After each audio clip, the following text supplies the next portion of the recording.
Hello, good afternoon. Welcome along to the Haringey Box Cup. This is the biggest international boxing competition in Europe. On Friday, it started with 500 boxers registering. Then it went down to 390 boxers who made the weight. Then yesterday, we saw the semi-finals, and today it's all about the finals. Good afternoon.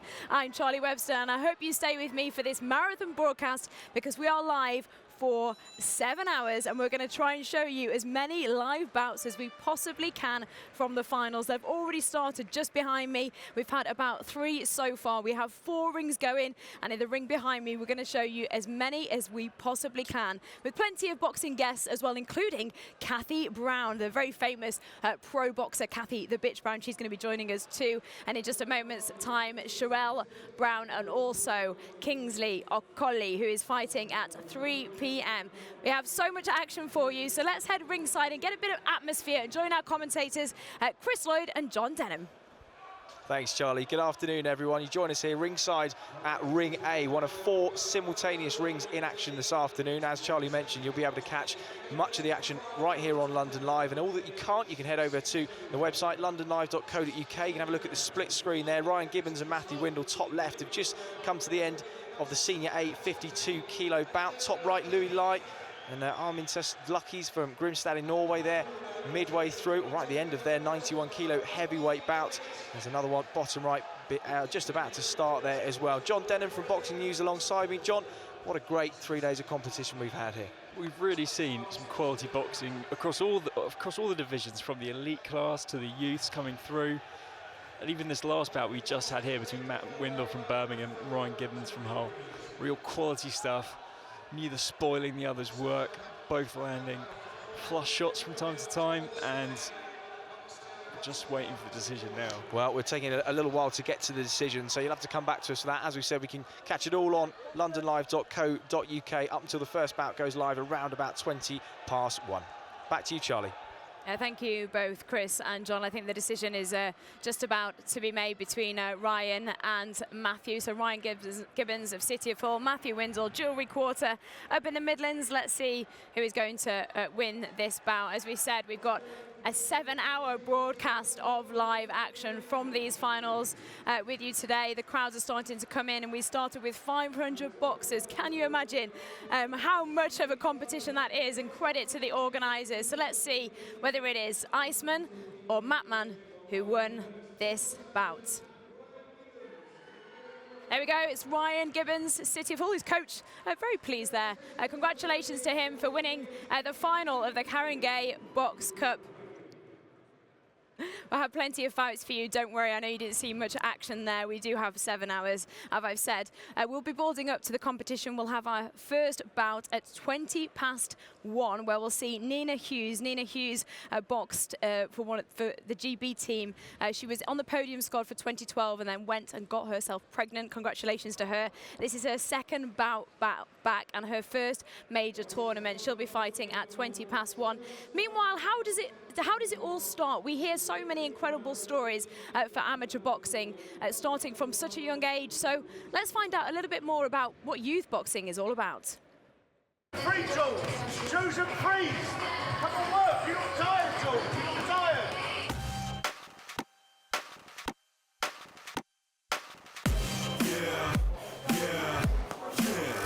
It's a buzz. I get a buzz of training these little babies, seeing these little 9 or 10-year-olds come through, and then you get them to the you get them up to nationals, and they win golds in the nationals, and it's great. You know, just be lucky this week. We just had a gold medalist who won last week in the Europeans, and we had a bronze medalist.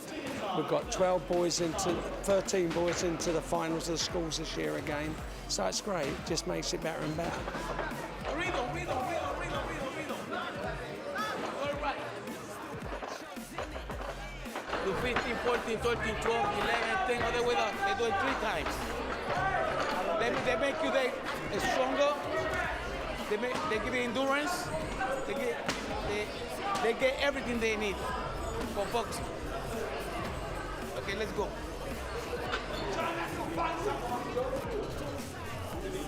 How's it been good? It's disciplined in all like, and you know, and 9 out of 10 boxers you speak to, I think, you know, it teaches them manners, you know, as well.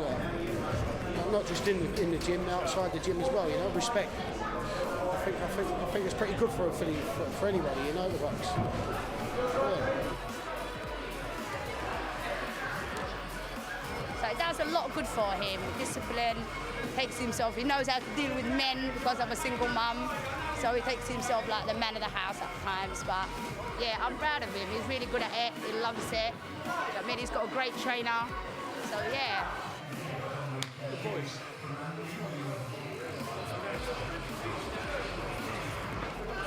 They don't get hurt. Kids don't get hurt. They say it looks harder than what it is. A hard sport. It's a really hard sport. The kids don't get hurt. You've been here tonight. There's probably 70 kids here tonight. 80 kids. You never see a nosebleed. There hasn't been a nosebleed tonight. You haven't seen nobody on the floor. It doesn't. It's the way they are. They don't get hurt. It's a contact sport and it's a hard sport. So they've got to be fit. If they're fit, they won't get hurt. If they're not fit, if they're not trained right, then they will get hurt. But we coach them here not to get hurt, and they're very, very fit. That's all I can say. You know, parents come in here, they see we don't take liberties with them. We don't let other kids take liberties. We match them up as they are, the same together, and even with sparring, you know what I mean? We put a better boy in sometimes, so he learns them, and that's it really, but they don't get hurt.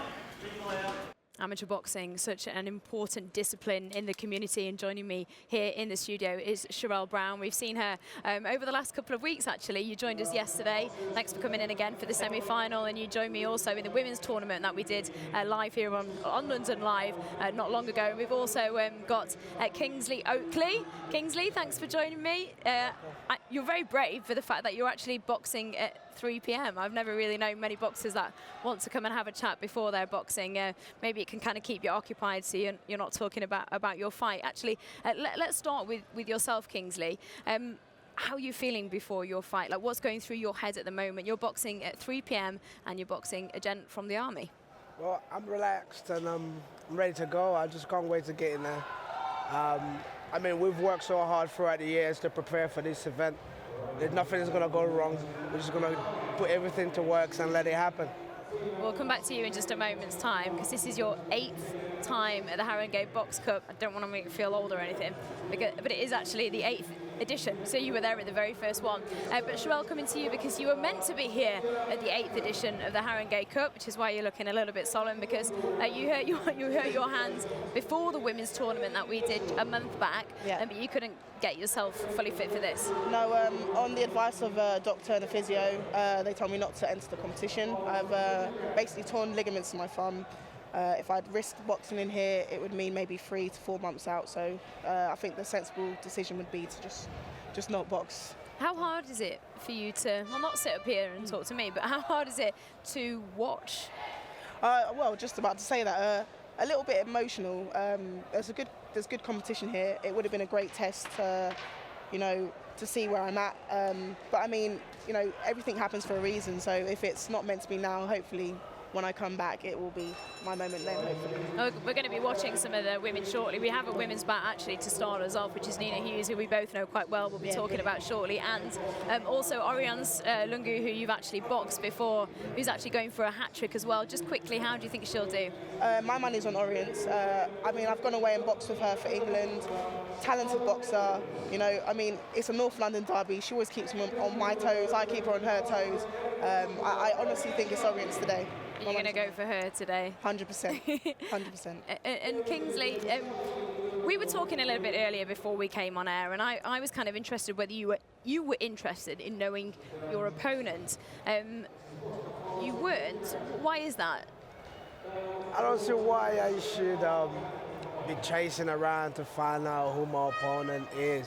That's just extra burden to yourself. You're going to find out when you go in there and it goes ding, ding, and then we get this show going. So what's the point, chasing him around and find out what he's done? I mean, you're not going to say, oh, I'm not going to fight because, nah. Put that to bed and just see what happens in there. Because you were saying that a lot of boxers would maybe, because bearing in mind the matchups didn't happen till later on later on last night, and some maybe don't even know who they're going to box today. Some boxers would get straight on Google and try and look at past fights and see who they're fighting. How much, if you do that, does that change your game plan? I think, you know, for boxers that do it, maybe it gives them some kind of comfort, but to me, it gives me none. So I wouldn't go there, it'd be a waste of time for me. But what I would do is just try and stay relaxed. Enjoy it, have fun with it, get in there, push yourself to the best you can and come out a winner. And how much do you want this goal? Because you won the Haringey Box Cup in its very first time, That's 8 right. years ago. And then you've had 3 finals where you've been beaten in the finals. And this is your curtain call. This is You're it. hanging it all up after this. This is it.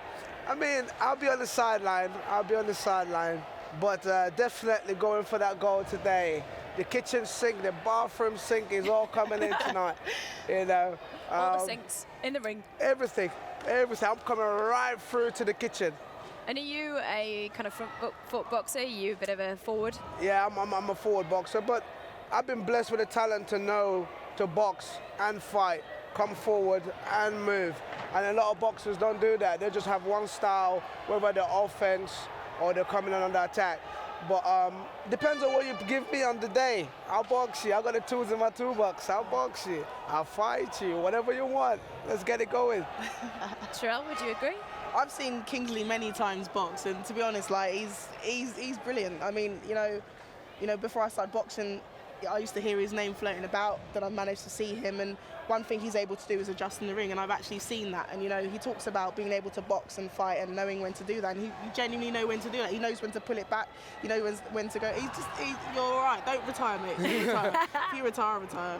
All right. Just for her, I'm staying in, guys. Brilliant. Bad news for everyone. Good news. We only got you Kingsley's on back because it was on. a curtain call. We're back on. What? Open that curtain. Let's go again. Well, we look forward to seeing you. Don't forget that Kingsley's bout is at 3 o'clock. You must watch. Very quickly, before we do go to a commercial break, before our first live fight, just for the audience who are watching, what can we expect when we watch Nina Hughes in our first bout? I think you're going to see top class. I mean, the opponent she has is an Irish champion. I know she works along Kelly Harrington, who I boxed before. They're top class girls. Nina, she's been there. She's been in the podium squad. She's top class. She's a mum. You know, I think we're going to see something really interesting. You know what I mean? Congratulations to her, because this is only her second bout, actually, from her pregnancy. The first one was the women's tournament that we were both working on a month ago, which you were again meant to box on.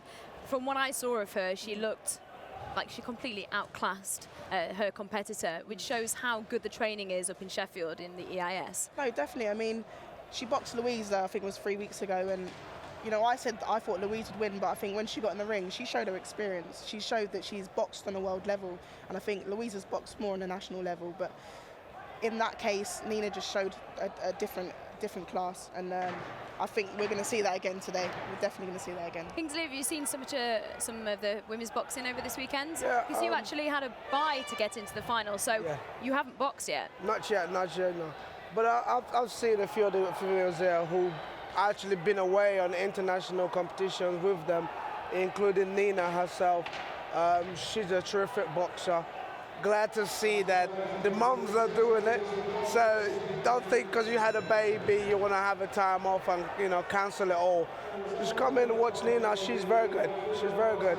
And she got a big heart. So we're expecting to see some good stuff out of her tonight. And she won't disappoint. Yeah, what a huge inspiration she is to mums out there. We saw, I think it's her little boy that she brought with her, who was actually watching the women's tournament that we did last month, and I'm sure he's here again today. So it just shows that, well, you can be a mum and be everything else as well. Absolutely. Just quickly, I want to go back to you, Kingsley, about your bout, because as I mentioned there, you got a bye to go through. That's Would right. you have preferred to box to get to the final? Definitely. I would have preferred to fight all the way through because it keeps me in rhythm. And I know where my body is, what I need to do different the next stage. But this time I'm just coming in with everything. So it'd be interesting, it'd be very interesting. But I would have preferred to have the 3 fights to get to the finals like I did last year. So I know you're here with us now, which we very much appreciate, and that gives you an hour and a half, an hour and 45 minutes until your bout. Can you talk us through what you will do? What's your ritual? Like I said before, just go in there, expect nothing, and gain everything. Expect nothing and Gain everything. So just go in there, lie down, have a little rest, a little fluid, and then get ready to go. What time will you start hitting the pads and putting your wraps on? I don't do that. You I don't? just put the wraps on. You don't hit the pads, you don't warm up, you don't do anything? No. Is that because you're just so good? No, it's just, I don't know. I mean, doing the pads, what's the difference? I will stretch, I will warm up, but I wouldn't do the pads. I was doing a little bit of shadow boxing there again, but I don't do pads before I go in. So is it a real individual thing? It's just my thing, yeah. Okay. Well, best of luck. Thank you so much for joining us. Huge good luck for 3 o'clock. Don't forget to watch Kingsley's fight. And we've got our first bout coming up very, very soon. Wish him luck. And Sherelle's going to be staying in with us. We've got Nina Hughes, who we were talking about, taking on Dera Duffy, who's the Irish champion. Stay with us. We'll be back very shortly.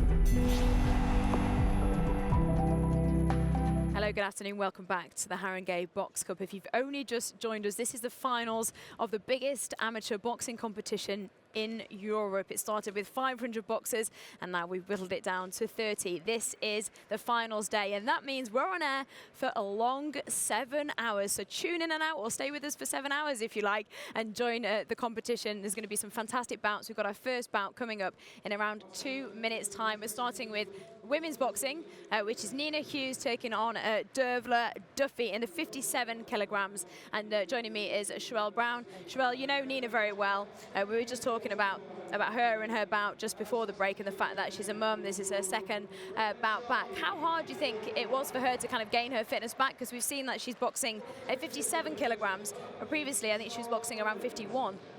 Well, I think she's a mum, so she's going to have loads of energy. But on a serious note, she's probably had to take her time, get back into training, get the running going. Once you kind of stop training for more than 4 weeks, you kind of struggle to get back into it. So for her to be doing this now, I think she must have worked really hard.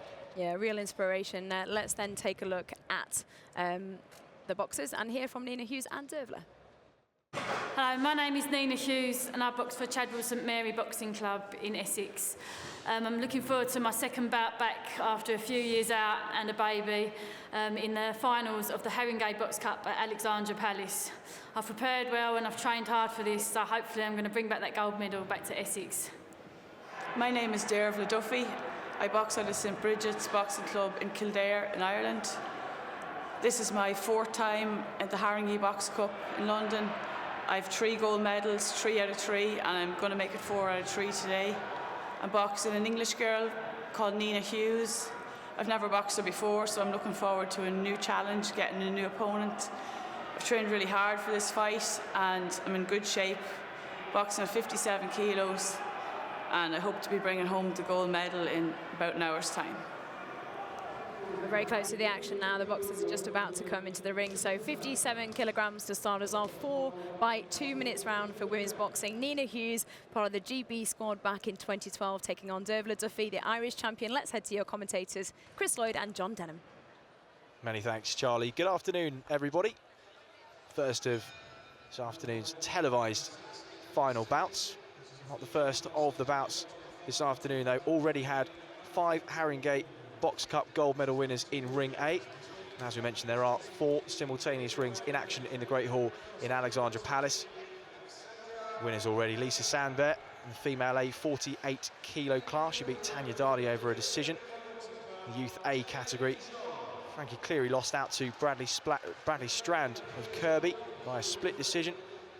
Kane Corby after him won a split decision over George James Jago.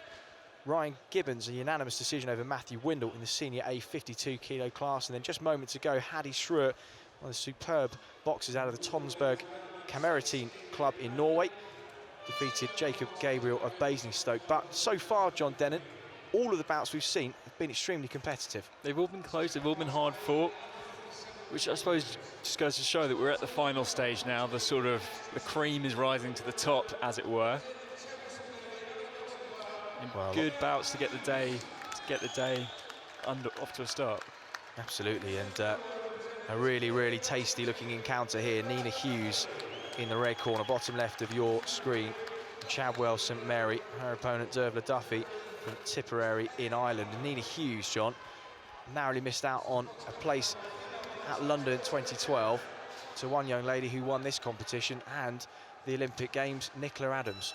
Yeah, it's kind of when you've got Nicola Adams in your weight class, it's not the easiest of divisions to be in. And Nina Hughes, she's had a few years out, so it's good to see her back, but those years ago she was boxing at 51 kilos, and she's in quite deep here, coming back at 57 kilos, and Dervla Duffy is Ireland's champion at the weight, has been active, winning the Irish Championships. Nina Hughes taking that recess, as you mentioned, to become a mum. And have a bit of time out from the sport, and made her come back this year. Boxed 2 or 3 weeks ago on our broadcast at the All-Women and Girls Tournament in Grove Park, and she won there against a tall, rangy opponent. Boxed very well indeed, and as you mentioned, John, the standard that the opponent that she's facing is certainly a notch up from that 2 weeks ago. So we just take a brief recess. Nina Hughes getting that head guard readjusted. That was a problem for one boxer yesterday. It happened 4 or 5 times, and he was disqualified, so hopefully it won't be the case here. No. But then, given Duffy's height, range, and that strength and power, Hughes doing with actually making it scrappy and getting up in close, so she's not stuck on the end of those long shots. She did well a couple of weeks ago, bringing her opponent onto shots. Much, much taller opponent, taller in fact than Dervla Duffy is here. So Hughes not averse to boxing against a rangier opponent. That's a nice right hand from Duffy landed, and Hughes returns with one of her own. Good opening and competitive round. Hughes is backing into the corner, trying to bring Duffy onto those shots. Slips under the right hand, just partially lands on the top of the head. Duffy comes forward again. It's a fairly relentless pace she's cranking up at the end of this first round. Yeah, Duffy's almost charging after her at times, and then intercepting Hughes as she tries to strike up and reach her. And Hughes sort of moves well, sort of bobs under and comes in with left hooks, but it's often hard when you're just smaller than your opponent. Even if you land a good punch, it can just bounce off, and that can be dispiriting. As you mentioned, Dervla Duffy, certainly one of the top boxers in this weight category in Ireland, if not the top, and showing class in that opening round. Lots to look forward to this afternoon. As we mentioned, 4 live web streams of all the action on londonlive.co.uk. So if you've got a friend or a colleague or a training partner that you're at home and you want to watch and you're concerned that you might be missing it, flick over to the website, have a look at the web streams. We'll be covering all of the action across those 80 final bouts. 160 competitors, down from 400 at the weigh-in on Friday. And John, talking about the weigh-in, boxing's having to weigh in Friday morning, Saturday morning and Sunday morning. Do you think there's an argument that that's a little bit too much, and do you think this perhaps the Saturday morning weigh-in could cover them for sort of 48 hours? It is tough. It is sort of hard physically on the boxers, but it has to be that way. You know, you have to make sure it's fair. You have to make sure everyone's at the same size. And if you're struggling to hold your weight over a sustained period of 3 days, then that's a sign you need to move up a division. But that is harder for amateur boxers. They weigh in the morning of their event, so they have to box a few hours later. So they've only got a few hours to replenish themselves. You don't want to be too hydrated, whereas professional boxers almost have the luxury of weighing in the day before. It's risky. You don't want any athlete to be dehydrated, but at least they've got that 24-hour period to recover. Well, it's a process that both the 2 women in the ring have gone through over the last couple of days. And they are now here and both stand in the way of each other, and a gold medal at this Haringey Box Cup A-class women's 57 kilo category. Nina Hughes in the red corner, Dervla Duffy in the blue.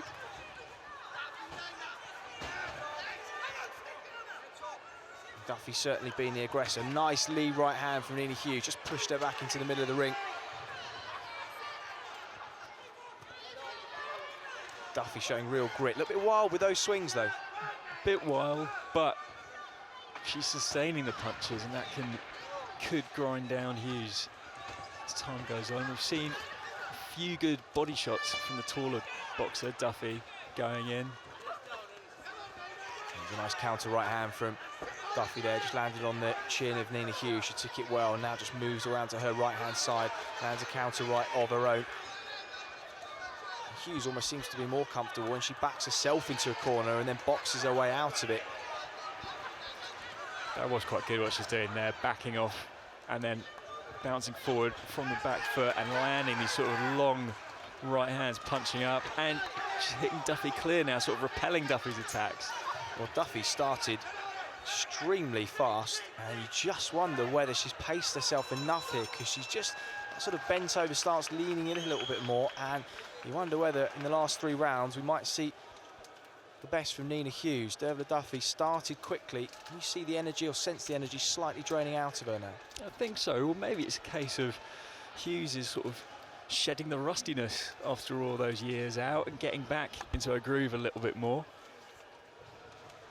Finding her rhythm a bit. Of course, at the midway point, 2 more rounds to go. So 1 more round than we've seen sort of about so far in the youth and the senior A-class men's category. Nina Hughes at the moment looking at the 2 in the corner, perhaps a little bit fresher. Dera Duffy just receiving her instructions. Imagine the timeout for Nina Hughes after so narrowly missing out on 2012 was just to probably have a mental break as well as a physical one, because imagine being so close and then not making your Olympic dreams a reality could really take its toll on a boxer who's worked so hard and putting so much preparation towards it. Yeah. And outside of the Olympic Games, there are not too many opportunities for female boxers, really. You know, only really this year, sort of the female national championships has been made a slightly bigger event. They've been running it at the same time as the men's, you know, at the Echo Arena, which is a welcome development. Whereas in years gone by, there weren't too many entrants. It was sort of tucked away out of the public eye. And of course, the lady who did keep Nina Hughes out of the Olympics, Nicola Adams, was due to box Lisa Whiteside in those finals up at the Echo Arena in Liverpool a month or 2 ago, but sadly the night before she was burgled, so really unfortunate. But I suppose priorities get brought into sharp focus in that sort of occasion. But Nicola Adams back in action since then. I'm sure we'll have her sights set on Rio next year, but right now Nina Hughes has got her work cut out. It's an aggressive start to this round for Dera Duffy. Again, is she going to be able to maintain this pace that she set in the first 30 seconds? She should start fast and finish a little bit lagging, and now Hughes again, that characteristic popping off the ropes, springing into action, little burst and raids of activity. And at the moment, does it seem to you that Dera Duffy's perhaps landing slightly more crisp combinations from range, John? Perhaps, but as Duffy's punch output has gone down and she's throwing less shots, Nina Hughes has just been timing her 1-2s, picking out some shots.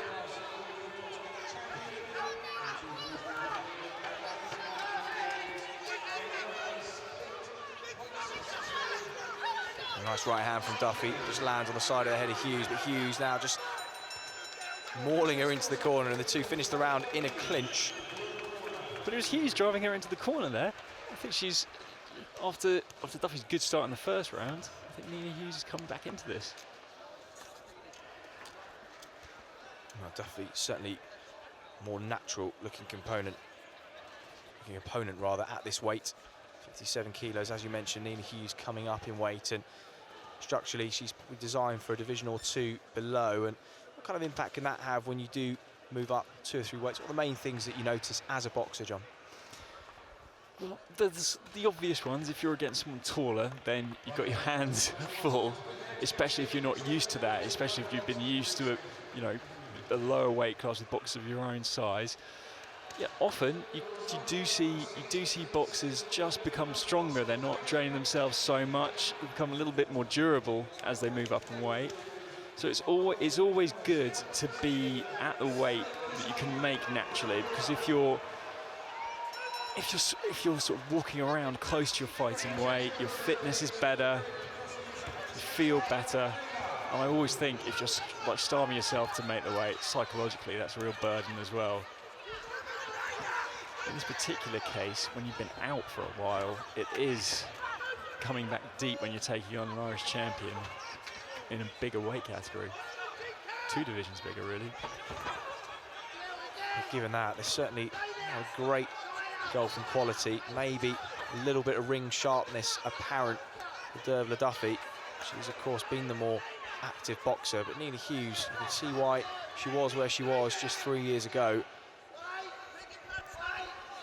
I feel like she's perhaps got a little bit of work to do. Duffy catches her with a lead right hand. There's Hughes trying to step in, and Duffy making it really hard. Got that right hand cocked, ready for her to come in, and there goes, she lands it again. I feel like the head movement of Hughes has perhaps gone wanting in these final moments. Got to try and bob and weave and get in behind that long rangy guard of Duffy.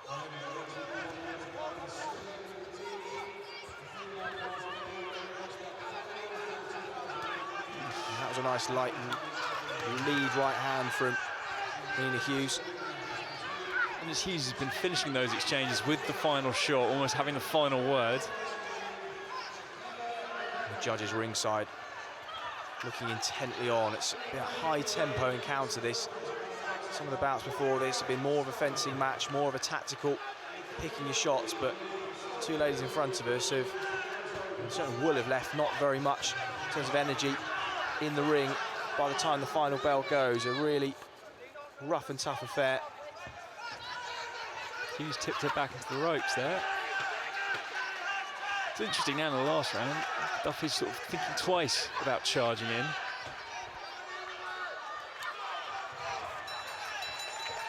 There we have it, the final bell. This 57-kilo. We'll find out who the winner of Nina Hughes and Dervla Duffy is shortly. What an incredible test that was on her second bout back. Nina Hughes from having a baby, and Dervla Duffy really showed her class there. Irish champion will be back to the ring shortly to find out who's won. But joining me is Sherelle Brown, who was here just before the bout, and Kathy Brown. Thank you very much for joining us. My absolute pleasure. Pro boxer, of course, very well known on the women's scene, former English and European champion. We'll talk to you more about yourself in just a moment's time, but I just want a very quick thought on that fight. Did you think it went Nina or Dervla's way? I think Nina might have just got on in the last round. It was a very close fight. She definitely got the second round, but it was a bit scrappy, so it's hard to tell who was getting the cleanest shots. Obviously, Nina had a height discrepancy there, but obviously that's what I used to have when I was fighting, because I was so small. Know a bit about that. But it's a lot about head movement, keeping your chin down, but she was rushing in with her chin up and head forward, so she was getting caught quite a lot, but she was also landing with some nice clean shots, so fingers crossed she's got it. Okay, Sherelle, very quickly, who do you think's won? I think it's gone to the blue corner. We'll see now. Oh, controversy. Controversy in the studio here.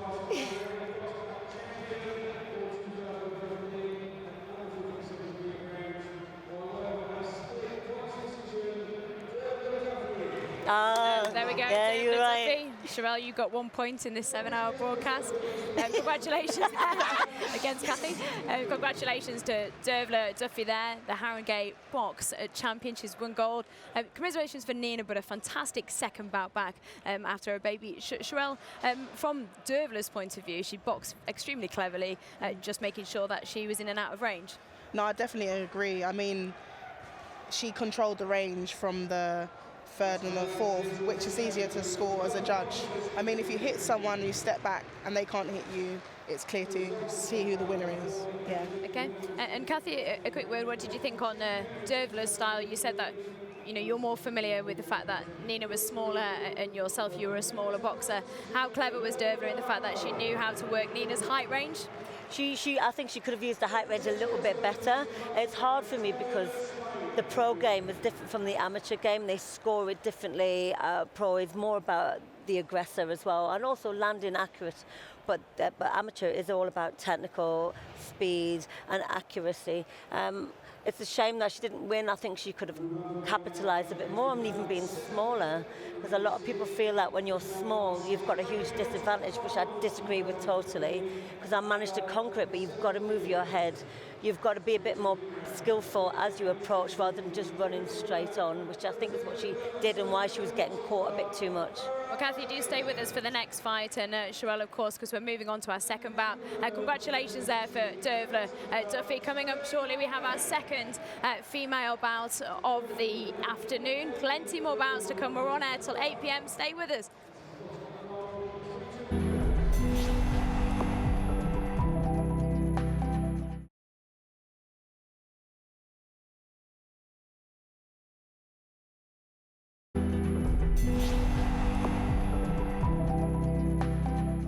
Welcome back to London Live, the Haringey Box Cup. We have about to go, ready and waiting for us. So it's Kelly Harrington taking on Lucy Kibler from Sweden. 60 kilogram, 4 by 2-minute rounds.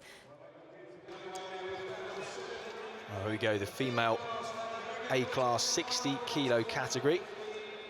Another international competitor, whole weekends over in Sweden, Lucy Kibler.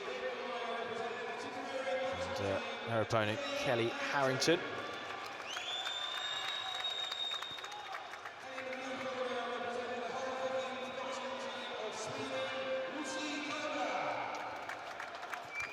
Lucy Kibler there in the blue corner, Kelly Harrington in the red.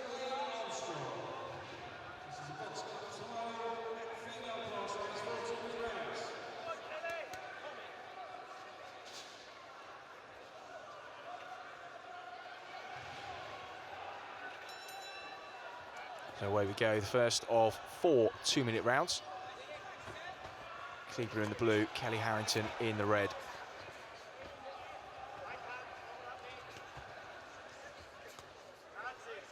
Already Kibler hunting her opponent down and putting Harrington straight onto the back foot. And as we always mention, John, in the amateurs, starting fast and winning the first round can be extremely important. It can be so crucial to get that early lead. Once you're ahead, then the sort of pressure is on your opponent. They're having to chase the bout, and if they're chasing after you, if they're rushing, that's when you can start picking them off. And Harrington looks pretty comfortable on the back foot, just waiting before throwing her shots as Kibler comes forward. Of course, Harrington operating out of the southpaw stance. The right hand leading forward, the left backhand. And now she switches back to orthodox. Not the first time this weekend we've seen switch hitting. Harrington looks pretty comfortable switch hitting, which is a hard skill. I think it's almost like you've got to do twice as much. You've got to learn everything in either stance. But if done well, it can be very effective and perplexing. I think Kibler's already having a little bit of trouble with it. Of course, in that southpaw stance with the right hand leading forward, it just forces Kibler to move to her right hand side, or rather her left hand side, away from the big left backhand, and then when switched to orthodox, it's the other way round. So, as you say, just keep the Swedish opponent quite literally on her toes. It's good work from Kelly Harrington. It's a really interesting bit of a fencing match to start off with, although Kibler is hunting her opponent down. That's a nice right hand hook counter, a lead hook counter from Kelly Harrington. Blood from the nose of Kibler as well. Yeah, and Harrington's timing has been good. She's been waiting for Kibler to shape the throw. Then Harrington's taken that as her signal, and her punch has been a bit faster. She's just been intercepting her on the way in, catching her with those headshots. Let's have a look in the corners of the two competitors. There's Kelly Harrington, looking relaxed and composed, just taking a bit of advice, and it's Lucy Kibler. As we mentioned, John, the standard of the international competitors in this event over the last 3 days has really been, it's been super, isn't it? And it's been great experience for some of the domestic boxers as well, who might otherwise not get international experience. Absolutely, and we've seen a lot of Scandinavian boxers over here. They've all got sort of good textbook style, maybe a little bit different to what you'd see in England. So it's a good opportunity for the English and Irish boxers in this case, just to get a little bit of added experience against these different types of boxing that sort of they're being confronted with. And typically the second round is when things start to hot up a little bit. Amateur boxers like to use the first round as a bit of a measuring stick barometer in terms of pace and what their opponent's going to do, and then as you see the ante up slightly in round 2, and that's what we're seeing here. Lovely right hand, sort of a right hook, sort of check right hook counter from Kelly Harrington. And again, just switch hitting. As persistent as Kibler is, it's causing a little bit of problems. As Harrington just spins her onto the ropes. It's good boxing. Harrington's good enough to keep her, to keep her hands loose, keep her gloves down, which isn't normally recommended, but she's quick enough and has the reactions to just very easily lob those shots in as Kibler sets after her. And maybe because Kibler realised she was being picked off in the first round, she's tried to up the tempo at the start of the second. A lot of blood from the nose of Kibler. Just wonder whether that will impair the breathing at all. And we'll see as the rounds go on, the mouth opening a little wider to let some air in. There, Harrington just turned around, stepped in, landed a couple of shots, out again before she could be caught, taking control.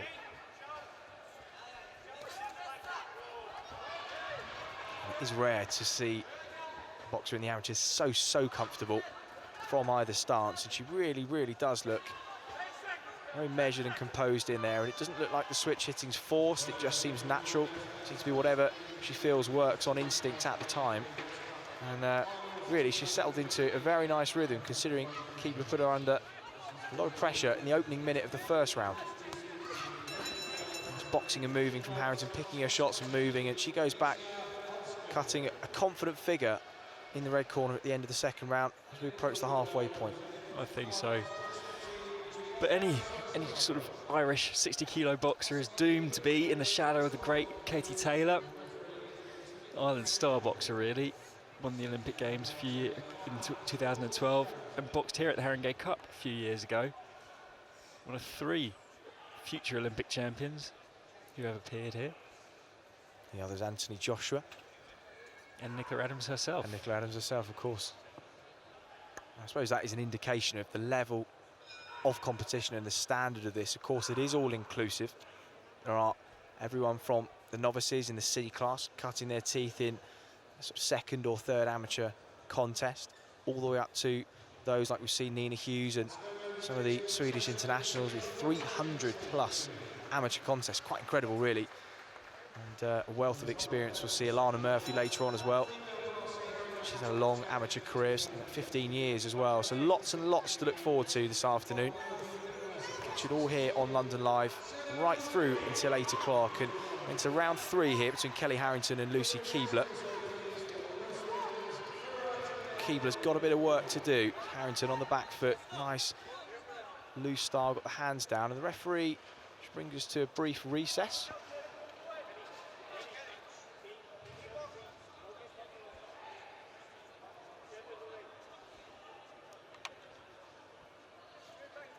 I think just a bit of hair's come out the back of the head guard, and they're just readjusting that. And stern eye cast by the referee. A look that says, let's not have that happen again. And they're ready to go again. Female amateur boxers, of course, still box with head guards on, whereas their male senior counterparts now no longer compete with the headgear in the amateurs.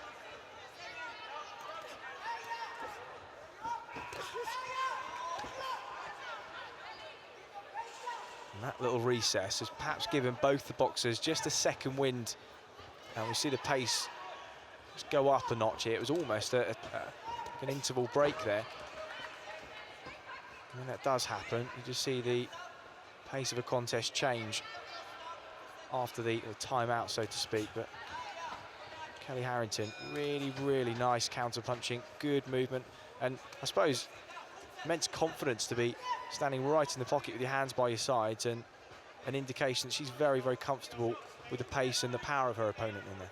Absolutely. I mean, it must be irritating for Kibler just to see her opponent there standing with her hands completely down, but even if when she tries to take advantage of it, shots just fly up and catch her on the way in. Harrington's been landing good 1-2s as a southpaw, and then just turning Kibler away with a right hook and sort of pivoting off that just to move herself clear. And the face of Kibler really starting to redden there as the blood from the nose increases. Harrington moving away there, just calm, makes her opponent reset. She just reaches with that southpaw jab again, and another really good round from the lady in the red corner, Kelly Harrington. Harrington just winked at her as she landed a soft jab after the bell. Another side of her confidence. You might be able to hear the voice of a ring announcer this afternoon. You think with 4 rings that there might be 4, but one-man announcing machine of Dan O'Sullivan, who's member of the Haringey Police and Community Boxing Club as a coach, a local Met police officer. He has been for the last 20 years or so, and I'm sure he wouldn't like me to remind him of that, but he's doing a terrific job going around and announcing simultaneously the entrance and the results for all of the bouts this afternoon, all 80, right the way through till this evening. And a terrific job he's done as well, and he'll be round shortly at the end of this round, and the next round rather, to announce the winner if it goes to the scorecards. But at the moment, Kelly Harrington has boxed extremely well over the first 3. The referee now bringing Lucy Kibler into action. Made a couple more adjustments on that head guard in the corner there just to make sure that no repercussions of that pause that we had. And now it's all action in these final couple of minutes. Kibler just has to go running after her. I mean, she's trailing behind. She has to do something to try and shake things up, so she's got to charge forward. Has had a few pockets of success earlier on.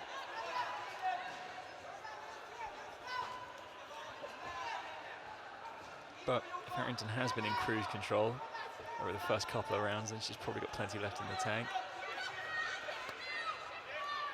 And of course, if you are watching at home, we'd love to hear from you. You can get in touch with us on Twitter at London Live, hashtag Haringey Box Cup.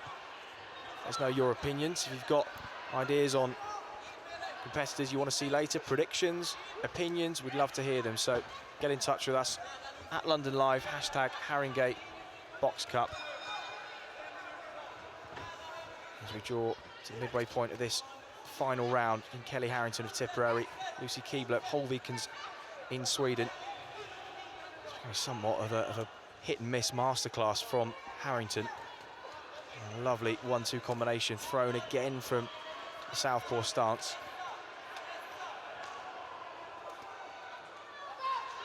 And then she just tucks up nicely. Showing real class here, John. Absolutely. I mean, she hasn't been forced to have to tuck up behind that guard too often in the earlier rounds, but now when Kibler's pressing her, she's showing that she's got that good but, you know, typical amateur boxing defence where you tuck up in your shell under your gloves, use them as a shield.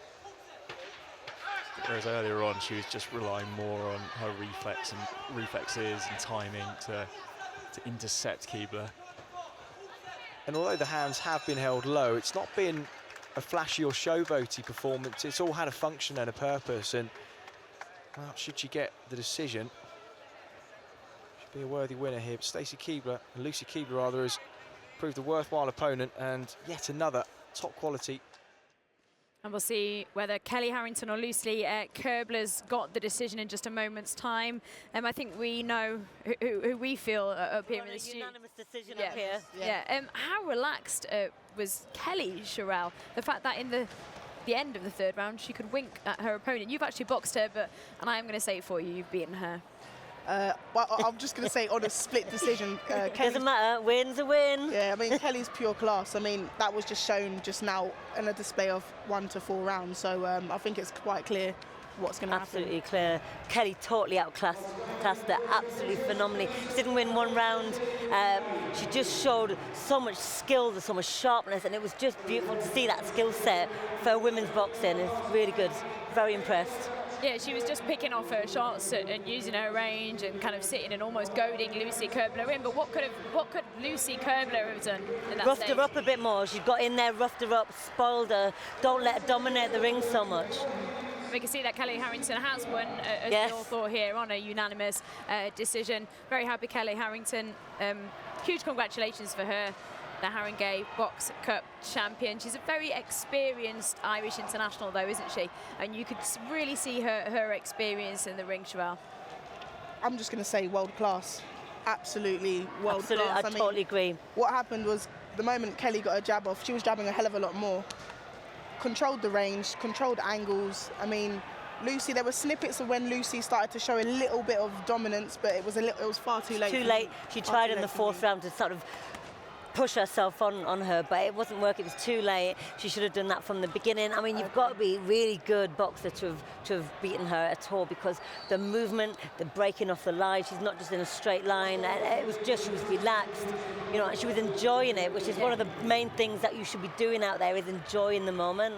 Yeah, you can see in the last couple of rounds, Kelly Harrington knew she had it, she was enjoying it, and she was boxing with her hands down and just picking her shots up, and we can actually hear. Not my particular favourite kind of style though, with the hands down. You don't do that, do you? Yeah, I do. But brilliant all the same. She is. We'll talk about that in just a moment's time. Let's hear from Kelly Harrington herself, who's with Chris Lloyd. Well, Kelly, many congratulations. You're the Haringey Box Cup champion for 2015. How do you feel? Brilliant, absolutely brilliant. Hard work paid off. Thanks, Jimmy. And she was a tough opponent in there, made you work in the first round, but then you seem to find your rhythm fairly quickly after that. Yeah, she's very tough, comes forward a lot, does a lot of work. You know, I looked at her yesterday, well, I looked at one of her last rounds yesterday. Tough, tough, tough. She's strength and fitness right till the end and just keeps pushing forward, you know. And your coach, Jimmy Halpin. Jimmy, you pleased with your athlete's performance today? A lot of switch hitting as well? Yeah, well, the plan was to move with this girl. This girl we found, we thought was a bit limited on feet, on movement, so the plan was to move around, shift and attack, and so we worked there today. So she switched from southpaw or orthodox and whatever. And Kelly, a nice break and well-earned break for the summer for you now. What are you going to be doing for the next couple of months? Well, next week I box against Scotland, and then after I box against Scotland, I'll just do a bit of training. We'll take 2-3 weeks off, you know, because I've been training right up. We had the Irish Championships in January, we had a couple of internationals, and now this Scotland next week. Then the seniors, our nationals, are in November again because of the Olympic qualifier. So get ready for them again, you know. So. Listen, great performance today. Good luck for the rest of the season, and congratulations. Thanks very much, and thanks for all the support as well. Thanks, Emil. Thank you. Thank you very much, Chris, and of course, thank you and congratulations to Kelly Harrington. Do stay with us because we've got a fantastic match coming up next, our third bout. Don't forget, we're off air at 8 p.m, so we have 7 hours live of amateur boxing for you. We have our first male fight as well coming up very shortly too.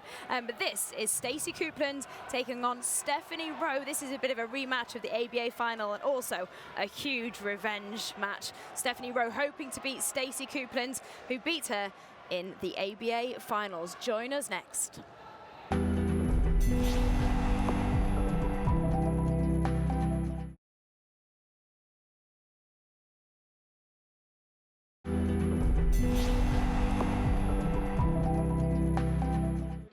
Good afternoon, welcome back to the Haringey Box Cup. We're at Alexandra Palace all afternoon for 7 hours of live boxing. This is the premier competition out in amateur boxing, the biggest one in Europe. From all over the world, we've had a boxer even from Nepal, great showing from Germany, from Norway, Ireland, and of course Britain too. This next fight though is going to be an absolute cracker. Stacey Copeland taking on Stephanie Rowe.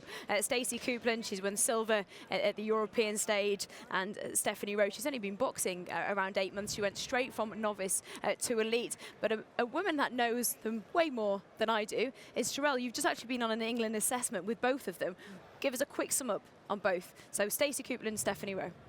Very competitive, but in a good way. I mean, Stacey, just a different level. I mean, she's won, like you said, she's won a silver medal in the European. She's gone away with GB to the Worlds. She's on a world level. Stephanie, a novice, but stepped up to elites and has shown her class. I mean, you know, she came away with me to the Tri-Nations and won a bronze medal. I mean, that speaks volumes, doesn't it? So, I mean, what we're about to have is a serious revenge fight now. Kathy, we'll come to you in just a moment's time, but we're going to hear from both of the boxers. I'm from Manchester, England. I box for Bredbury Stockport Boxing Club. Today I'm boxing in the Haringey final, welterweight 69 kilo Class A elite women's. I'm boxing against Stephanie Rowe, who boxes for the Army. I boxed her a few weeks ago in the ABA final in a very close bout. She's an opponent I respect a great deal, but it's taken a lot to get here. I boxed on Friday against the Swede, yesterday against the Norwegian, so hopefully I can get a hat-trick this weekend and get the gold today. Hi, my name is Stephanie Rowe. I was born in England but raised in Zimbabwe. I boxed for the Army boxing team. I have fought this opponent before, Stacey Copeland, at the ABA's just gone, at the finals as well. So I'm really looking forward to fighting her again over here. As you heard there, it's going to be a real close one. Kathy, Stacey's dad is actually a pro boxer, was a former pro boxer, Eddie Copeland. Yeah. And yet he trains her now as well. Just very quick, what's the huge difference between pro and amateur styles? I mean, in my opinion, the pro, you're taught to knock people out and to punch with absolute power and strength, whereas the amateurs is more about skill, accuracy. I mean, you've still got to be accurate, but you're taught to really power up when you're in pro and get your hips into it, everything into it. So basically, you want to rattle them, break the jaw, break their nose, everything possible. I know it sounds a little bit aggressive, but but I think he's going to teach you a lot about head movement, about a lot of rolling, a lot of stuff that I know the amateurs are doing more pro style nowadays, but they never used to. It was all quite straight up boxing, straightforward, because they weren't trying to knock each other out, but I think things have changed.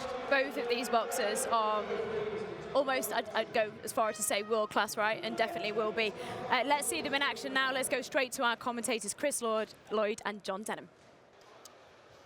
Thanks, Charlie. Well, welcome back. Ringside here on Ring A, the Great Hall in Alexandra Palace. The female A-class 69 kilo final between Stacey Copeland, Bredbury and Stockport, and Stephanie Rowe from the Army boxing team. John, two women with great pedigree behind them. Forward to good 4-round bout between them as well. They've got a good setup, the Army boxing team. If you manage to get onto the full team, you can train, well, pretty much full time. But having said that, Stephanie Rowe has a very tough opponent here in Stacey Copeland. An extremely experienced international European silver medalist, as we said before. But she's also boxed out in Korea at the World Championships. Really knows what she's doing in the ring. She's got that nice, relaxed poise about her, not too much in the way of movement and wasted energy. A very economical style. You can see on the back of the shorts there, SpongeBob, that's her nickname. We weren't quite sure yesterday why. John, you've done a bit of digging. Got to the bottom of this mystery.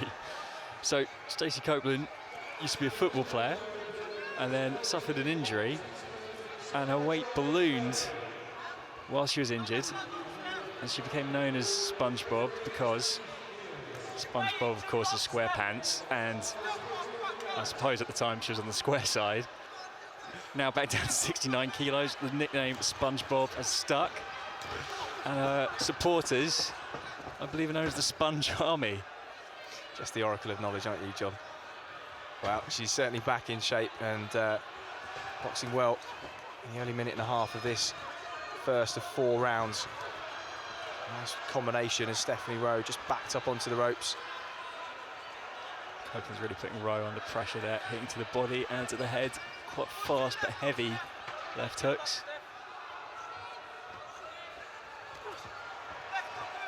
And, Copeland looking for that right hand over the jab, wasn't able to land it that time, then goes to the body as the bell for the end of the first round sounds. And, retreat back to their corners, Copeland in the red and Rowe in the blue. 7 winners of the Haringey Box Cup crowned in Ring 1, or Ring A rather, already. Lisa Sandver from Bailey in Stockholm. Bradley Strand winning a close split decision against Frankie Cleary in the youth 56 kilo category. Kane Corby also on a split decision. Ryan Gibbons, Paddy Schroer, Dervla Duffy putting in a great performance against former podium squad member Nina Hughes in the female 857 kilo class, and just a few moments ago you saw Kelly Harrington put on a real masterclass against Swedish boxer Lucy Kibler. So lots more to come here at Ring A. 20 bouts scheduled in total between now and 8 o'clock this evening. Now into round number 2 between Stacey Copeland from in Stockport and Stephanie Rowe from the Army boxing team. Rowe just starts off with that double jab, a little bit rangier, taller of the two. I think it's perhaps Copeland's prerogative to try and get on the inside and walk her down a bit more, John. Yeah, and that's what actually she's doing very well, really harrying her as she charges in. And Rowe needs to find a way just to stop Copeland getting through. She's moving off to her left-hand side, Copeland looking for the counter jab, does well to land it. And a counter right hand over the top, and just easing herself back into the corner. She looks like she's in control of the distance and the space as this second round progresses.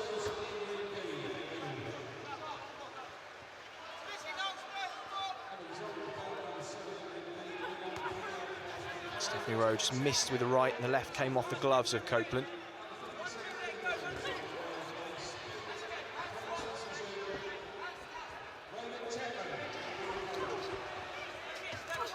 I just feel like Copeland's waiting for her moment to pounce, isn't she? Just waiting on the edge of the pocket, patiently looking for an opening, and when she does, she pounces and opens up with real ferocity. She's caught Rowe with a few of those flush, heavy rights. Rowe either has to backpedal hastily or tie her up in a clinch. So the power of the left almost tipped Rowe away to the side. And in those brief spells of pressure, she does exert over Stephanie Rowe. Rowe having no option but just to grab and hang on, and look at her there, really looking a bit uncomfortable. As Copeland just walking her down, throwing shots and not giving her a lot of space to work at all. It's really good work from the lady in the red corner. Those luminous yellow and black shorts. And when you're under pressure, like Rowe has been, you've really got to try and get your composure back.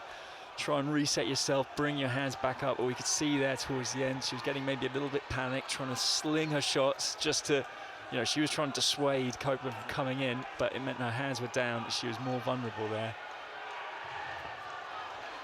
It's worth noting that Copeland is, you know, a top-class international boxer. The problem for her has really been that she's a welterweight, and that's not, at present, an Olympic category. Maybe she's not tall enough to make full use of her advantages up in a division higher. But she might be powerful enough. Well, she does be victorious at the end of these 4 rounds. Maybe something we'll chat to her about ringside in just a few moments' time. Stacey Copeland there just made a few adjustments of that head guard, tying the hair up. And the boxers move towards each other in the centre of the ring. Beginning of the 3rd round, the 69 kilo senior A-class women's final. Stacey Copeland in red, Stephanie Rowe in blue, and Copeland starts fast behind that double jab. And a 1-2 combination coming mostly off the chest. It's better from Stephanie Rowe, and her corner vocally show their appreciation.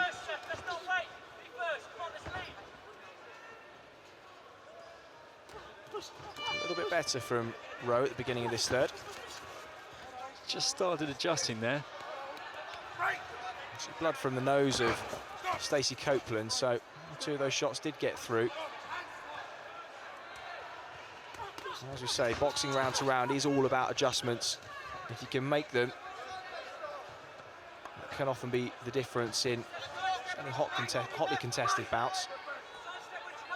And so far in this 3rd round, Stephanie Rowe has made some good adjustments, perhaps on the advice of her corner, keeping it long, trying to now box her way out of the corner.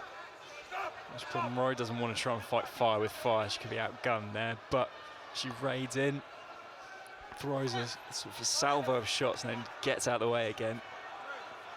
And sticks the jab out. Those were keys for her.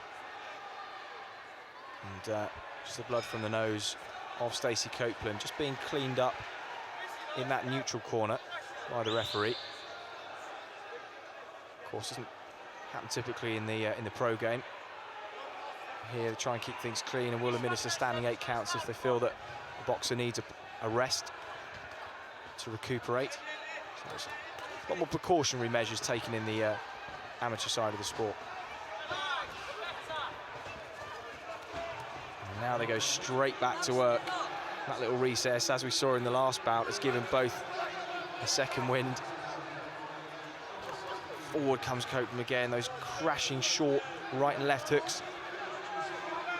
Getting in close, almost in Rowe's face is where Copeland wants to be. She's got quite powerful short shots.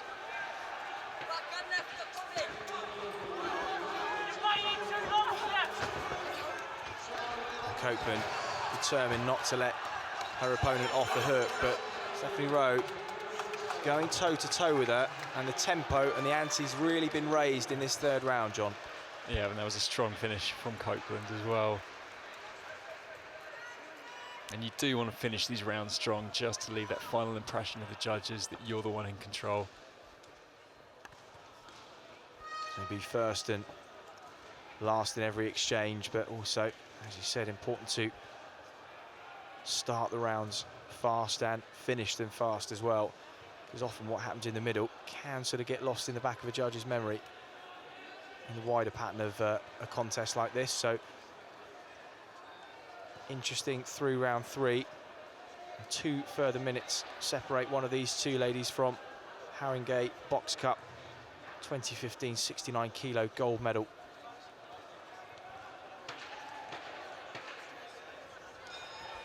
Of course, the event starts on Thursday, or started on Thursday this week with the Youth and Community Day. Police, the forces and Fire Brigade running a number of exhibition events and things for local school children to get involved with. Around about 1,000 of them turned up, really great turnout. And of course, the quarterfinals Friday night, the weigh-in Friday morning, and then semis last night were concluded ahead of today's action-packed finals afternoon. And 2 women in front of us have worked hard to get here. And not long now before one of them finds out who will sit on top of the podium. So Copeland marauding forward again, as she has done, and Rowe trying to move back and find herself space and trying hard to battle off the ropes, but she is finding herself under longer and sustained periods of pressure as this fight goes on. Yeah, even just then when she was working off the rope, she was getting, Rowe was getting in a few shots of her own, but greater volume and greater weight of the punches coming at her. And now it's Stephanie Rowe's turn to have blood pouring from the nose. The referee asks her to continue.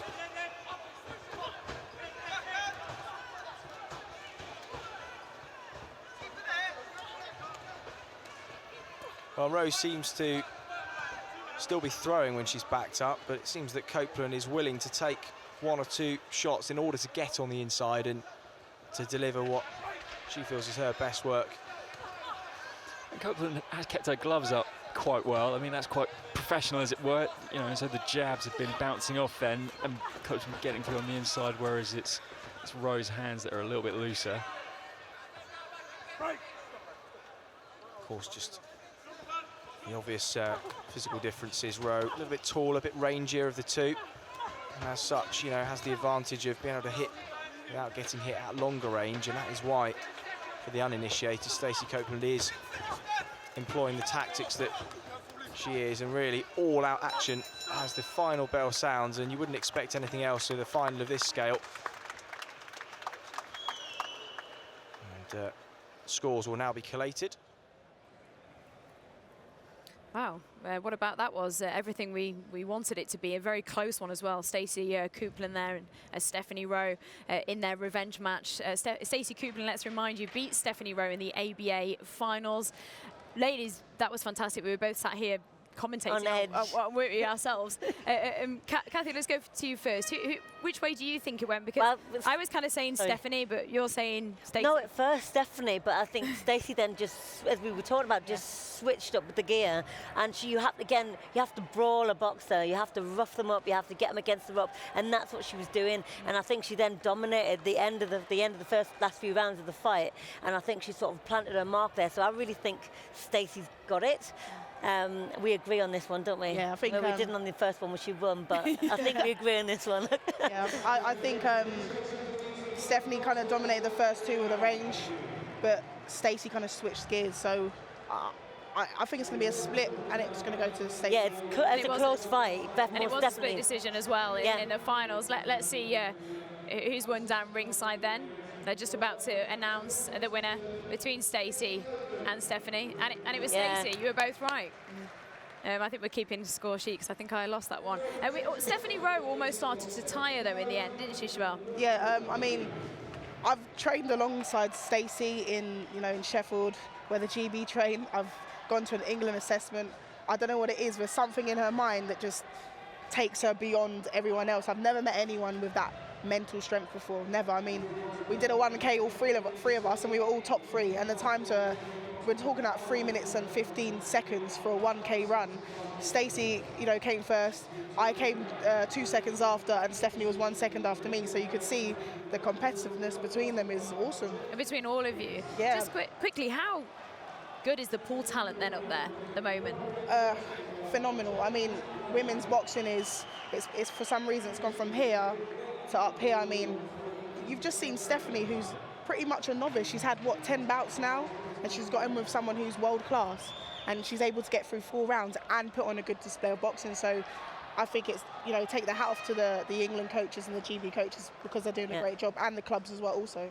Yeah, there was really world-class boxing there. Let's head down ringside. Chris Lloyd has got an interview with Stacey Copeland.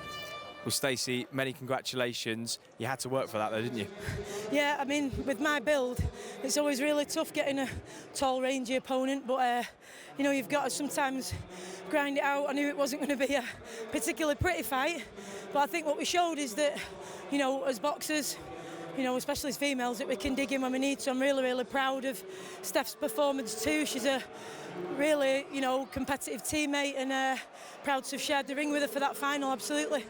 Well, it's another medal to add to an impressive haul you've got internationally.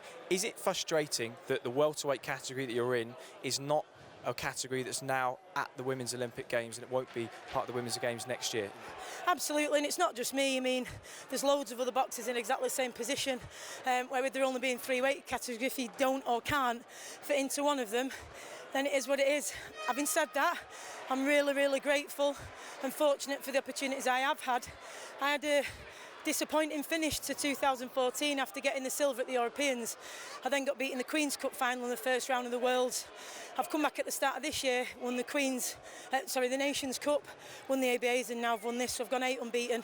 And that for me is what I was looking for, a good bounce back ability, if you like. And it just shows if you dig in, things can happen. So my goal now is to get back to the Worlds and Europeans at my non-Olympic weight and just give my very best for my country and my team. Well, it caps off a great season for you. What about the atmosphere here? It's an unusual competition that you've got 4 simultaneous rings. Have you enjoyed it over the last 3 days? I think it's an absolutely fantastic tournament. I think if you love sport, and in particular boxing, you can't not love this tournament. It's a wonderful venue. The atmosphere is great. I mean, I've been to quite a few tournaments trying to get bouts, like a lot of us have to all sorts of places. And the atmosphere isn't anything like this. People are friendly. You always meet people. And we've all got that common ground that we're boxers. It's a tough sport as it is. Don't need to make it any tougher. There's that affinity with one another. It's fantastic. I run Terry, Kelly and Brian John and Ken Marsh and all the guys do an unbelievable job. And I think that's why it's such a great atmosphere. It's really friendly, and it's a fantastic advert for our sport, and I'm proud it's in our country. Well, listen, it's been great to have you here, and you've boxed terrifically, so many congratulations, and thanks for joining us. Thank you for your support. Thank you. Thank you. What a great advert for boxing and women's boxing. Boxing as a whole, really, especially the fact that she's called SpongeBob. That's my favourite bit. Stacey SpongeBob Copeland. She was definitely not a SpongeBob in that fight, though, I must say. She was a gritty woman. She was excellent inside and outside the ring. just noting on what she was talking about, the fact that it is quite hard for her and for women to get bouts, and even for men as well. And she suggested previously, before her bout, that they should have more all-women sparring days. Kathy, did you find it hard to spar different women? Yeah, I mean, I didn't, and back in '98, there was only me and one other woman who had our pro license, and amateur boxing for women was dead on its feet. So I had to go to different clubs and actually spar with the guys and pay them to spar with me so they would hit me properly rather than just mess about a bit because I was a woman. But I had to pay them to get good sparring. I had a few good male sparring partners who would really help me and hit me properly. But that's what we need. You need to get that for you in a grit. And it is very difficult. It's much better now, but it was so difficult to get sparring. So we had to go get international women over to spar with me as well. Sherelle, I presume it's the same for you in a way, because you said that you went and boxed some of the Norwegian boxers to try and get more spar time. But it's so much better, isn't it, now, though, and the fact that when you do get in the ring, people treat you as a boxer, not as a female. I mean, I have to agree with Kathy. I think previously, before maybe when I started 3.5 years ago, sparring was a little bit harder to come by. Bouts were a little bit harder to come by. But with events like this, you know, and with, London and the South coming together, sparring's becoming more and more frequent. So I mean, it's a good thing. It's helping women come together and getting us out there. You know? Well, thanks to you both. Kathy, you're going to stay in the studio with us. I think, Sherelle, you're going to hop off and watch a bit of boxing down ringside and then come back to us. But do join us after the break. We're also going to be joined by pro boxer Reese Bellotti, who in his amateur days was the two-time national ABA champion and also has boxed here at the Haringey Cup 4 times. And we're going to have our first male bout. Stay with us.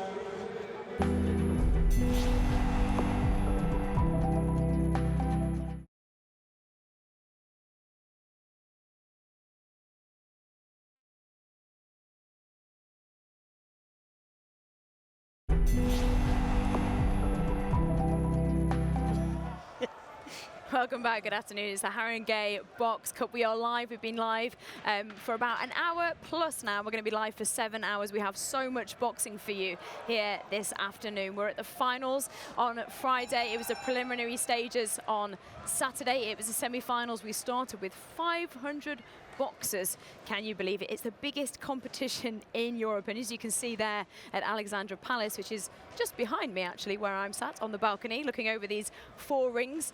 We have the 4 rings to make sure that we have all the boxers and get them all through for the finals. We have 30 bouts today. We're going to show you as many as we can. 390 boxers weighed in, and we've whittled it down to 30 today. We've shown you 3 finals so far, and we have our first male bout coming up shortly. And this is such a premier competition. We've seen the likes of Nicola Adams, the Olympic champion. She started here. She won the Haringey Box Cup. Katie Taylor, 5 times world champion, also Olympic champion, and Anthony Joshua, who's now boxing at pro heavyweight, also won the Haringey Box here. So you can see how much quality there is here at the Haringey Box Cup. And joining me in the studio, overlooking the 4 rings which you just saw on the balcony, is Kathy Brown. Thanks for still remaining with us. That's my pleasure. And also Reese Bellotti, you've just joined us. You're the 2-time national ABA champion. You've been here 4 times, but 4 you're now times. a pro boxer, and you had your first pro fight. How did it go? Went well, stopped him in 50 seconds. Oh, that's not bad then. Did all right, yeah. Good start. And you're boxing now for Matchroom. You signed up with Eddie Hearn. Eddie Hearn, yeah. And how's that been going so far? How hard has it been to change from amateur? Because you've been around the amateur scene quite a long time to Yeah, pro. the adaptation is difficult, but I had more of a pro style as an amateur anyway. And I'm training with Jimmy Mack, and he's a great trainer, so the adaptation is hard, but I get there slowly. Kathy, you didn't really start on the amateur scene, did you? You were a kickboxer and then moved to pro boxing. Did you find the styles difficult? Absolutely. I mean, obviously there was no real amateurs around back in 97, 98. So my background was kickboxing. I had 25 kickboxing fights, but to make that switch, I mean, it's a different sport. People think it's very similar, but to then just have 2 tools instead of 4, it's you have to, and even with the amateur, it's a totally different sport. I was reading up a lot about the amateur boxing before today because it's so different, the pro. It's a different style, different scoring, different technique. So it's a hard switch to do. Reese, I just mentioned Anthony Joshua actually, who won the Haringey Box Cup, and he did the same path as you've done. We've now seen how well he's doing, and he's with Matchroom Eddie Hearn as well. For him, I was talking to him previously over the last kind of year, and he was saying it's more about just kind of getting the ring time to make sure he can kind of get used to going from amateur to pro boxing. But you had 50 seconds of a pro fight. Is it for you, your next fight, trying to make sure it does go the distance? Not necessarily. Like you're in there to do a job at the end of the day, but I'd like to feel him out a little bit more. But you can't control the fight really. You do your thing, and if things happen, that's the way it is. I don't really know. And what was it like to box in the Haringey Box Cup? Oh, it's a great tournament. I love Haringey. Even back in now, my old club's here, there's a few fighters, so love it. The buzz is great. It's getting bigger every year, so it's a great tournament to be in and be involved in. It's massive, so if you do well in it, if you get a medal, you've done well, as far as I'm concerned. So yeah, it's good. So it's the accolade of winning here at the Haringey Box Cup. If you say that you've won the Box Cup, you know that you're good. Yeah, you know you're a decent fighter if you won the Box Cup. To be fair, there's so many quality amateurs in the tournament. So if you come out of a medal or win it, you've done really well. Does it make you want to box today? It did. I've been here all weekend. I've come to my cousin's fighting, so I've been watching and I get the buzz. I love it. Yeah, he won. Yeah, he won. He won the tournament, so it's good for the club. We've got a few other fighters on later, so I can see. Just watching them in there, you get the buzz for it. You know, I love boxing here. Love boxing in general. So yeah, it's great. And your club, is it South Oxley? Yeah. How has it been going for them here today? Well, yeah, no, it's well run. Obviously, 2 boxes later on today. We had 3 in total. My cousin, he won just a minute ago, and there's 2 later on. So we've got a fantastic bout coming up. Before we talk about that, I actually want to quickly move away from boxing. James Bond, you're actually. Yeah, I'm going. Everyone's like, why is she talking about James Bond? You're not going to be James Bond, but you're working on the James Bond film, which you're going to tonight. What are you doing on that? I do the film lighting, so we light up the whole of the Thames. They shut it all down, and we've got to get up there and make sure the lights all working on time, sort of thing. Have you been showing maybe Daniel Craig a few of your boxing skills? No, I don't get close enough to him. Let's do our next bout then. We've got our first male bout, which is Omari, who is a fantastic boxer, boxing out of Fitzroy Lodge. He's taking on Simon Nysata, and the reason why I had to look down was to take a look at his surname, Nysata, I think that's how you pronounce it, from Norway. This is Aussie boxing down at Fitzroy Lodge. They've got a fantastic setup there. Mark Reigate, his coach. Look at those facilities. Would you say that's kind of common in amateur boxing?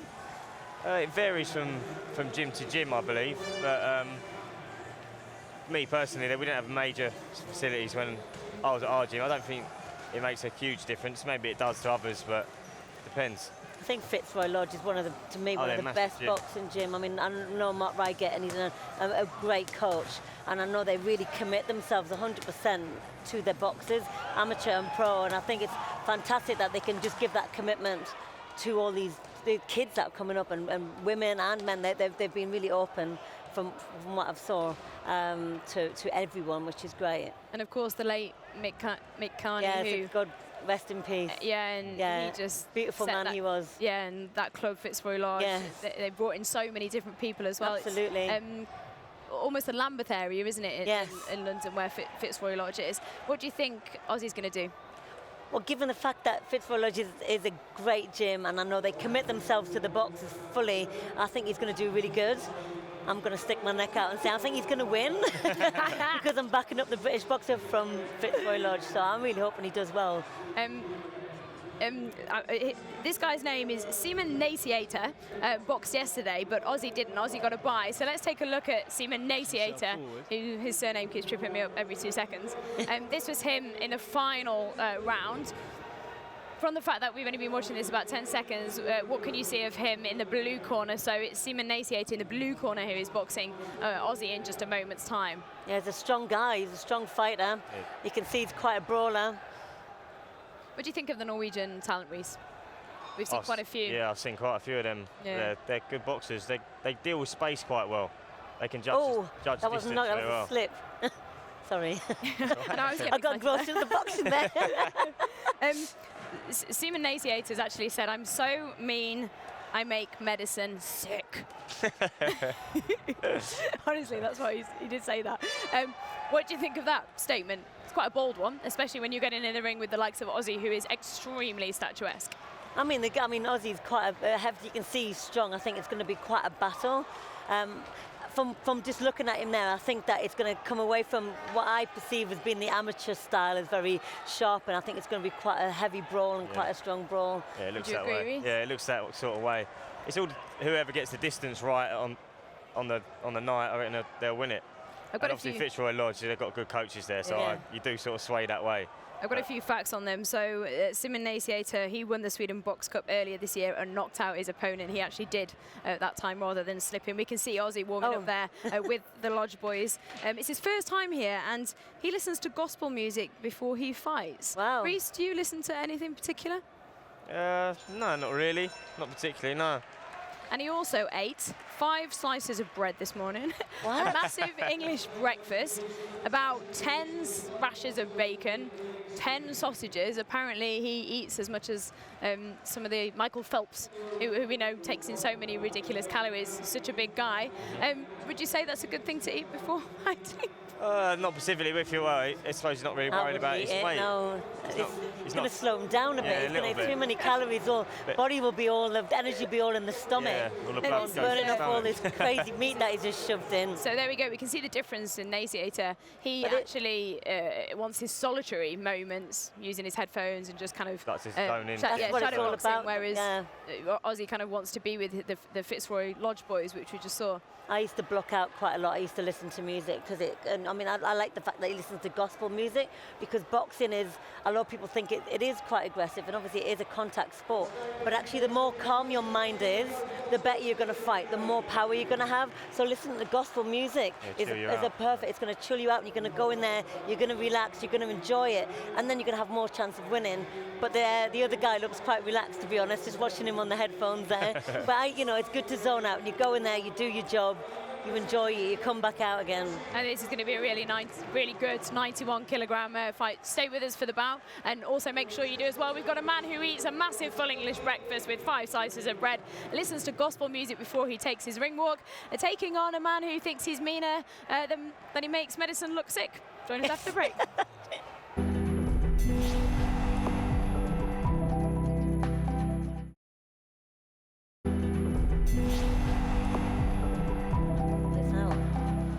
Welcome back to the Haringey Box Cup. We've got our 4th bout in just a moment's time.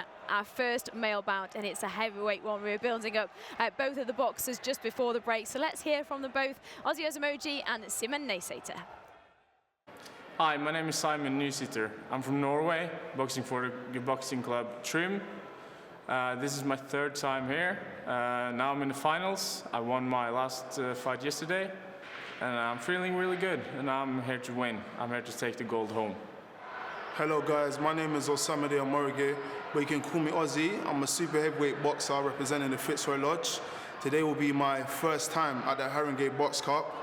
I will enter the ring and give it my all. I'm fighting a Norwegian fighter, and I hope you guys enjoy the fight, as I'm gonna go in there and give it my absolute best.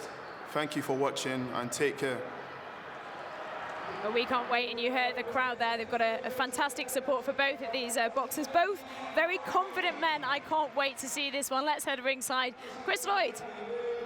Thanks, Charlie. And now it's the big men. Super heavyweight senior A-class. 91 kilo plus final here at the Haringey Box Cup. Simon Naisiator and Trim in Norway in the red corner. And Omari from Fitzroy Lodge in the blue corner. And now the Lodge, famous reputation across the city and across the country, and has produced a number of champions in its time. Omari, a finalist in the London ABA heavyweight finals. He did lose out, was put down in the early rounds, but he's a big man, John. I mean, you think about Anthony Joshua, not many men built his sort of stature, but Omari is one of them. Well, yeah, he is. He's a big guy, and he towers over Naisiator here. But not every big guy is Anthony Joshua, so we'll have to see what Omari's made of. He entered the ABAs the last couple of years. I think at first when he was quite a raw novice, so he's had a lot to learn. But he's at a great club, Fitzroy Lodge in Lambeth, with a great coach, Mark Reigate. So he might have shed those habits of a raw novice. But in Naisiator, even though he's much the smaller man, got a Norwegian boxer who knows what he's doing in there. Certainly proved his credentials against another tall opponent in the semi-finals yesterday, and also proved that he's capable of packing a punch. So it will be interesting to see if he can land early. Omari in the London ABA final, he was caught and put down very early on. It was a bit of a flash knockdown, but just perhaps made him a little bit tentative as the bout progressed. And if Nisaita can try and stamp his mark early, well, that's a nice jab from Omari. That's the thing with a tall boxer like this, you think he would have the advantage in that he just have the luxury of being able to jab when his opponent is out of range to counter. But sometimes, every now and again, if you're taller and you're punching down and you're reaching, every now and again you can leave yourself exposed. And Nisaita, we saw yesterday, has a decent left hook on him, so if he can explode up with that, it could be a useful weapon.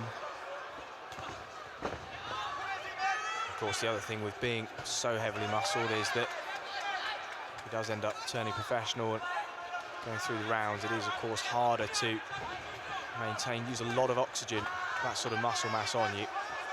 And there's been a criticism of a few pundits and critics of Anthony Joshua, but the thing is we haven't really seen him go much past sort of 3 or 4 rounds, and so we don't know if it's an issue yet, and certainly Omari won't know if it's an issue for him. It won't matter, particularly at this stage. At the moment, it is a patient start from Nisaita, just standing on the outside of the pocket. And that's a nice right hand to the body. And amazingly, he's backing Omari up into the corner. And that right to the body really thumped in. And Omari didn't flinch, but may well have felt that.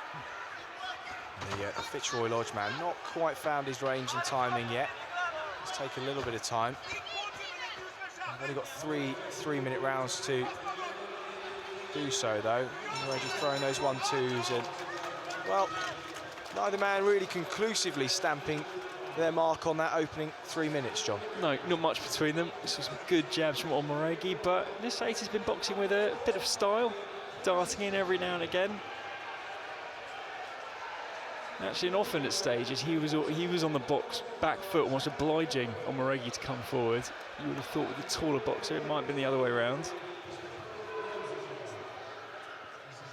Well, I saw the same with Nina Hughes earlier on. Unfortunately, didn't have the success that she would have liked, trying to bring Duffy onto those shots, although really Duffy needed very little invitation to come forwards.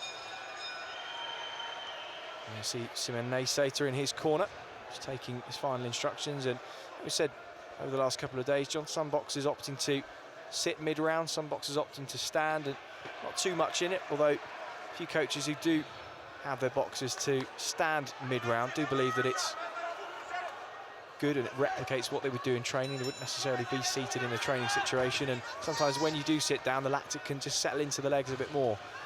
And sometimes I wonder if it's psychological. Often a boxer likes to be the first up off his stool just to show that he's good and ready to go.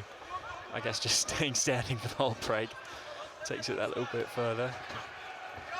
A nice sort of feint and then a jab to the body from Nisaita. He lands, Omari tries the same and misses. Nisaita's timing, terrific overhand right, and really he's not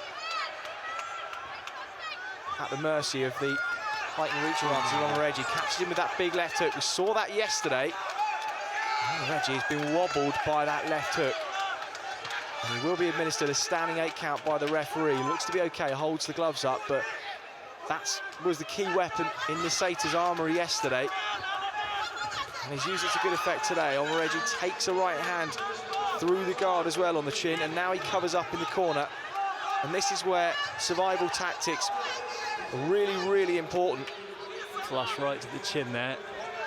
Nisaita's seen he's hurt, and he wants to take advantage of this. That was a big goodness me, and I think the fight is over. Right hand over the top. Yeah. The referee looks to the corner. Will the Lodge call it off? He's calling in the on-site medical physician there to come in, and wow, goodness me, it's an early night for Aussie Omari, and we do hope he's okay. It was absolutely thumping overhand right. He knew Nisaita had power in his locker, and thankfully Omari seems to have his wherewithal, and he's not up onto his feet, but he is seated at least. Goodness me, that was as cold as you can be knocked out, John.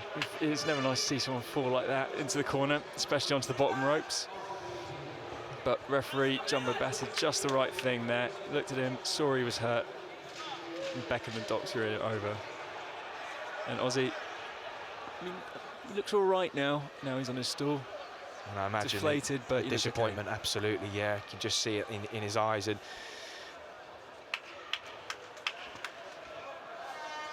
we'll be speaking to Simen Nisator just a few moments' time, but I think more imperative at this point is safety and well-being of Omari, who has done extremely well to get to yet another major London amateur final that, unfortunately for him, has fallen short on both occasions. I suppose you can't have it all your way every single year, and he would hopefully have learnt a lot from both occasions in the last couple of months. It's always hard to take a defeat like that, but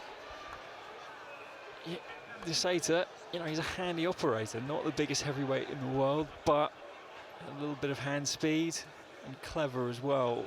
So if Burgeig is ambitious, those kind of bouts will be useful for him. And clearly it's his defence he has to work on when he's letting his punches go. His hands drifted down a little bit, and he looked disorganised when he was under pressure as well. Well, it's really nice to see Omari on his feet, and commiserations to him, but he will live to box another day. And congratulations to Simen Nisator, an emphatic win. That's what we do see in the super heavyweights, big knockouts, and we'll be standing by with him ringside in just a few moments.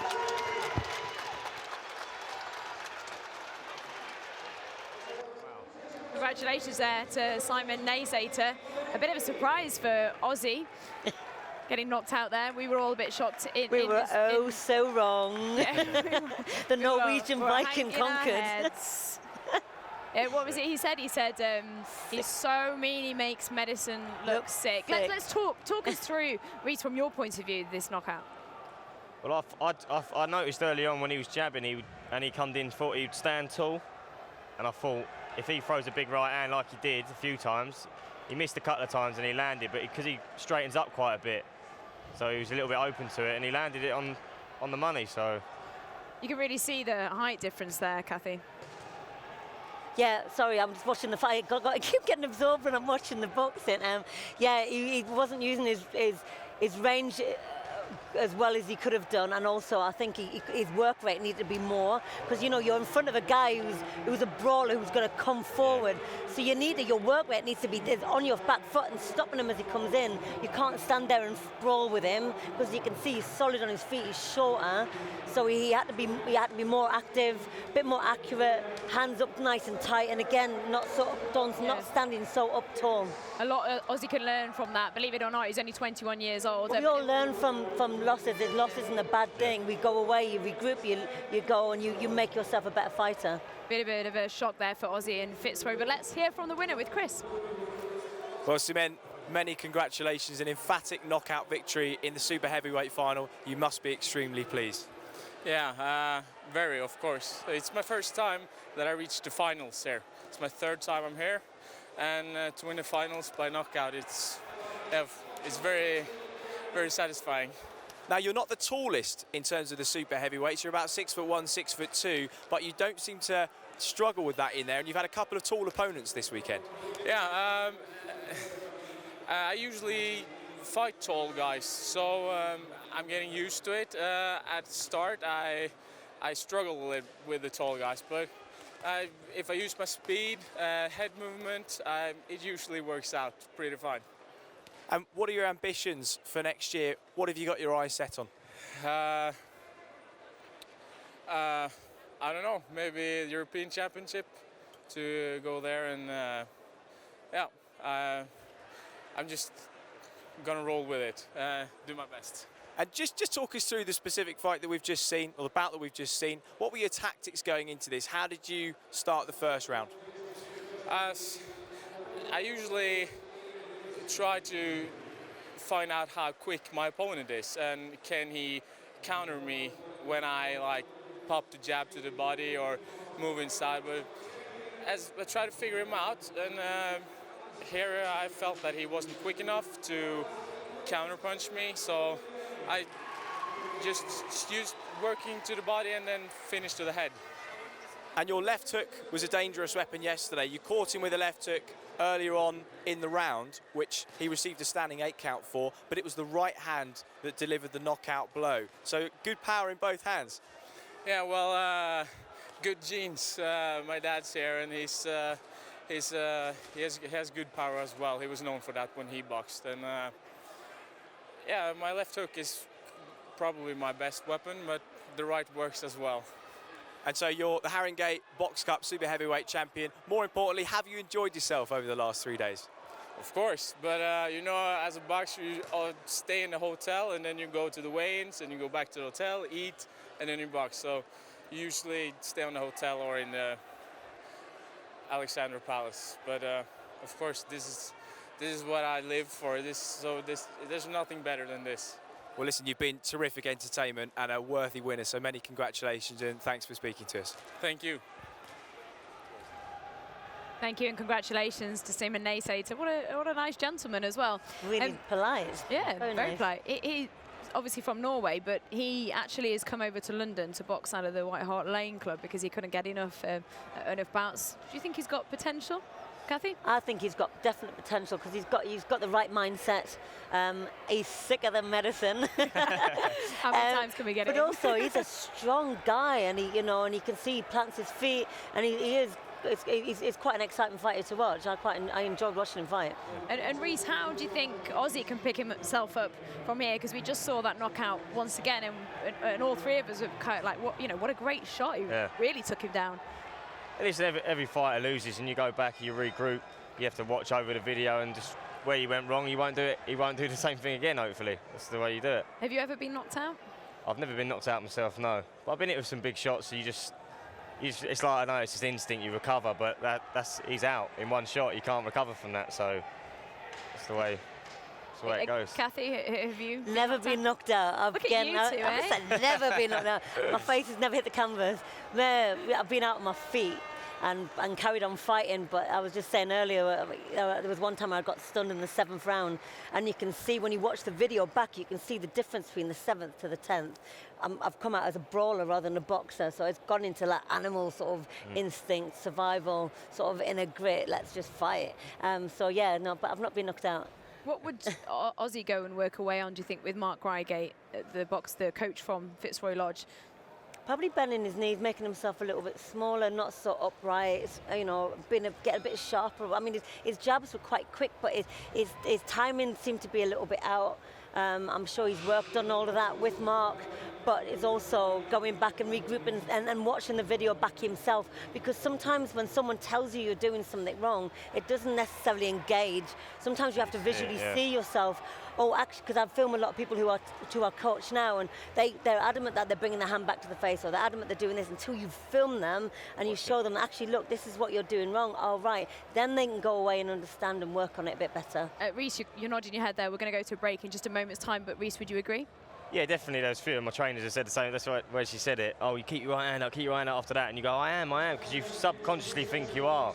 Unless you see it, like she says on a video, then you can't put it right without physically seeing it.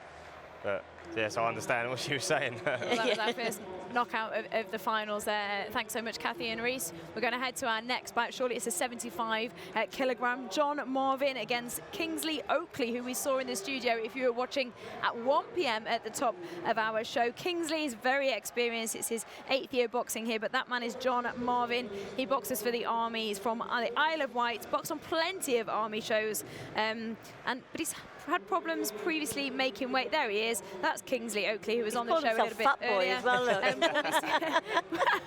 we'll be seeing him shortly boxing. Look at him showing off for the cameras. He loves it, doesn't he? Join us after the break.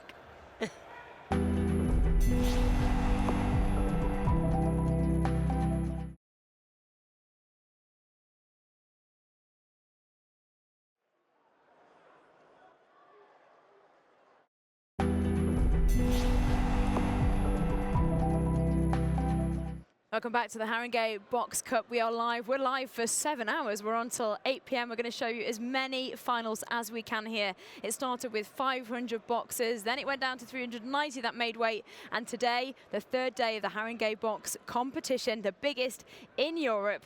We have 30 bouts on for you, 15 bouts for you, and 30 fighters. But next, we have John Marvin and Kingsley Oakley, who joined us in the studio earlier. This is his 8th year of boxing here. He's going for gold. Let's hear from them both. Hi, my name's John Marvin. I'm 22 years old, from Ventnor on the Isle of Wight. Box for the British Army boxing team. I'm here today in my first year of the Haringey Box Cup. Boxed on Friday, boxed on Saturday, and I'm boxing again on Sunday against Kingsley from Haringey. It's going to be a tough one, I know it is, but I'm going to go out there and give it everything I've got. Looking forward to it. It's been a long season. I'm going to go off with a bang. Hi, my name is Kingsley Oakley. I'm from Haringey. I box for the Haringey Police and Community Amateur Boxing Club. I've been there for the past 11 years, my first and only club. I'm here today to compete in the finals of the Box Cup. I have an opponent who I don't want to mention, who's going to get lots of hard work towards his way, and I'm going to win gold for my club. Kingsley Oakley there, saying that he goes in the ring, expects nothing, and wants to leave with everything. John Marvin from the Isle of Wight, box from the Army. Let's head over to Chris Lloyd and John Denham. Thanks, Charlie. Well, the boxers ready and waiting for the senior A-class 75 kilo bout. As you mentioned, John Marvin in the red corner, Kingsley Oakley in the blue, Haringey. And, timekeeper Mr. Tony Treacy rings the bell to start round number 1, and instantly real height and reach discrepancy between these two, John. Yeah, I mean, you see stitched across the front of Kingsley's shorts is the words fat boy, perhaps an indicator that he is a small middleweight. I'm often surprised to see him in this weight category. You think he might be due moving down, but he's a regular fixture in this competition and a regular at middleweight. And as we saw in the last bout, sometimes the smaller man can do quite well. Kingsley's been bobbing and moving, getting low, and that makes him elusive for the taller man. I suppose it will make John Marvin have to punch downwards a lot, and may mean that the hands are lower as he throws, or will mean the hands are lower as he throws. And there you see a counter left hook land by Kingsley Oakley. And just dips to the left, throws a little sharp left hook into the body.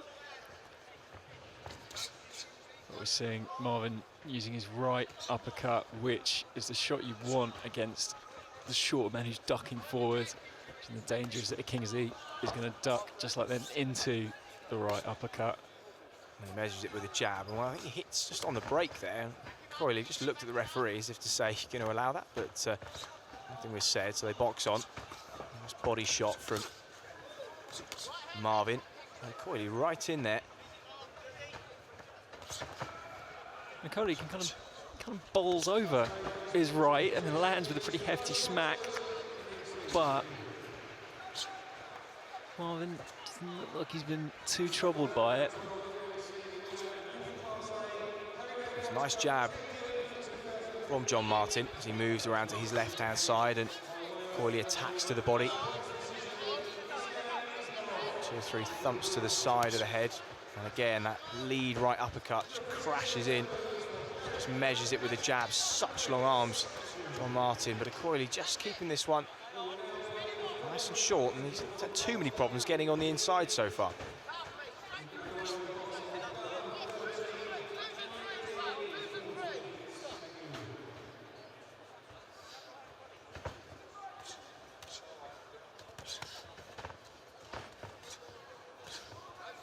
See Martin doing what you would expect, just keeping the jab long, trying to maintain the distance between himself and Kingsley Oakley. A nice right-hand left hook combination from the man in the red corner. That left hook kind of rocked him back onto his heels, didn't it? Maybe a sign of power from the Army man. A good one too as well. Oakley though is experienced, he should know how to look after himself. That may mean that was a good sort of leaping switch right hook. So Kingsley Oakley at this weight has got his work cut out for him a little bit. We see John Martin there just taking on a bit of water and looks pretty calm in the corner, as does Oakley. We say his aim will be to close his man down, work on the inside, and through a few nice counter shots and right hands over the top. But really, there's height and reach discrepancy, and then there's height and reach discrepancy, and this is about the top end of the spectrum as far as short and tall go, isn't it? Really? Yeah, I mean, I'm not even sure if Marvin is a particularly big middleweight. I think Oakley is a very short one, but he is very experienced and should know how to look after himself in there. So you might see him jumping in a bit more and getting into clinches. He'll be safer and more composed perhaps on the inside, whereas the Army's taller Marvin just wants to stay at range, keep him on the end of long straight shots. Nice jabs from John Marvin there. He just moves around to his left hand side.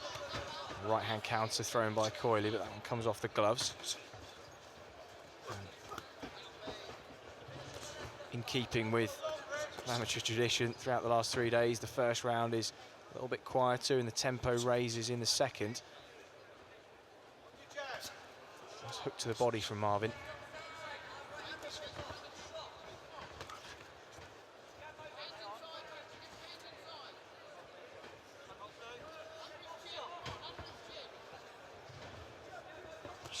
And again, that lead right uppercut, and he just sort of touches the jab to the head of Oakley to measure the distance, and then thumps that right hand in, and it's well, shot. He won't have the luxury of throwing against many opponents, but as you mentioned, the height of Oakley means that it is the perfect shot to throw. A nice clubbing right hand from Oakley landed though there.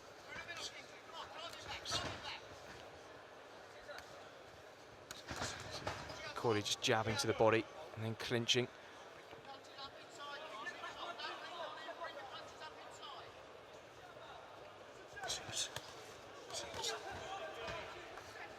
It's another Haringey boxer in the final. And as we mentioned, Nicola Adams, the winner of this competition, a standout performer from the club, and she went on to London 2012 success.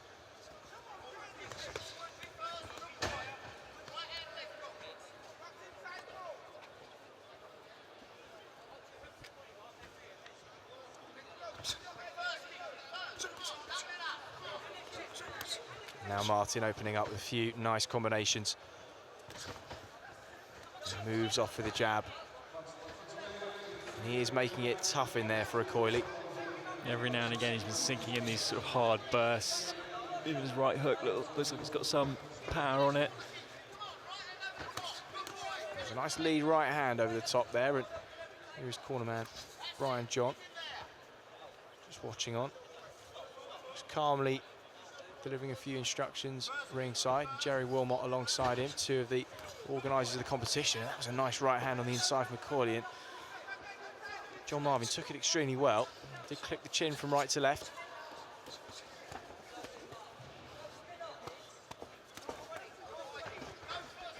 Just every now and again, as Marvin's happily punching away, he gets caught out by a hook or two looping over the top.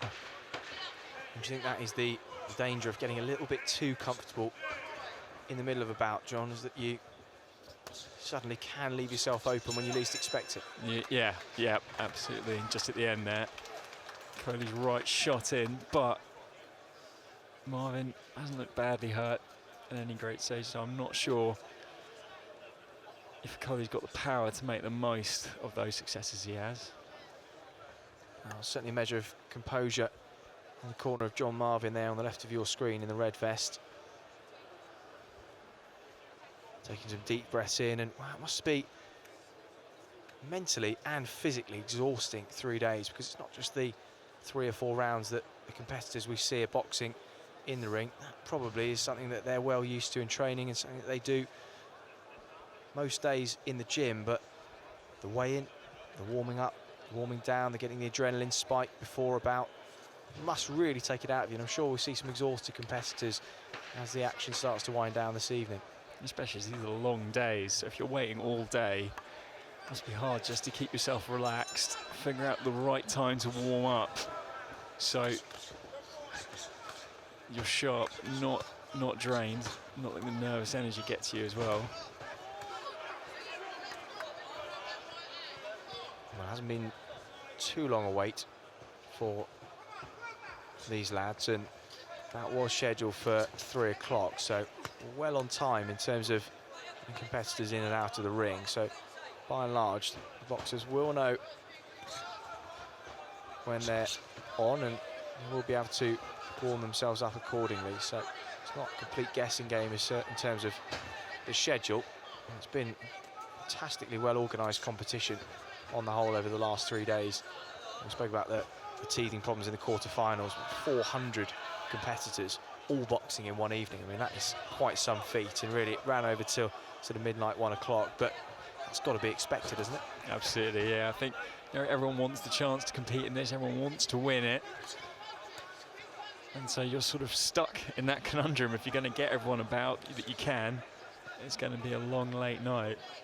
That's a pretty remarkable job by the organisers. Haringey, it's only a small club, and yet they're organising this massive event with even more boxers entering it than major international tournaments.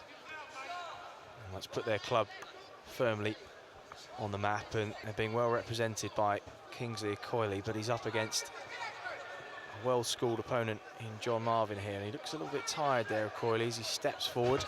He's been pushed to the floor. Marvin back to work behind his jab, starting to really thud those rights in behind the guard. And Oakley hangs on again. Do you think he's been hurt at all there? Well, Oakley, he sort of, you know, those right hands do look hurtful, and you see a jab there go in. But when Oakley gets inside, he's really smothering Marvin, taking the sting out of Marvin's work. So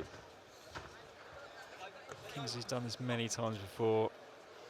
This is his home turf, so. And that was nice from Oakley there. Just slipped to the right-hand side, bang the uppercut into the body, then a left hook. Again, Martin just back behind the jab. Wild with the uppercut off the back of it, though, that time. Just in danger of looking slightly ragged, and he's caught with nice right hand over the top of the jab. And then back to work, and John Marvin has put a lot into this. He's boxed extremely well, but Oakley's still in front of him, and that can be a bit disheartening when you have hit somebody with pretty much everything you've got, and they're still there, and they're still coming forward, and they're still throwing punches. Exactly, and just weave his way beneath your jab and suddenly catching him. Nice. Marvin was the better performer overall, but you know, Kingsley Oakley had a pretty decent third round, and in the third he was often doing what he wanted to. Well, terrific action, and both men giving a good account of themselves in that 75 kilo Class A final. We'll see who wins shortly. Both boxers just catching their breath. John Marvin and Kingsley Oakley, both boxers giving it everything. Kingsley, a little bit aerial, would you think, Reese? Yeah, he was a little bit wild on the inside a little bit. Not all his punches were landing clean, but he was good at getting inside because the opponent was taller. But he was getting a bit wild towards the end there. We have a new guest in, Sean Murphy. You've trained Anthony Joshua as an amateur who actually won this competition, and you also won a Commonwealth gold back in 1986. Have I got the year right? Yeah, that's right. You make me feel old now. Sean, we'll talk about Anthony in just a moment's time, but what's your analysis of this fight? I don't think Kingsley was putting his punches together enough. The other kid was getting picked off a little bit by the long shots. Yeah, John Marvin using his jab well. Yeah, I think straight shots, and yeah, it was John Marvin who took it.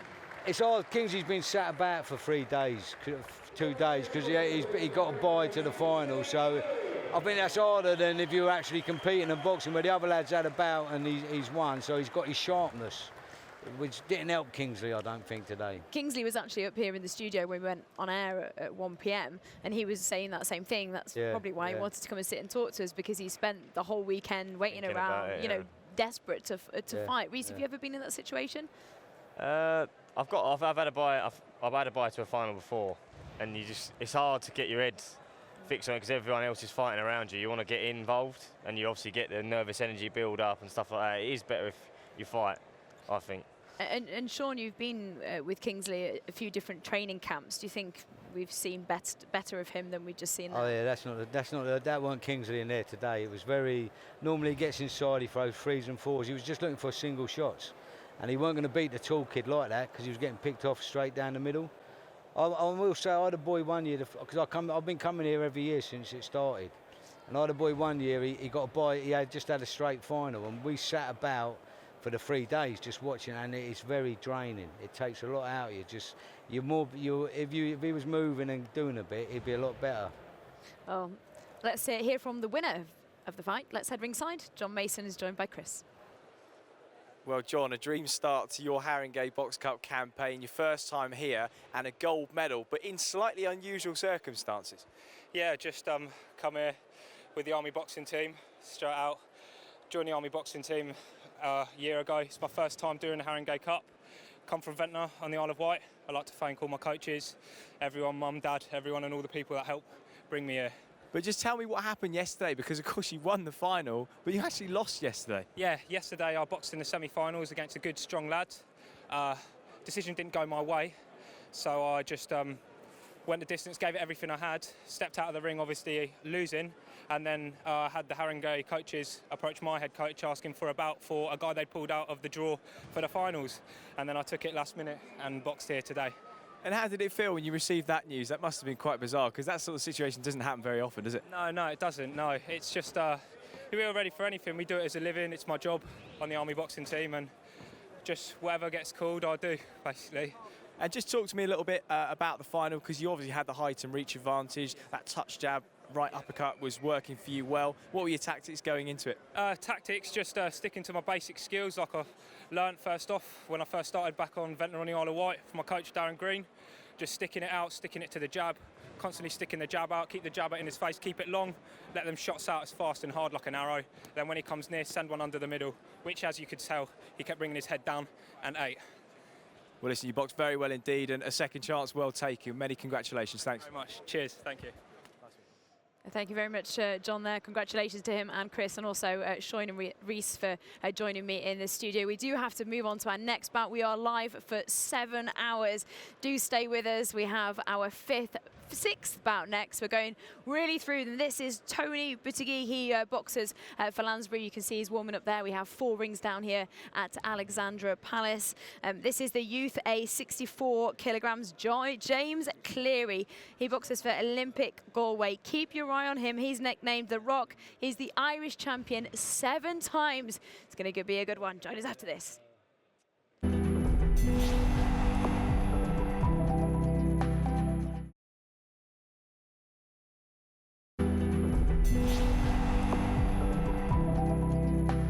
Good afternoon. This is a Haringey Box Cup live, one of the biggest tournaments in Europe. We have 2 boxers waiting to go toe-to-toe. It's the 64 kilograms, Tony Buttigieg and James Cleary. Let's hear from them now.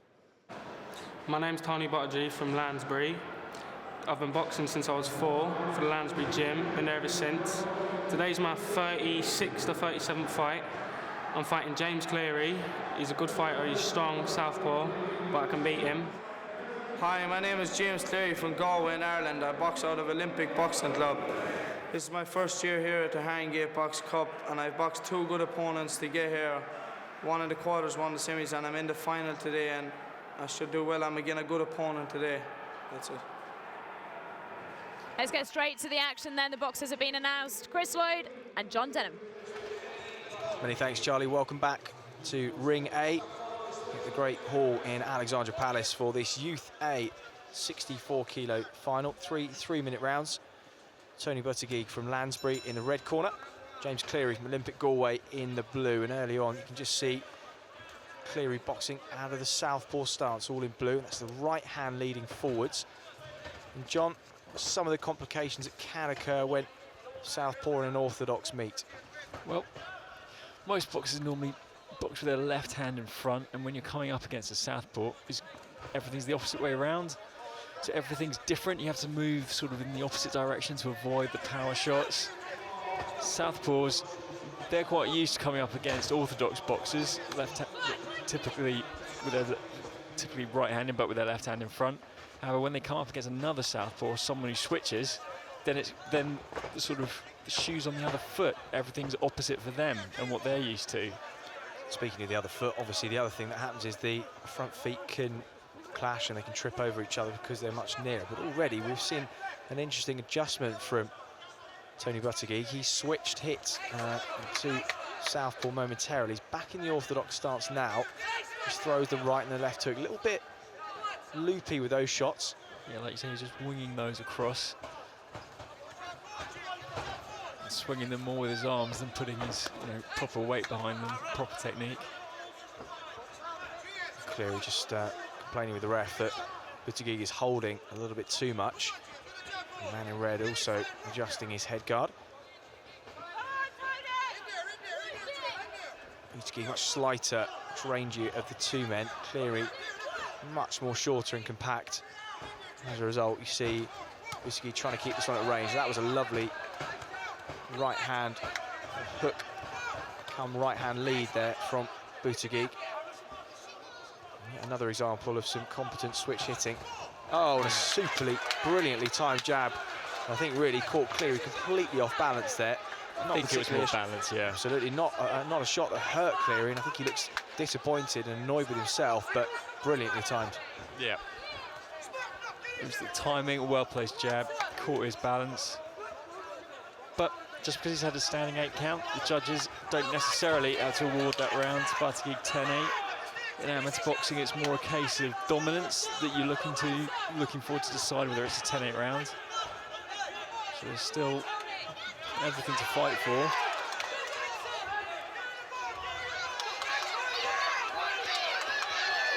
And it's sort of loose work from Tony Burgeig. He's long and limber.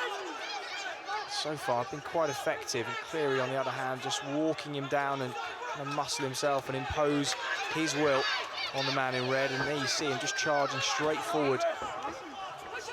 The problem for Burgeig is if he gets himself square on, as he does from time to time on the ropes, and then he's swinging these wide arm punches, he could be open for Cleary. He just comes straight down the middle at him. And that is one thing you do see in the amateurs, is back against the ropes and those feet come square. And of course you want to stay as side on as you can, present the smallest target possible for your opponent to hit. And I suppose all part of the learning process. Absolutely, yeah. These are youth class boxers. That's why they're wearing the headgear. But generally in this tournament, we've seen some real quality young boxers who are coming through.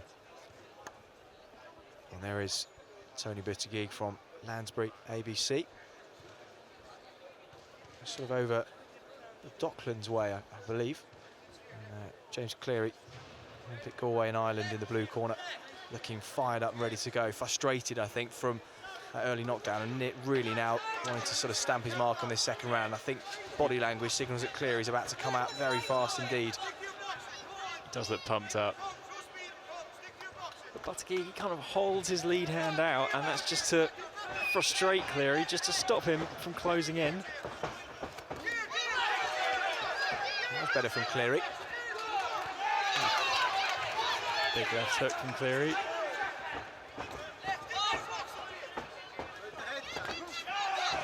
Nice left to the body from Cleary again.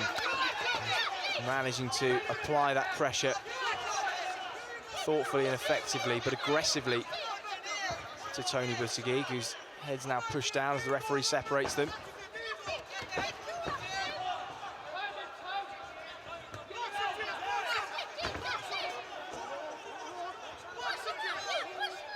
Again, the referee will try and limit holding in the centre of the ring. Saw just then something you can get away with when you're wearing headguards. Both have their hands up, but sort of stepped into each other head first, so the headgear protect them from getting bruised or cut. But as they progress on to senior level and the headgear comes off, those are things, habits you need to avoid and get out of. Well, there's a debate that's come to the fore of amateur and semi-professional boxing in the World Series. The announcement of the headguards are going to be removed from the elite levels of the amateur competition, the Olympic Games and the World Championships a couple of years ago, and has caused more cuts in some of the international competitions. And of course, one-off bouts where you've got time to recover, it's not so much of an issue, but in tournaments like this, we have got a box over 3 days. If the cut opens up the first or the second day, and you do progress to the next round, it can end up being the undoing if an opponent uses it as a target.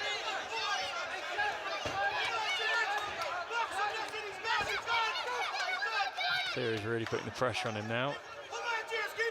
Just a slip there from Tony Burgeig. He was under a bit of pressure, just right foot went from beneath him, and now just a little bit of bravado, just has those hands swinging right the way down by his waist. As if to say to Cleary, the pressure's not bothering me, keep bringing it forwards, but at the moment, Cleary getting the better of the exchanges. Good snapping shots to the head from Cleary.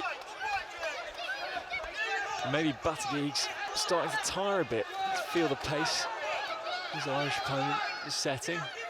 Well, a nice head movement from Burgeig in the corner there, hands low, landed a couple of shots, and those shots are very difficult to see when they are thrown from, not even just by the waist, below the waist, as Tony Burgeig was throwing them then.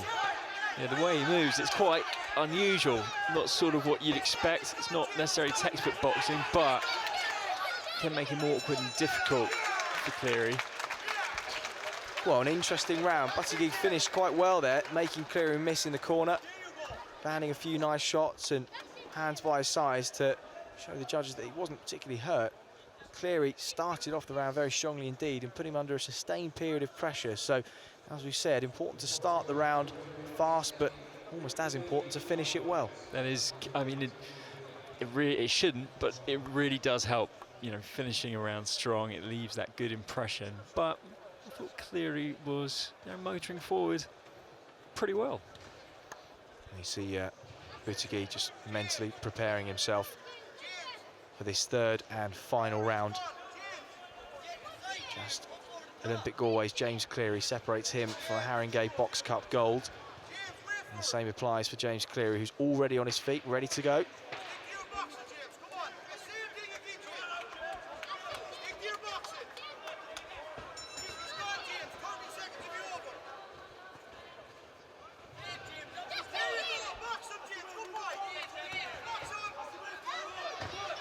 Burgeig now southpaw as he starts this round, and just sticking behind that right-hand lead, moving away from Cleary at any opportunity, and almost getting his feet caught up with the referees then. He's using the full width of this ring, and Ring A is the largest ring of the 4 in operation in Alexandra Palace this weekend. It does suit the style that Burgeig is employing at this very moment. And really, is he signalling to the judges, John, that he believes he's in front and moving away and trying to just have a safe round? Is that sensible, do you think? Perhaps so. Also, I wonder if the switch of stance and moving is something he wasn't happy with how things were going in the second round. He needs to take a different approach. And when he's moving, just snagging Cleary with his jab, that's what he needs to do to win this last round, and that could start frustrating Cleary. Well, clearly his movement, his corner rather, had told him to employ lots of movement and draw James Cleary onto shots. And as Cleary follows him around the ring, you just notice that he mirrors his movement. So when Burgeig moves right, Cleary moves to his left to do what's called cutting off the ring, narrow the space, and it can be like boxing in a phone booth at times if somebody does it effectively. And James Cleary really, really keen to not let this one off. Burgeig just chops a short right uppercut in there. A little bit cheeky that, and again, bizarre stance, isn't it? Now Cleary lands a right uppercut. Are we going to see some action in this third and final round? It's been very negative from Burgeig for the first minute or so. But I think that's been sensible from him. Probably the right tactics now. Land a shot, get out of the way so Cleary can't catch up to him. As difficult as it is for Cleary to get on the inside, it's impressive work from Burgeig to keep this one at distance when you have got somebody constantly walking towards you, constantly walking you down. Nice jab to the body there, right hand lead from Burgeig. Takes a lead right to the jaw in return though from Cleary. We really have seen it all over the last 3 days in terms of clashes of styles. And a nice left backhand from Cleary to the body. Cleary needs to get busier, just not landing quite enough punches in this round. Cleary's just got to bite down on his gum shield and start chucking a few shots in. Because this long-range contest is suiting Tony Burgeig in this final round, and although he didn't start the stronger of the two, you feel he's really finished the better. Both men raise their hands, both anticipate the win. John, for you, it's a big call. Who would you give it to? I actually think that was a close one. You know, I like what Cleary was doing in the second round. I think Burgeig, you know, switched things up in the third, maybe got the third, so it all comes down to who you think got the first, and that might actually have been Burgeig. So maybe a split decision his way, but we'll see. Well, most of the decisions have been absolutely spot on over the last 3 days. One thing we will say is that judging has been exemplary.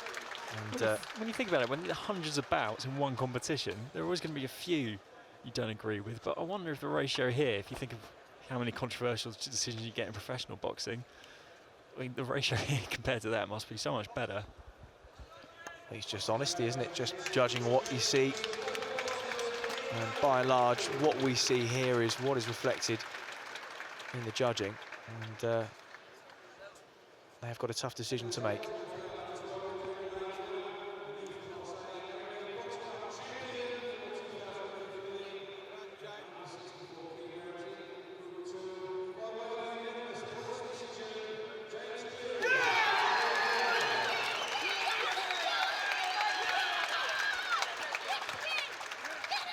Disappointment. There we go, congratulations there to James Cleary. He's had over 150 fights and he's nicknamed The Rock.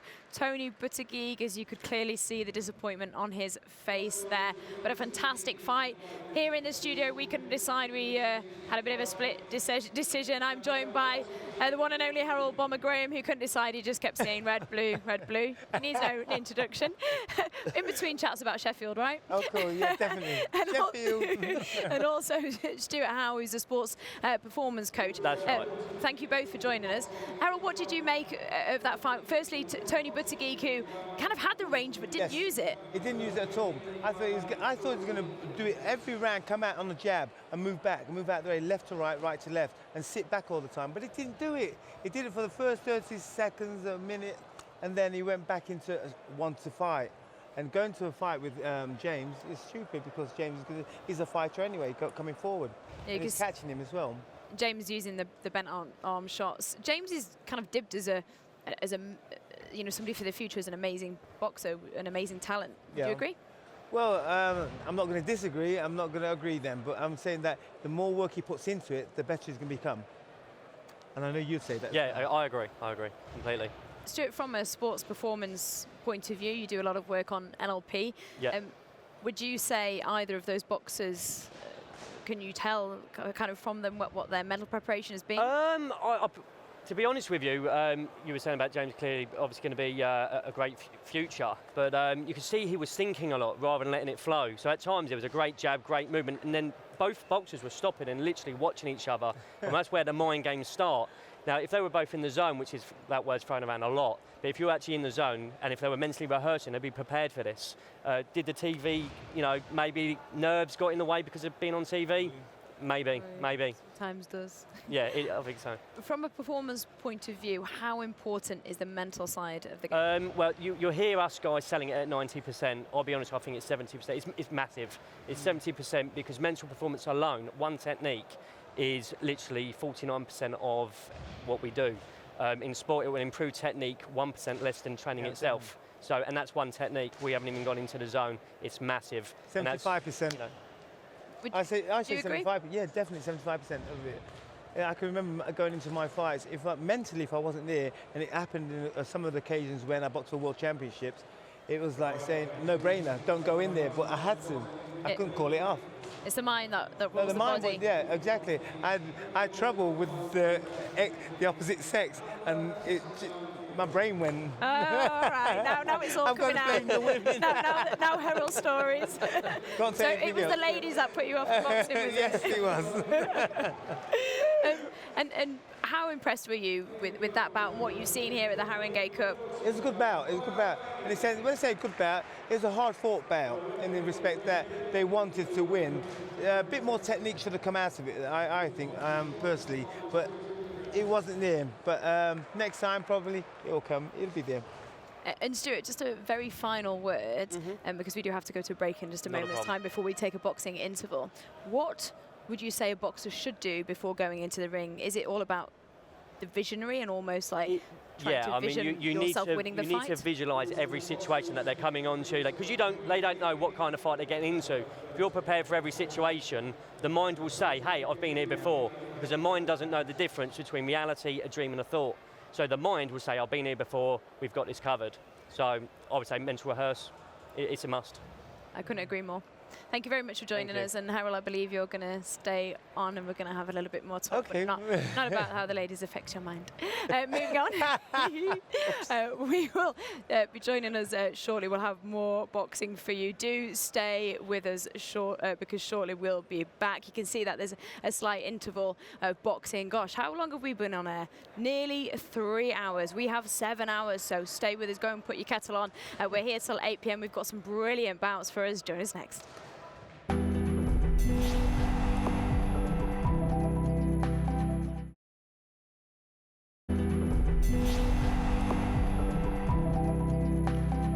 Hello, welcome back to the Haringey Box Cup. We are with you all afternoon. We've been on air since 1 p.m. and we are on air till 8 p.m. 7 hours of live boxing. We're going to try and fit in as many finals as we possibly can. This all started on Friday with the preliminary rounds with 500 boxers, 390 made weight. Harold Bomber Graham sat next to me. He was like, "Whoa!" When he heard how many boxers, you were like, "Oh God!" And Bevis Allen as well, still joining us. Sorry, I did disappear just for a little comfort break because I've been on air since 1 p.m. and I'm going to be here till 8 p.m. So thank you so much, our commentator Chris Lloyd, for stepping into my seat for that moment. What do you think of the boxing so far, Bevis? Luckily, this weekend I've been helping out with administration, helping the boxers with their medicals and recording the results of the bout. So I've got to see a lot of the boxing from quite a good position. I think the stand has been very, very good. And I think it's great that so many boxers, boxers from all over Europe have turned out, but the quality has been very, very good. Yeah, we have boxers from the likes of Germany, Norway, Switzerland, even I think there was one from Nepal as well. Of course, we've had a great Irish contingent and quite a lot of gold medalists as well, and obviously the English, the British lot. Harold, how many times have you been down to the Haringey Box Cup? Not too many. Not too many? No, not at all. I thought you'd been here quite a few times. No. I've been there about twice, actually. And what do you think of the competition in the amateur scene at the moment? Amateur scene is growing. It's getting stronger. Week by week, month by month, it's getting stronger all the time. And this is going to be brilliant for it as well. The thing is about it needs more competition of good boxers coming through and the good trainers. And that's where you get your trainers as well.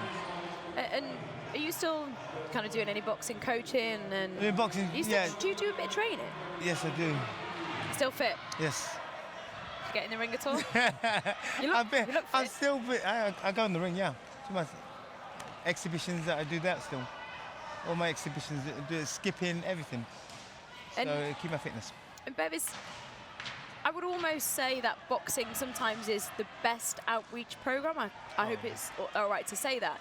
Yeah. It saves so many people and helps so many people mentally and also physically and with their homes as well. I know that you do quite a lot of work with programs in the communities. Absolutely. It's funny because it's only the last, I'd say, 6 or 7 years that people have started realising the benefits of boxing, not just in terms of the competition side, but the non-contact boxing in terms of fitness, the discipline, and how you can apply that to every area of your life. And one of the things we're looking at is obviously getting boxing in more schools. And I think from a young age, in America, I think kids can box from they're 8 years old, but in England, it's 11.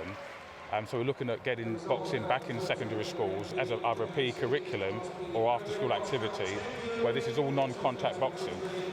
The training's fantastic, and I think more and more kids absolutely love it. I know that one of the boxers who's actually our last bout, who you definitely should watch around, I think, 7 p.m. this evening, Reynolds, Yeah. he's from Luton, and he said that a lot of his friends, have been stabbed and have been in prison.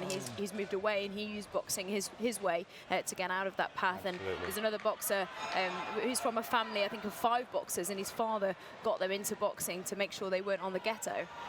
I mean, as an engagement tool, I don't think there's a better activity or a better sport other than boxing. It ticks so many boxes on a social level, a political level, and just in terms of social cohesion. I think it's an incredible sport. Harold, would you say that? You're from Nottingham originally. I always associate you so much with Sheffield. I always think you're from Sheffield because you box so much out of Winkerbank, out of Brendan Ingles, really famous gym. You must have seen much of the same thing from that area. All the time, yeah. It's like saying you see going into different parts of the country or different parts of Sheffield, and the down and outs, we call them. And we used to go into all right, we're not that bad. By the way, I'm from Sheffield, for those that don't know. We used to go into different areas, and they used to come to the gym, and we used to do exhibitions with them. And they used to love it, and the parents used to send them back to us for the discipline side of it. As you were saying earlier on, it's more about discipline, and like going to school, I can't fight, I go to a boxing gym now. Stepping in the ring is all about discipline. We actually have 2 boxers behind us. We're on the balcony, as you can see, that are in the ring waiting for us. So let's hear from them both. We caught up with them earlier, Fillingham and McKenna. Hello, my name's Ryan Fillingham. I box from Army Boxing Club. I'm from Lincoln. This is my first time in the Haringey Box Club. Got to the final, so really pleased with that. I haven't boxed a kid before who I'm going to be boxing, but all to be decided very shortly. My name's Gary McKenna. I'm from Monaghan in Ireland. I box for Old School Boxing Club. I entered this competition last year and I won it at the 50 kg section. I'm here again this year and hopefully going to do the business again. Me and my opponent have similar styles, and it's all going to go down to who puts in the most effort in the fight. As I said, we have both boxers ready for us in the ring. Ryan Fillingham, boxers for the Army. Gary McKenna, as you heard there, boxers for Old School. This is a 60-kilogram lightweight fight. Let's head over to our commentators and get to the action. Chris and John. Well, here we go at the 13th bout of the day in Ring A, with the Army's Ryan Fillingham in the red corner. Actually one of the top boxers in England. Reached the semi-finals of the England Boxing National Championships this year. He's going up against Old School's Gary McKenna in the blue corner. McKenna in the blue, Fillingham, the Army man, in the red.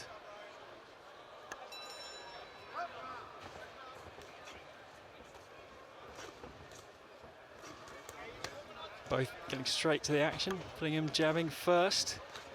You really want to establish that jab and then work off it. McKenna applies, landing a jab of his own.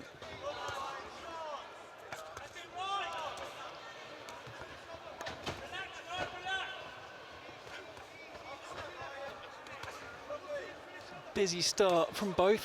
They haven't spent too long trying to feel one another out.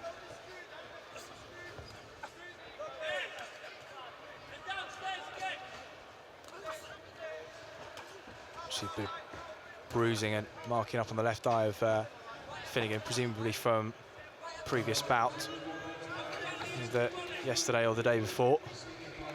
As that accumulated punishment will leave a few sore heads Monday morning. Just a marker, isn't it, that you pick up wear and tear day by day when you're boxing back to back. So only really got the night to recover, and that often can only be a few hours really. If you box late, you've got to get up again to weigh in and then try and rest until you compete. I suppose an important microcosm of the bigger tournaments that some of these boxers will go on to compete in, having to box at short notice with only maybe a day's rest in between and multiple weigh-ins. Not just the experience they gain from having multiple number of bouts in a short space of time. Just the format of the competition as well. Absolutely, yeah. And that's what a Box Cup like this really helps those boxers with international ambitions. This gives them a taste of the format of international competitions that you didn't used to get too often in England, though actually the sort of later stages of the national elite championships have caught up, and it's now structured like this Box Cup day after day. Fillingham here is starting to bring in some powerful straight right crosses. A bit of blood from the man from the Army boxing team in red. Like I say, landing some good shots. Over the years, actually, the Army has produced some outstanding boxers, particularly at lightweight a few years ago. Martin Stead was the Army lightweight, who I think won 3 ABA national titles back-to-back. Even got a win over Tom Stalker, GB captain at the last Olympics.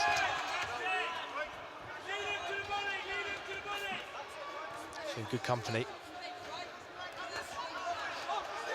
Fillingham here, proving his worth as well. Crashes that left hook into the body, and that got to have stung. McKenna took it well, but shoves Fillingham over, and a wry smile from the man in the red corner. It's a fair bit of blood on the face there. The referee just dusting those gloves down, and they go to their corners.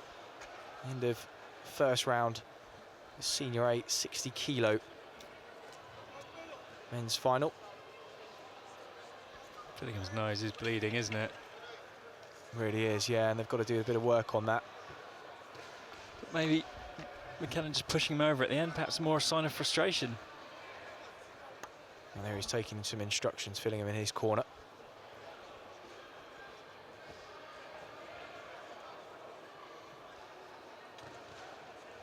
And the blood from the nose now been wiped off, and no sign of it anymore, but it was bleeding pretty profusely in both nostrils. There it is. Lisa, it's not as much of a problem to say a cut over the eye, and there the blood can obscure your vision, or even the swelling. I will say a cut under the eye is the ideal place to have it if you're going to have it.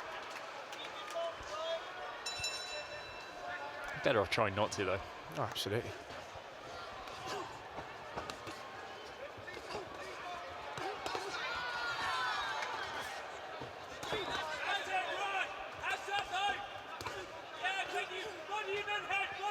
Even though they're lightweights, they've got some power, don't they? Well, absolutely, and both quite flat-footed, and they stand and trade, and both seem happy to do so. Loading up with some nice sort of short to mid-range work, but a great deal of holding. It's good work, this, from both. Problem seeing a bit of inside work, and nice rolling and throwing hooks to the body. You say a bit more full-blooded than the work we've seen in some of the previous contests.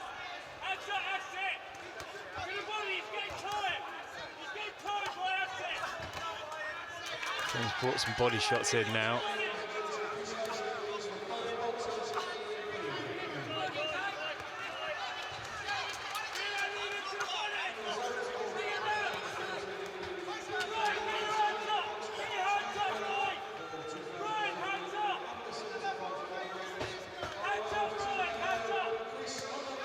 Both putting a lot into this round, actually, so fitness and stamina could become factors. This one, three-minute rounds. As you say, high volume from both men. Fillingham just bobbing and weaving, throwing some hooks to the body, and then cops a few from McKenna in return. They are just planting themselves in the middle of the ring, but moving their bodies and just, well, looking to slug it out. It's more attritional, this, isn't it, than some of the technical bouts we've seen.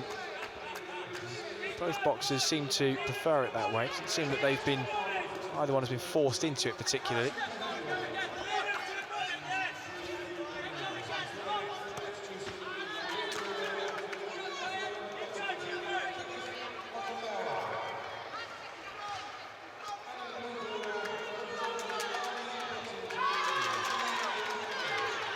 Going to rock Fillingham back to the ropes there for a moment. Fillingham just pushes his way forward just to get away, get clear.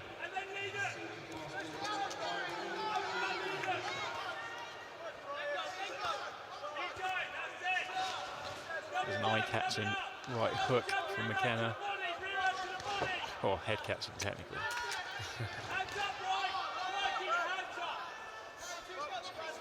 You see Fillingham just trying to clear the nostrils there, and a lot of blood coming from there. Can restrict the breathing. Again, both bobbing and weaving, similar stylistically, really. Yeah, but quite an entertaining blend because they're just standing there and going for it. But you know, there's some very talented lightweights in Britain and Ireland. You'll see with the sort of, you know, the best of the best, the champions, there's more mobility, more moving around the ring. Say Luke McCormack is the top English lightweight at the moment. A real slick, classy operator. Someone to look out for, actually, during the qualification period for Rio 2016 or even Tokyo 2020. Is Luke out in Azerbaijan for the Europeans? He is out in Azerbaijan at the moment.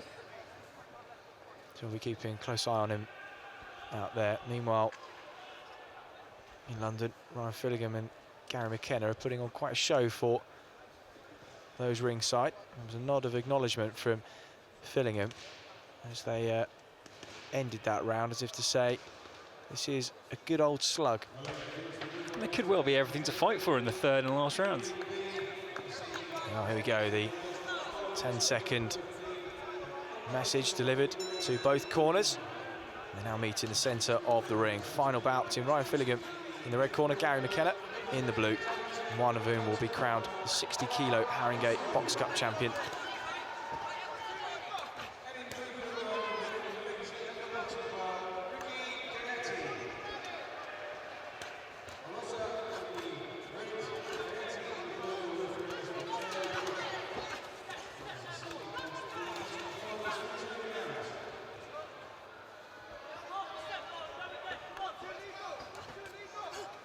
In a grueling battle like this, whoever's kind of grinding their way forward onto the front foot, even if they're both landing, could just be what impresses the judges.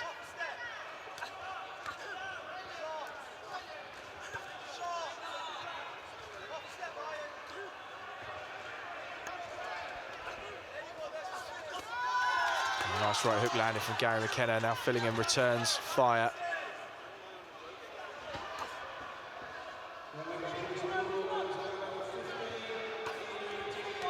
This has got to be a tough one to score for the judges because both men are throwing, both men standing there. Neither's really been pushed back particularly more than the other. Both have landed shots.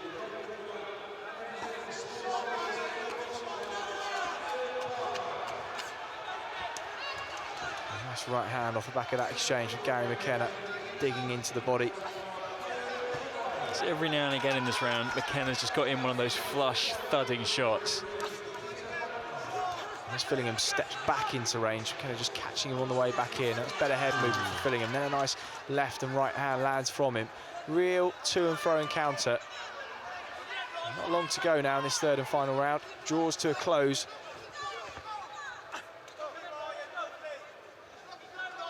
Referee just telling him to watch the heads.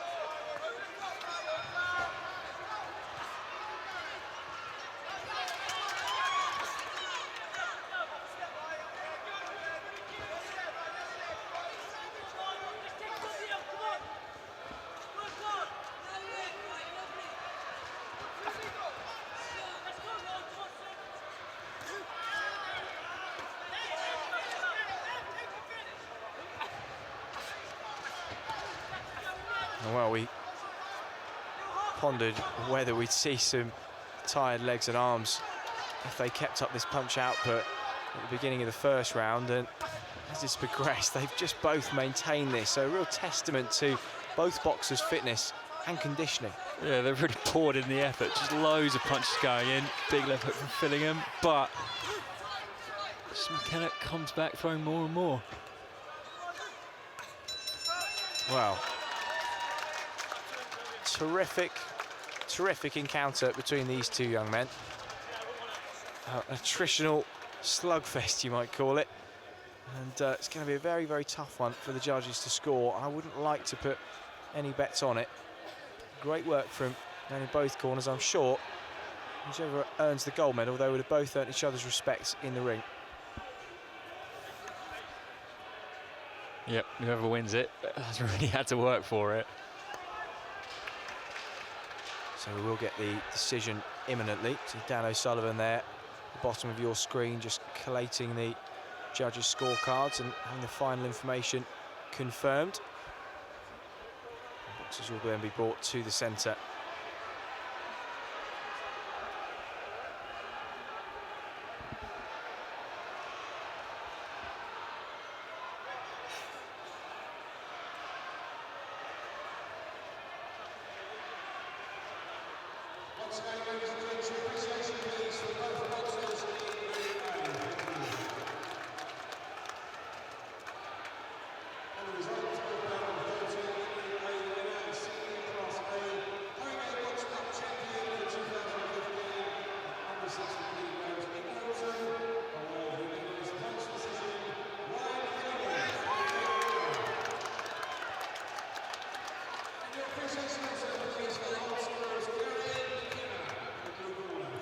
Well, a lot of mutual respect. Congratulations to Ryan Fillingham.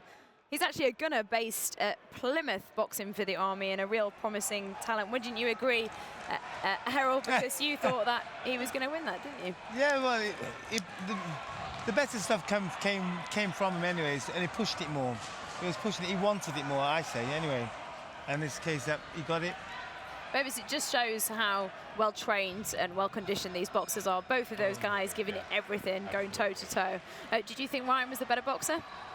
He was more persistent, but I thought McKenna put in a really, really good shift. Yeah, I thought it was unlucky. I was quite surprised, to be honest, with the unanimous verdict. Yeah, I thought maybe a split. I know that you've been sat on the desk throughout the weekend, you know, helping out, registering the boxes. This morning when I came in, must have been about 8 a.m. and I think the gates didn't open till 9 a.m. and we're now, I think, gone past 4 o'clock and we're here till 8 p.m. It's such a long weekend for the boxers. What's the feel you get when they walk in? Because they were queuing before the doors even opened this morning, even the ones that are boxing now. Absolutely. On the first day, the weighing started at 9. We had boxers there at 8 o'clock knocking on the door, wanting to come in and check their weight and get ready. I mean, the sense of anticipation is incredible. I mean, I've been at the Haringey Box Cup every year from the first year, 8 years ago, to now. And I think the first year there were 200 boxers, and now 400 boxers, doubled. 4 rings. There were 2 rings the first few years, and now we've got 4 rings. It just shows you how it's grown. Yeah, 4 rings, and I know I've been repeating the stat quite a lot throughout the afternoon, but if you haven't heard and you've just tuned in, I'm amazed how many boxers actually registered. It was 500. That's a huge amount, isn't it, in the amateur scene? 500 boxers are definitely brilliant. It shows you how popular it is as well, though. Now, I know you're a very popular man. We're sat on this balcony. We're sat on this balcony here, and we've got the 4 rings behind us. And you've been waving constantly. Yeah, I can't help it. No, I know. You know so many people here in the boxing scene. So many people know you, and I just want to say thank you. It's a huge privilege to have you on the show. And also, Beppis yourself, I couldn't agree with you more for the fact that we should have non-contact boxing for young kids in schools, and we should definitely promote that more. So keep on going with your fight. Thank you, both of you, for joining us. Thank you very much. You can go and answer your phone now. So it's Kyle Haywood and Ahmed Rossi boxing next. It's our 8th fight. Kyle Haywood, a former ABA junior finalist, and Ahmed Rossi, who boxes out of Stockholm. We actually saw him compete yesterday in the semi-final where he beat Kiev Del Dyer, which was a bit of a shock here at his home boxing club. So join us next. Stay with us. We're at Alexandra Palace and we're live till 8 p.m.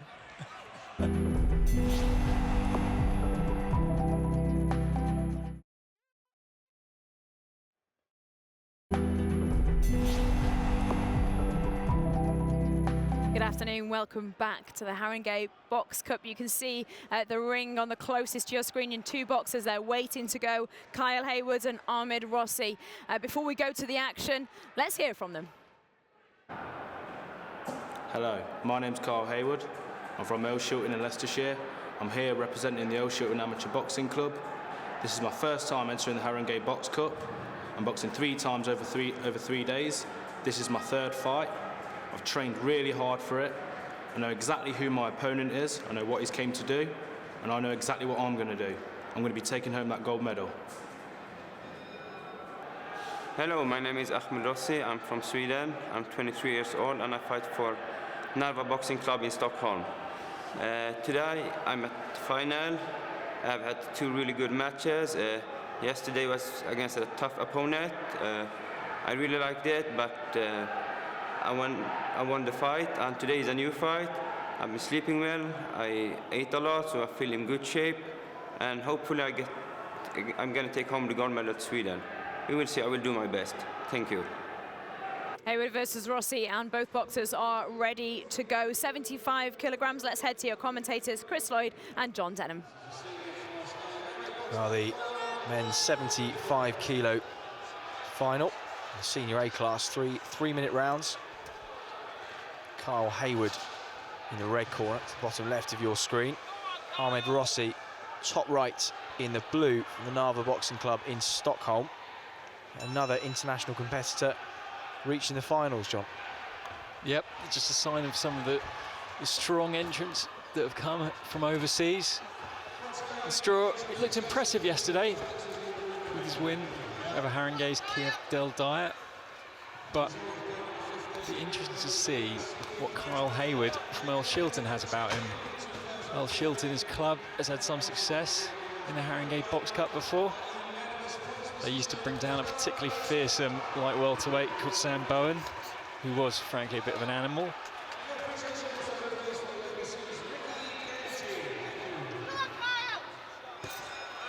Haywood on the back foot, box out an orthodox stance, but not given a great deal of room by Ahmed Rossi. And Rossi got in with a very hard body shot there. Haywood doing just the right thing to hold on to him, try and get his breath back.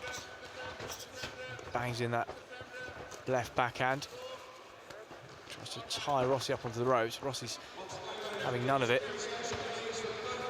Keen to get to work. Haywood in the red. He's reached the junior ABAs in the past, but Straw's physicality could be a bit of a problem for him in this contest. Just needs to get used to this tempo.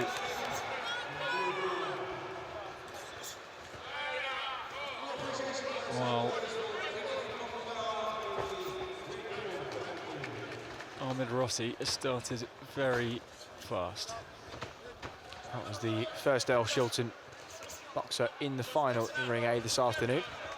Remember, you can check out the other bouts on londonlive.co.uk. Live web streams on all of the rings. No commentary, of course, but right here, 2 more rounds to be contested between Haywood and Rossi, determining the 69 kilo welterweight victor in the senior men's A class. Again, just what we saw from Rossi yesterday, walking his man down, giving him a great deal of room to move and work. And Haywood's led well with that left hand. A nice bit of head movement there to evade the oncoming shots. It's better work from the man in the red corner.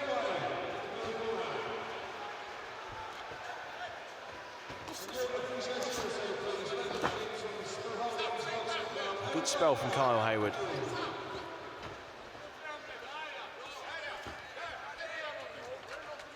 Seems like he's just getting used to the pace now. Maybe he was caught out a little bit cold at the start. And now Rossi comes on strong as this round draws to a close. And Rossi just charged after him, put sort of body weight behind a left hook, really jolted Haywood's head. That was a nice finish from Haywood. 1-2, banged in the left hook to the body. Both boxers retreat to their corners. Competitive opening round. Good quality that we saw from both in the semi-finals yesterday afternoon.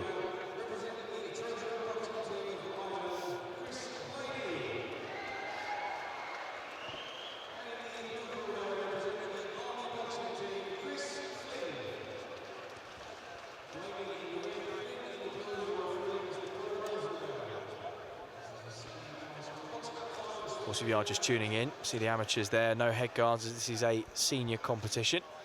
So the female bouts and the juniors still have head guards. Not too much in the way of cuts over the last 3 days, John. No, actually, we've seen sort of one bad one that really caught And it would have caught our attention. A couple of nicks and bruises. So maybe that's a sign that the transition is being made. People are getting used to boxing without the headgear on. Also, hopefully without that head guard slightly obscuring your vision, you can get a bit more head movement, see the incoming punches better. I suppose for those boxers who have ambitions ultimately to turn professional, then getting used to boxing without head guards at an early stage of their career is no bad thing.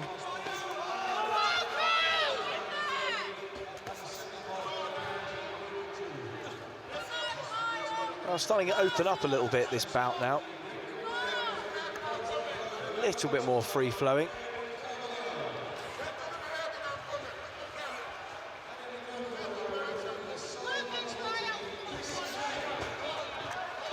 Rossi not quite so come forward as he was in the first 3 minutes. Oh, thumping right hook to the body from Rossi.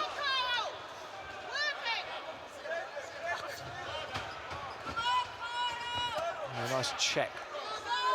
Front right hook from Haywood. Oh, and a lovely lead left hook through the guard as well. That was excellent. Haywood just moving off, then stopped. Caught Rossi out.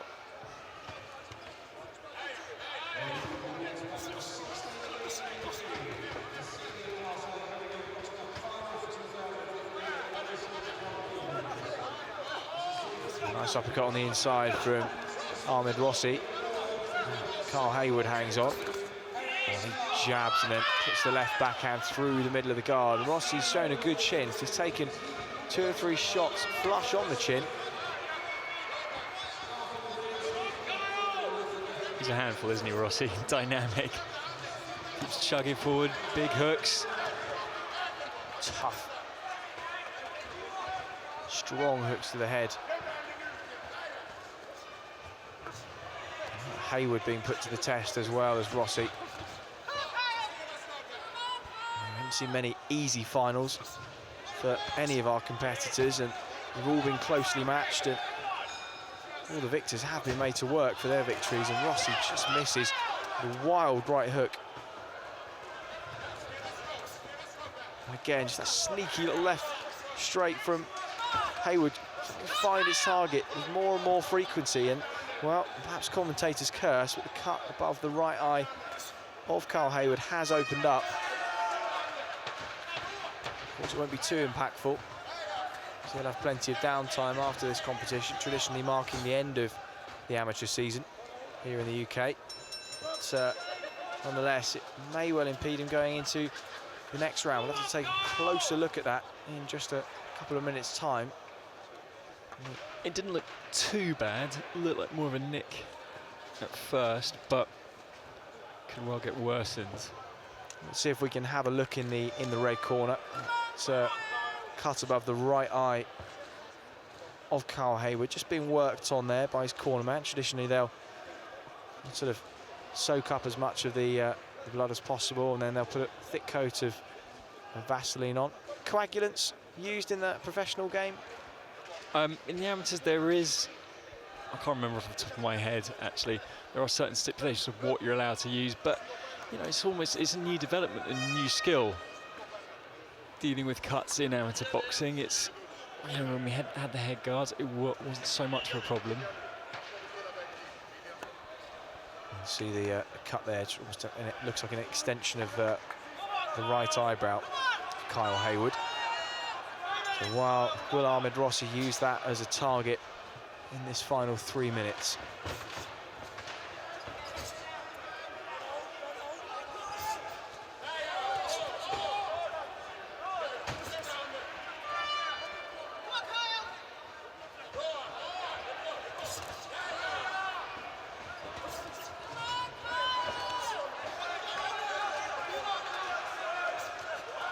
Now Haywood now the aggressor, just pushing Rossi back onto the ropes. Good spell from him.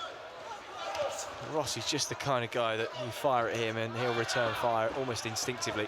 Yeah, he was trying to boss this last round. Rossi keeps finding the shots and the hooks to fire back at him.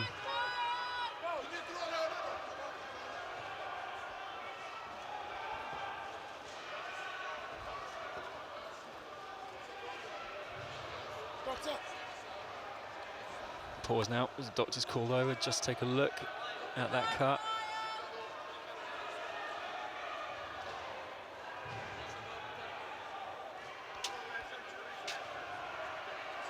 Well, it doesn't look too bad from here at all, and Hugh and I have seen some pretty bad ones in the WSB. Kes Ashfaq's one that springs to mind. Can't remember off the top of my head who he was in against, but a real bad clash above the. I believe it might have been against the Ukraine.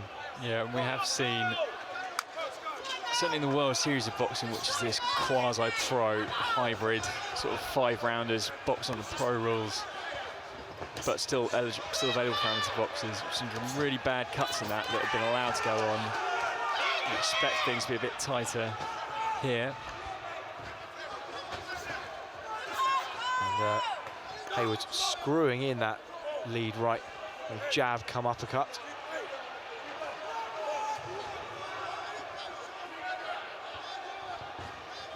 Rossi double jabs his way in, and you can see he was aiming for that cut with the left eye. He's aiming for the left side of Haywood's head. Bangs in a right hand behind it. Ooh, led with the elbow a little bit there. Yeah, he almost pushed him with his forearm. It's not a legal blow. The referee just telling him to watch the head, but watch the forearm as well.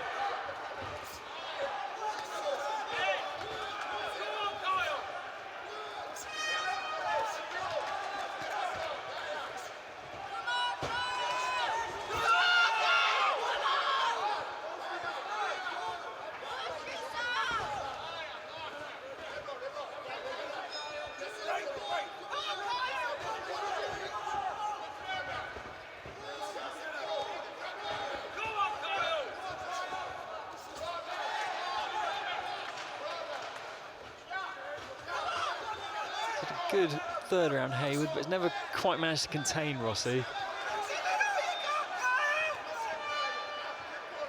No, I think Rossi is he's one of those uncontainables, quite frankly. What we've seen of him, we saw him yesterday in the semi-final. I remember seeing him in the quarters, but well, there's just not much stopping a competitor with his will.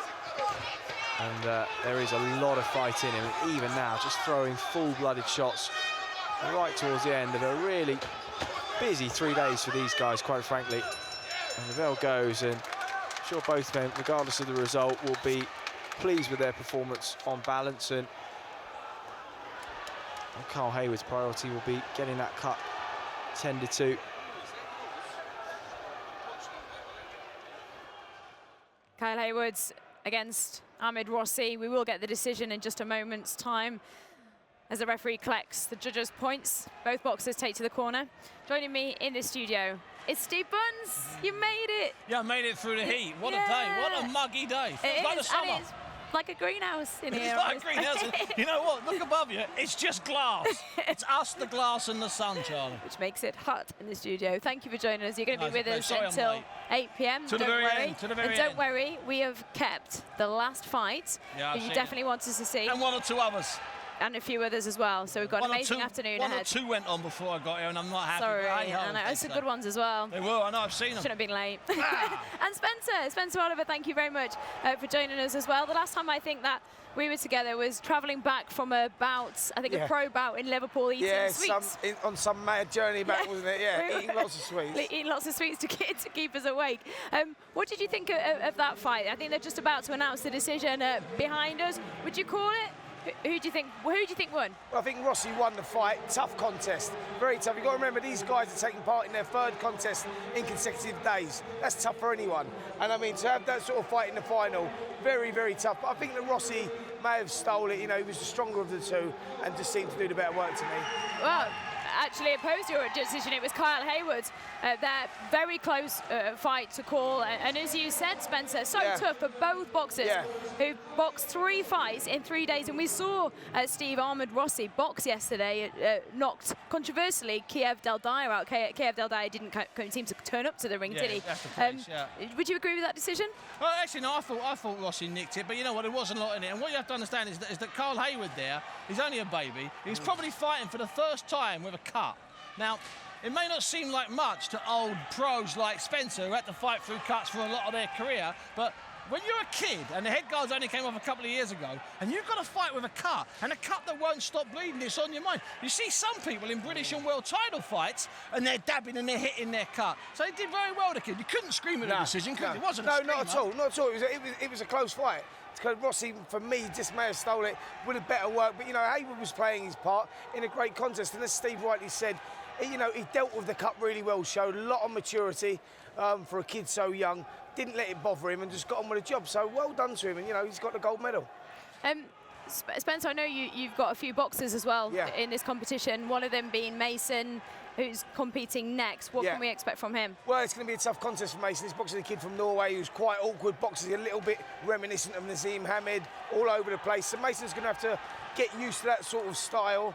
But he should do well. You know, Finchley got 5 boxers in the finals here. They've had 2 winners and 1 loser so far. So they're looking to win these next 2, and they could possibly go on and win the cup. Yeah, and the cup means an awful lot to these kids here. To us, we're watching it and we think it's individual. It's not. This is also a team event.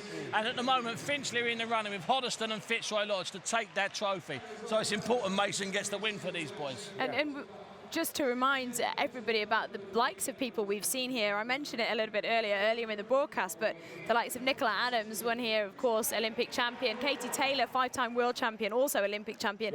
And Anthony Joshua, who's boxing now as a pro, which you're dealing with him quite a lot. So, yeah, absolutely, they've all come through the Finchley banner. You know, we've Anthony Joshua, I think Anthony Joshua actually boxed in this. He did, he won it, yeah. He did. And he was a raw novice. He bished and bashed his way. And Katie Taylor at the time was a world champion. That shows you the contrast. So you have someone here, Katie Taylor, I think had won at least 3 world titles, winning the box cup. And then you're Anthony Joshua, who could barely put his left foot in front of his right foot, bishing and baffing his way to the box cup as well. I think it was his first year in boxing that he came. First year in boxing, first tournament. Unbelievable. And a big lump. And I remember he could barely walk after the fight. Because those big guys, unless they train hard, when they get knackered, they get knackered. They can't walk. How important is it to have a competition then? We can see the likes of classes of Katie Taylor and then newbies at the time, Anthony Joshua, come in and take each other on. Yeah, I know. It's just, you know, it's just one of those things that you have to deal with in boxing. You know, if you go into these competitions, you've got to deal with those sort of things. But in many ways, I've just been covering the World Series of Boxing, and there's all guys in there from the Europeans and the World Championships and the Olympics. You never box back-to-back in those tournaments. There's always a day or 2. Here, you box 3 threes, Friday night, Saturday night, Sunday night. Now, you could box at 1 o'clock on a Saturday. You could then box at 4 o'clock on the Saturday afternoon. That didn't happen, but it nearly happened. 3 threes in 3 days. That's what makes this such a unique event. In addition to being the biggest boxing event to ever take place in Britain, it's unique and it's hard to win, Charlie. I think it's like the biggest in Europe, really, isn't it? It's got that many boxes. I'm convinced it's they've been going now, 9 years? I come here, I think 9 years ago, they had 2 rings up. They only had, you know, a handful of entries. 300 and it's, they've got now 500. 391 actually boxing, and it's ridiculous. 320 fights. The only tournaments that are bigger are the ones we don't get to see behind what still passes for the Iron Curtain in Uzbekistan and Kazakhstan when they have the trials for the Olympics, and about 500 people show up, including guys with 1 leg and goats. So people just want to go to the Olympics. We have no it's goats. Slightly different. We have no goats, sadly. Who knows? Spencer, are you going to stay with us because you have your boxer next, Mason Smith? I'm going to hang around, have a look at Mason, see what's fantastic. We'd love to know more about him. So do stay with us. Join us after the break, where we will have Mason Smith, who's boxing Ali Sroor. We saw his brother yesterday box. He comes from a family of 5 boxers. This is Mason Smith, Spencer Oliver's boxer from his club. He'll be talking about him in just a moment's time, taking on Ali Sroor, who's come all the way from Norway, who boxes from the TK club. It's a 60-kilogram fight. There's Ali Sroor, who you just saw taking on Mason Smith. Ali Sroor from a family of 5 boxers. His father got him into boxing to help him get off the ghetto. Join us after this.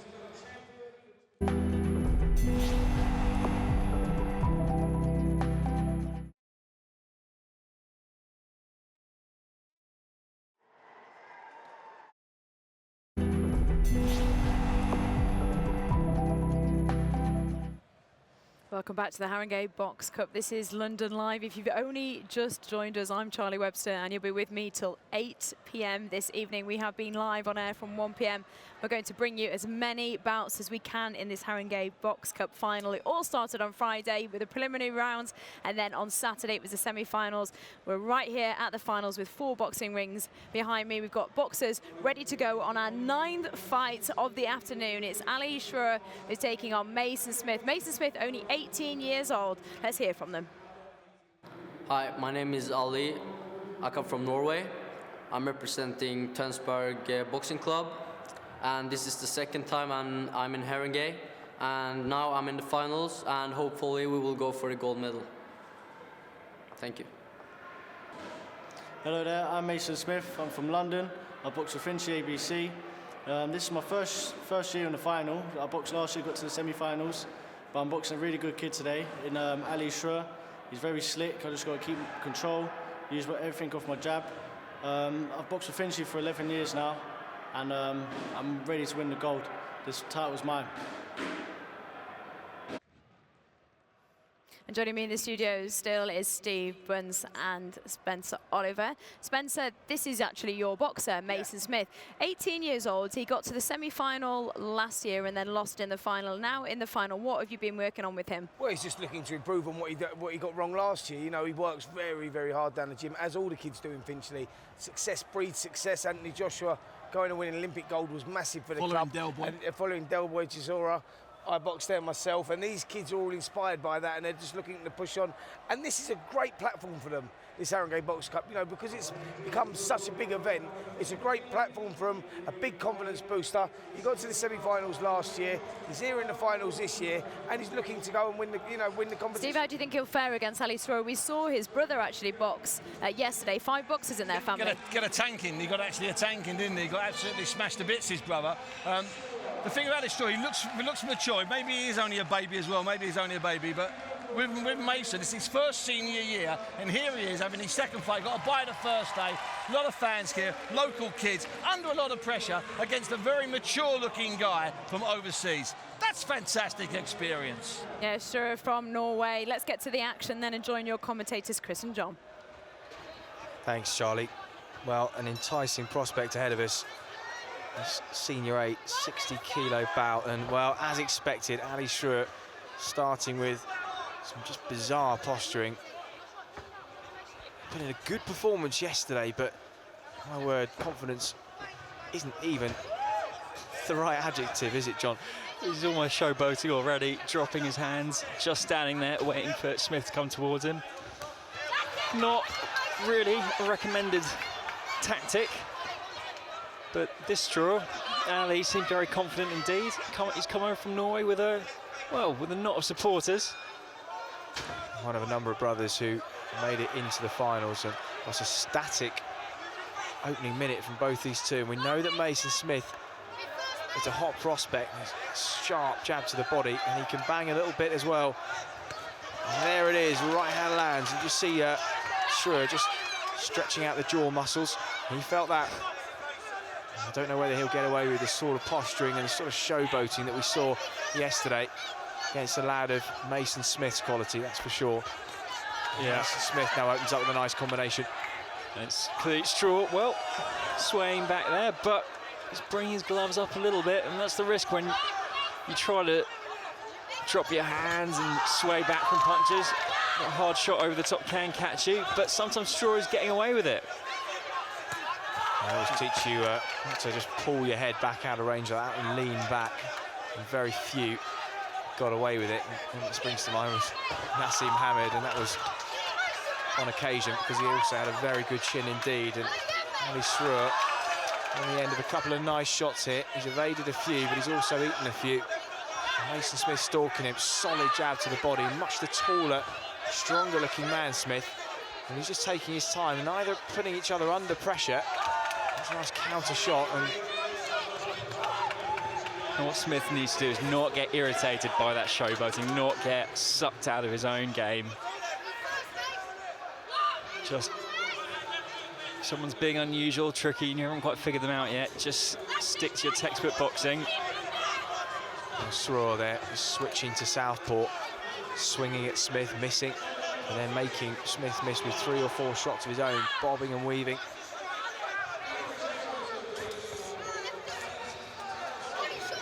Well, whether you like the style or not, hard to take your eyes off it. And he's landed a nice couple of shots to the head there of Mason Smith. And Stewart does carry a bit of power with him. Mason Smith, much more compact, orthodox style, both in stance and in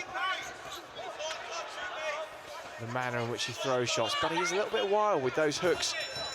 Sure leans in, and I don't think there'll be any love lost between those two after those first couple of minutes. Sure was almost snarling at him just at the end of the first round.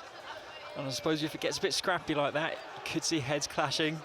You could see a cut maybe if they're not careful. Well, there's already some blood from the nose of Ali Straw after his semi-final yesterday. We know that he's vulnerable to a shot or two, and he can be hurt as well. He's wobbled on occasion. And he did stick around to watch Mason Smith's semi-final after he boxed yesterday, so you'll know roughly what he's up against.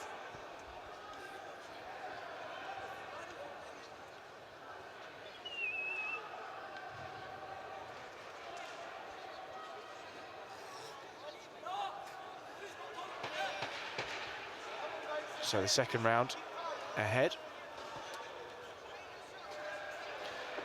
3-minute round, senior A-class, 60-kilo category. Ali Straw in the red, from Tonsberg in Norway. Mason Smith from Finchley Amateur Boxing Club in London in the blue. He's well supported here, Mason Smith, but his family, friends and fans are being a little bit quiet, I suppose. Smith's having to be cagey here and careful with the unusual proposition in front of him. Oh, it's a lovely lead right hand there. Just glanced off the side of the cheek of Ali Straw. Straw's got an abundance of hand speed, good footwork too. He's just waiting, isn't he, Straw? Trying to lure Smith in before he uncorks one of those heavy shots. Well, it's a good head movement from Stewart, and he is making Smith miss on occasion. And he's showing patience and a little bit less posturing, a little bit less playing about, and perhaps a reflection that the level of opposition he's up against has indeed risen. A nice jab to the body from Mason Smith. Smith at least is the one being a bit more active here, you know, picking out a jab every now and again, just landing a shot. Sure, it is tricky. Oh, that's a nice combination from Ali Straw.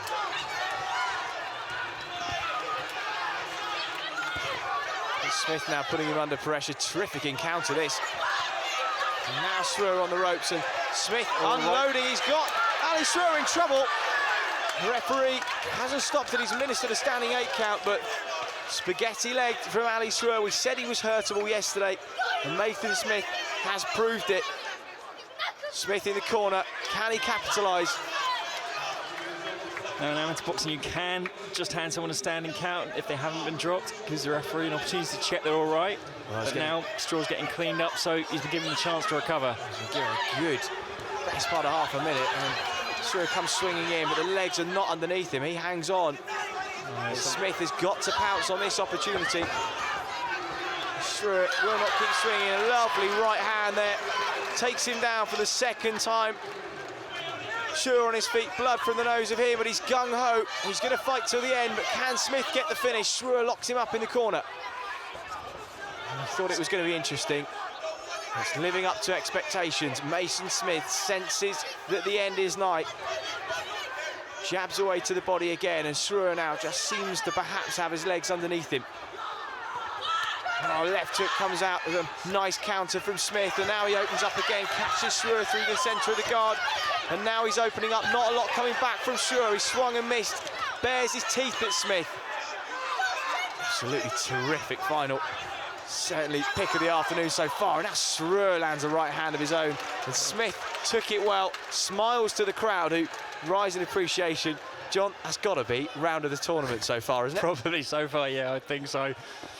And Straw's defiant, but he was getting beaten up there, and after that first standing count, Straw's balance didn't look quite all right. Maybe that second knockdown, that second time he touched down, he was half swinging himself off balance, but I think the power of Smith had gotten to him, and even right at the end, when he was walking back to his corner, he didn't seem like he had his legs fully under him.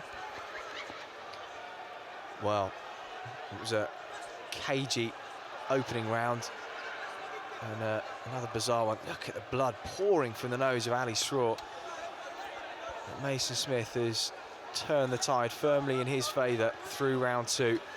We knew it had the makings of a good one, and it's just great when a bout lives up to expectations.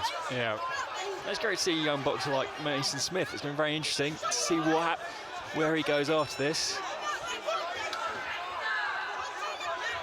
So Smith and Srur to battle it out for 3 more minutes. 2 knockdowns for Smith in the second round, but Srur defiantly and viciously swinging away, and he certainly will not go quietly.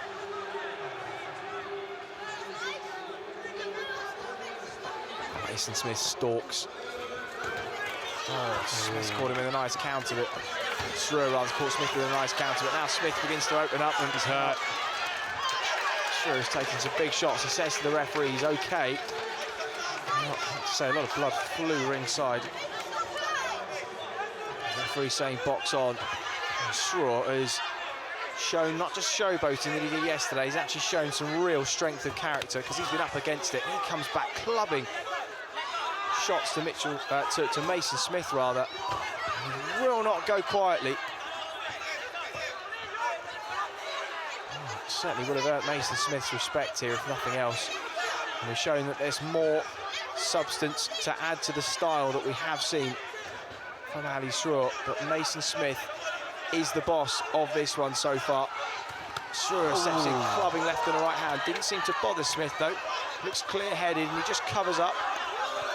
Oh, bizarre from Ali Srur there, and the referee didn't look impressed at all, pulling the head down of Smith and then throwing a punch as he went down. I think the referee intercepted that punch, which was good refereeing. But yeah, still dangerous, Srur.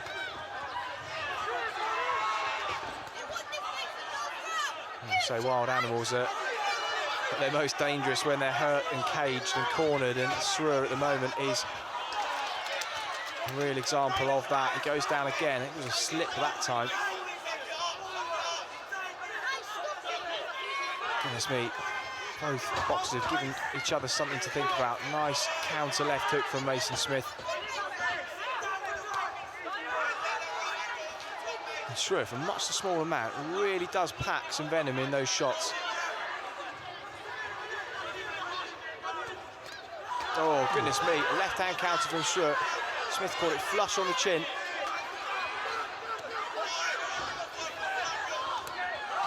Goodness me, Srur swinging back again. And Smith needs to be careful with those. He's in the ascendancy, but he doesn't want to get carried away and wander on. Well, credit to Ali Srur, really, John, because he looked down and out 2.5, 3 minutes ago, and now this is anybody's round.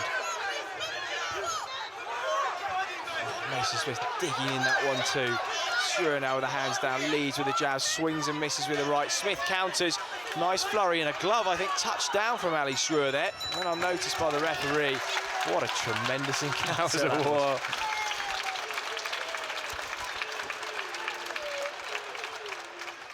That was exhausting to watch. Wow, what an incredible showcase that was. Ali Srur and Mason Smith. You should have heard us in the studio. There was a lot of wow, wow, coming from myself, Steve, and Spencer, how impressed were you with Mason Smith? Because Ali Srur, it was a bit of Prince Naz showboating and then flying in the third round at Mason. He was unpredictable. Unpredictability is the worst thing you can box in a boxing ring. And I think that Mason boxed and showed maturity beyond his years. You know, he's an 18-year-old kid, let's not forget this. He had to. And he showed a lot of heart, a lot of determination, a lot of guts. He come through some rough patches in there. and he done well. He pulled through, and for me, he won that. He was a clear winner. In the second round, before he forces the 8 count, the fight was in the balance. And he forces the 8 count, then if you don't to be technical, I think he should have dropped it. I think he should have got an 8 count when he dropped him. To be honest with you, hard fight, and he shows how dangerous Ali Schroer was. Right at the end, he was in trouble again, caught on the ropes. We're going to announce the winner now. Let's see who's won this bout between Ali Schroer and Mason Smith.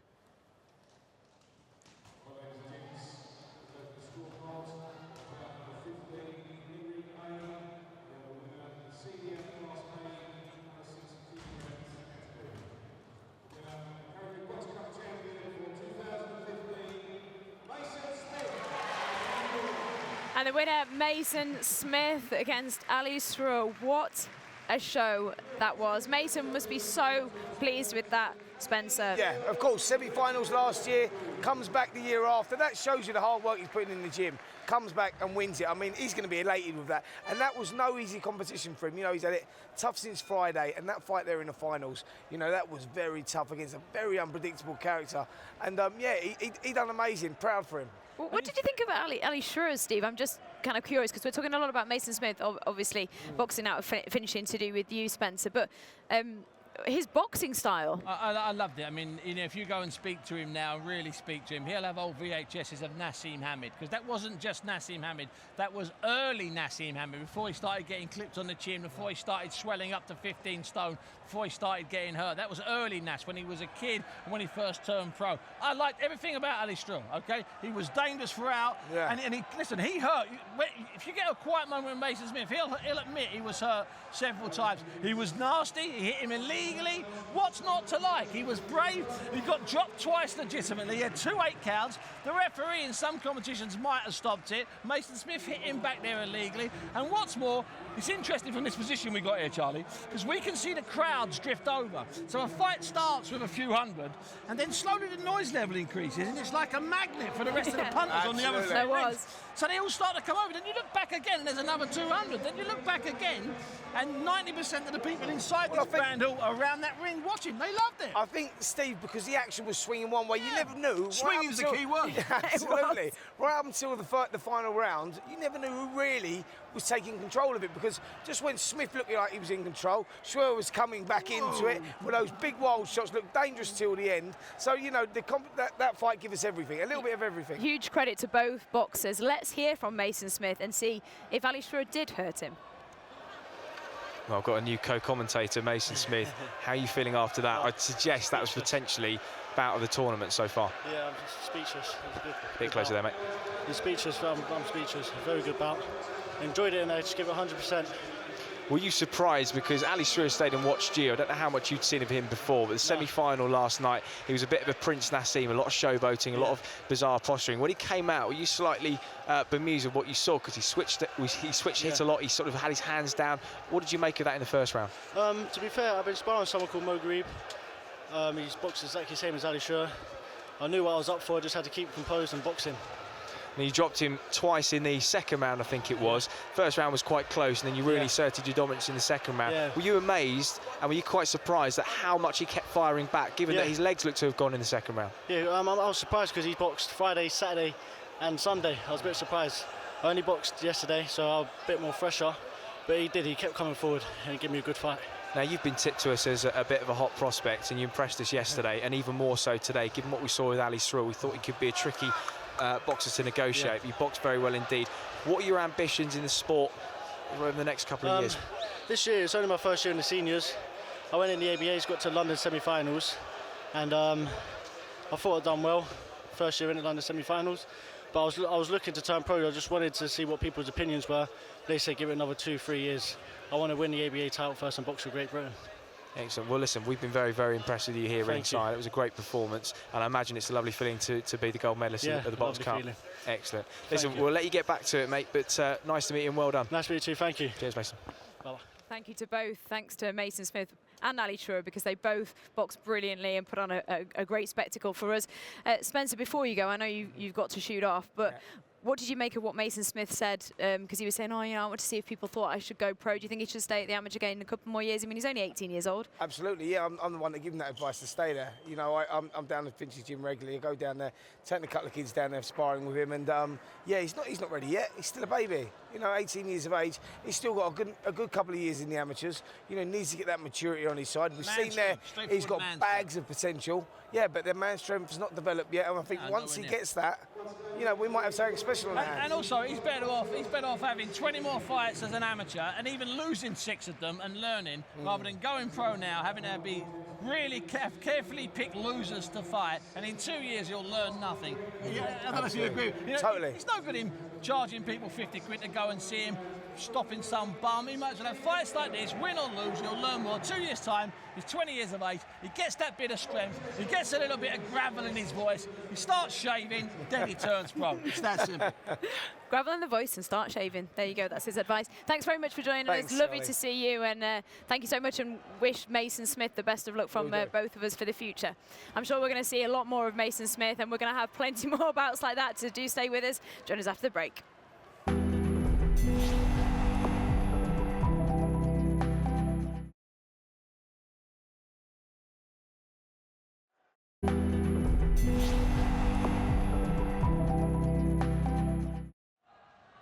Good afternoon, welcome along to the Haringey Box Cup. We're here at Alexandra Palace. We've been live for 4 hours now, 3 hours left to go. We are trying to bring you as many finals as we can, and you can see there's a fight going on in the ring just behind us. We'll get to that in just a moment because that's a youth fight. Steve, I just want to ask you a question about Mason Smith, who we just saw. I hope you caught that fight because it was brilliant against Ali Straw. How far do you think Mason can go? He boxes out of Finchley. So many stars come out of there. Yeah, see, what has to happen with the amateurs these days, well, it's not even called amateurs anymore, you know, it's just called boxing. It's a bit bizarre. Is that at some point in the next year or so, he's 18, I think now, he either gets picked up by the squad, that's the elite squad, the elite England and GB squad up in Sheffield. They've got about 40 to 50 boxers up there, and they're all youngish, going through to people like Nicola Adams, who I think's about 35 years of age. And once he goes up there for a trial, and he'll go for a weekend or 2 weekends or 3 weekends, and quite a lot of boxers will go, maybe as many as 200 will go,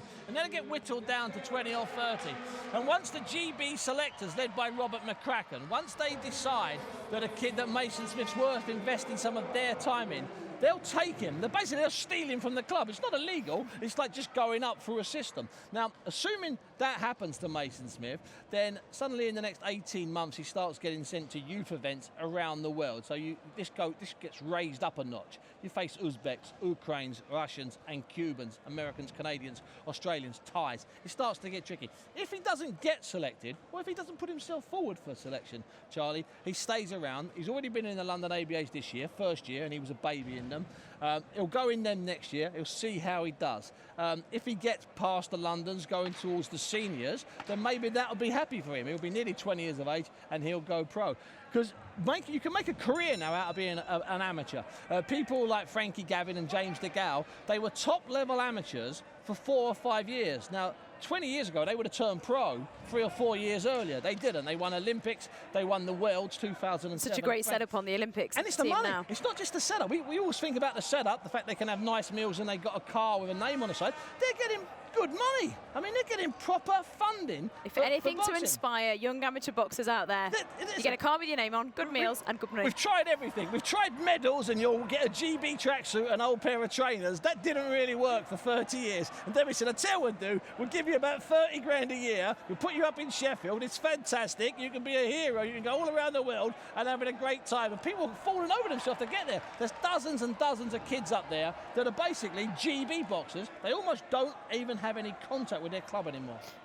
We actually have a couple of gents boxing behind us who are senior youths, and they both got their England vests on. One of them definitely has. I think the other one has as well. Now, what's interesting about these two? Zachary Davis from the Hall Green Club, which is in Birmingham, which is where the white kid is called Zachary Davis. Now, he's from the Hall Green Club, and he's trained by a guy called Tom Cheney, one of the best trainers in Great Britain. And Steve Newland, who trains the guy the black kid there, whose name is Nathan Brown, from the Hooks Club in northwest London.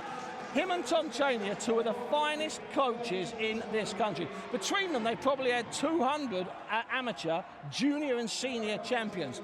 Steve Newland had a fat kid once called James DeGale, who he shaped into an Olympic champion. That's why he's called Chunky, because he was fat. It's nothing to do with chocolate bars, although he ate a lot of them.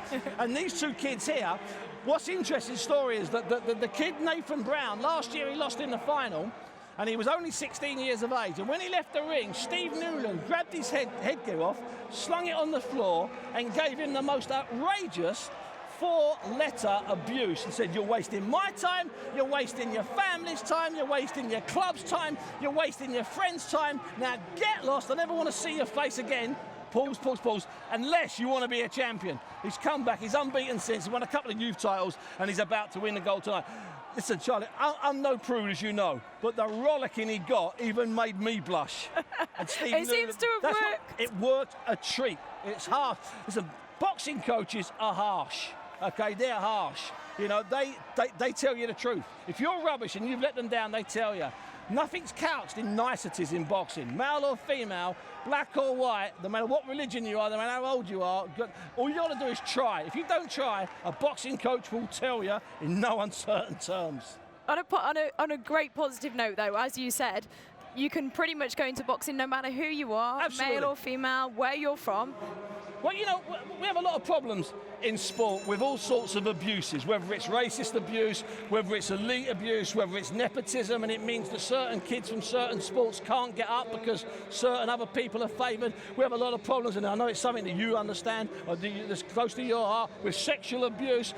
We have all sorts of abuses, okay? And in boxing, it's an open door. Because as I say, it doesn't matter if you're 12, it doesn't matter if you're 32, it doesn't matter if you're black, white, Asian, it doesn't matter if you're a Christian, it doesn't matter if you're a Muslim, it doesn't matter if you're a Sikh, it doesn't matter if you're a Hindu. If you can fight, you're okay in this club.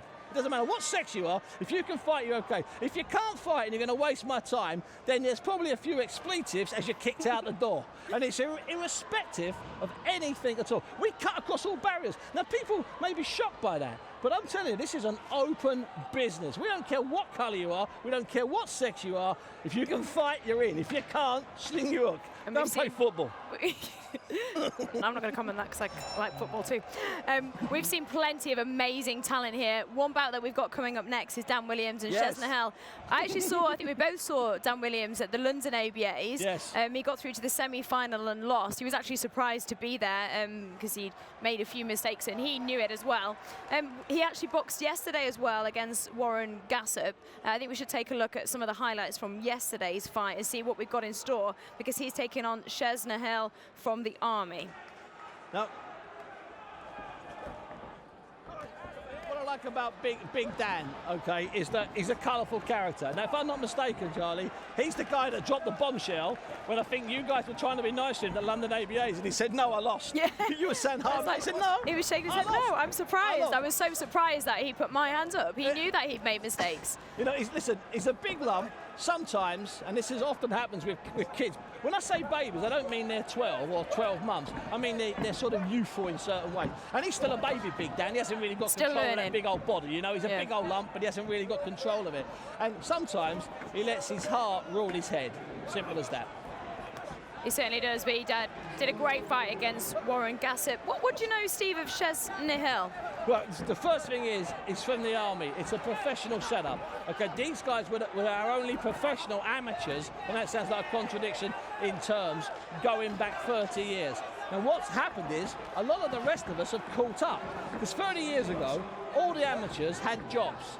Now, most of the amateurs are full-time boxers. Someone manages to fund them. Big Dan is a regular England international. He's boxed for Young England. He's been in the squads, and from what I've seen of the army lad Shez Nahel, I just think that Dan will have too much grade or class. I think that's what comes down to tonight. What do you think Dan will have worked on from the London ABAs? I think it was a couple of months back now where he didn't seem satisfied with really any of his performances when I was speaking to him. Well, the big thing he needs to work on is quite simple. He needs to just work a little bit more on that degree of stamina, because he's boxing 3-3s, it's tiring. It's absolutely exhausting if you've not been in and around that territory. And he's a big old boy. He's got to carry a large old engine. And it takes years to get an athlete to do something. You know, this is not like poker where you can walk off the street and win the tournament. It takes years to get yourself to that position. It takes 7, 8, 9, 10 years to shape and mould your body into what it is. And he's still a couple of years into it. He's still got several years to go. And one of the big things with any of the big lads over 75, if they're young, is when they gas, it looks dreadful. They're absolutely gassed. So that gives the Army kid, who of course has been running, you know, with live horses on his back for about 6 months. They're extremely fit, aren't they? They're always fit. And it's quite simple boxing fitness at this level. It's about road work. It's not about anything technical. It's about gym work, obviously, for a bit of technique, but actually the nuts and bolts of it, when you're at this level, is just to get those 5 mile and 6 mile, 7 mile, 8 mile, 9 mile, 10 mile runs in.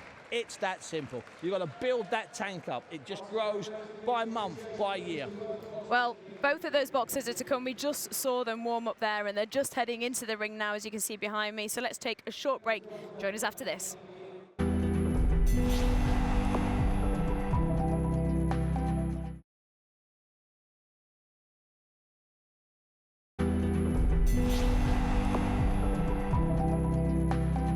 Welcome back to Alexandra Palace, the Haringey Box Cup. It all started on Friday and we're now at the finals on Sunday. And you can see we have 4 boxing rings. That's because 500 boxers entered, 390 made the weight, but today it's all about 30 boxers and 15 bouts, and we are on bout number 10, or bout number 10 is coming up. You heard myself and Steve preview the bout, so let's hear from both boxers, Dan Williams and Shez Nahel. Hi, my name's Danny Williams. I originate from Slough. I'm 20 years old. I box for Hayes Amateur Boxing Club. This is my first time in this competition. I've boxed in the ABAs a good few times, but I've never got the chance to get in this competition. But yeah, I'm looking forward to it. I've had a tough fight yesterday, and I'm just ready to get straight back in there, do the business again, and come home with that gold. I'm Lance Corporal Shez Nahel. I box for the Army boxing team. I'm currently based in Aldershot. I'm 28 years old. This is my first year I boxed in the Haringey Box Cup. I won the semi-finals yesterday unanimously. I'm looking forward to competing in the finals today, hopefully winning. I know a bit about my opponent, I know who he is, I know his rank, I know his style, so I've got a game plan up to give her. I'm looking forward to hopefully winning this year's Haringey Box Cup in my weight.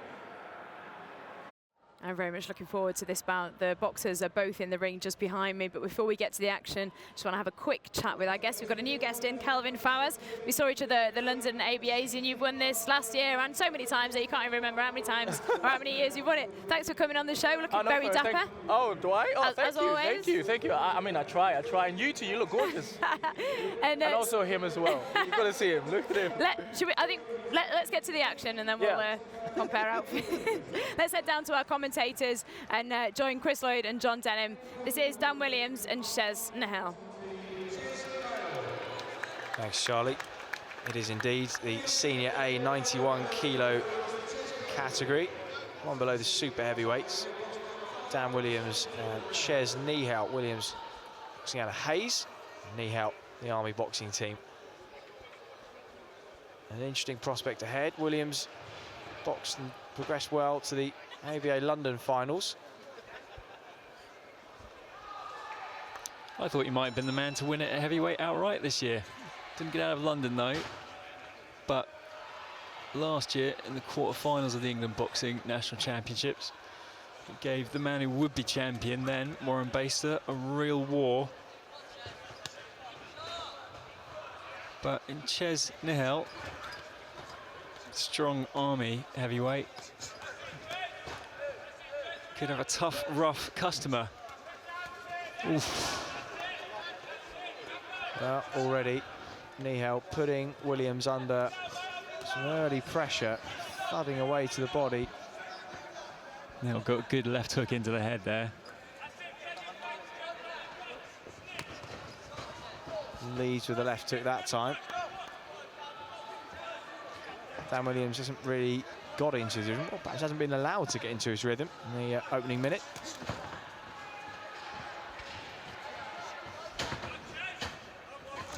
You do not want to give away the first round. In amateur boxing, you've only got 2 left to try and catch up if you fall behind. The referee just warning Nihal, watch the head.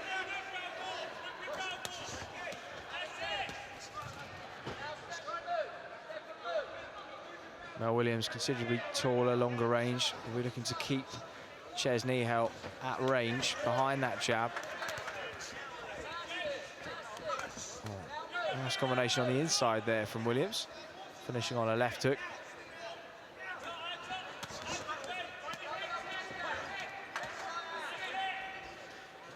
And as we saw in the super heavyweight final earlier, John, height and reach certainly isn't the be-all and end-all. No. Sometimes the shorter boxer can just explode up and catch the taller man when he's unawares. In this case, Nihal seems to be just bombing through what's been coming back at him. And Dan Williams is looking uncomfortable under that pressure. All a question of work rate and consistency, being able to maintain that output. Nihal is you almost think visually, just to the eyes, we doubled the work rate of Dan Williams in this opening couple of minutes. Whether that is sustainable, it's down to his conditioning and fitness. And if it isn't sustainable, Dan Williams may find him out a little way down the stretch, because he's a big lad, long-levered. Those heavy shots, Williams. And Nihal is the aggressor at the moment, and he certainly looks to be taking this first round. He needs to be careful, he doesn't overexert himself. Working away to the body of Williams. Good first round from Nihal. Williams with perhaps a little bit of work to do in the second round. Yeah, he could really do with sort of establishing his longer straight shots, just to at least keep Nihal away from him, give himself a bit of breathing room, let himself regroup, get his head back in the bout. And there he is in the red corner, receiving a few instructions, and it looked like there it was touch jab and an uppercut to the body was being signalled by his corner man. That would be an effective shot against a slightly shorter opponent. Try and measure him as he comes in with the jab, and then throw that uppercut through the guard. A little bit of swelling on the right eye of Nihal, perhaps even a small cut underneath it, but looks almost like a graze, doesn't it? Yeah, hard to discern whether that's from sort of opened up from something that was happened earlier on in the tournament, or whether that's from this opening round. But see, the eye, the skin under the eye is one of the thinnest places on the face. It is easy to cut there, but unusual to see a cut directly below the eye in that place. So we'll see how that one develops. Oh, and Nihal started very quickly indeed. Rock Williams with a couple of hard left hooks, sends Nihal to the neutral corner. Williams receives a standing 8 count. Interesting development. He was hurt there. He's got his legs underneath him, Williams, and he seems to be okay, but it was a really, really strong start to second round for Nihal, and really it was Williams who needed the stronger start. Jabs and then puts a left hook on the back of it. I'm surprised Williams is going straight forward, getting in close. Could do with just staying away. Maybe he was trying to prove that he wasn't hurt. But these tough exchanges, and Nihal's been mauling in. They favour the Army boxer in the blue corner. Oh, and he's caught him with another left hook there, and Williams has had to take that. He's got his back on the ropes. And Williams in a little bit of trouble here. And we talked about maintaining that pace. If Nihal catches him clean, or any cleaner than that, may not have to end the pace. It may be an early night's work. Williams now giving himself a bit of space. I just feel Williams is not quite jabbing enough as Nihal steps into the pocket. I think so. And especially when things are going wrong, you've got to at least try and pick one thing to do to try and get yourself out of it. And maybe in Dan Williams' case, just keep prodding out that jab. And just try and stave off these charges from Nihal, which are getting him right into the pocket where he wants to be with those powerful hooks.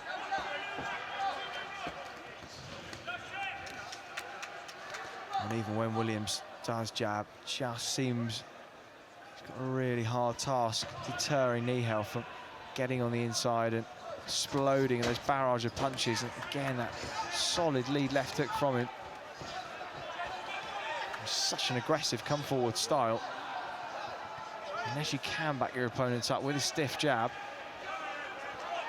or you can get out of the way using your feet, you are in for a long night. And Dan Williams is fortunately finding that out the hard way.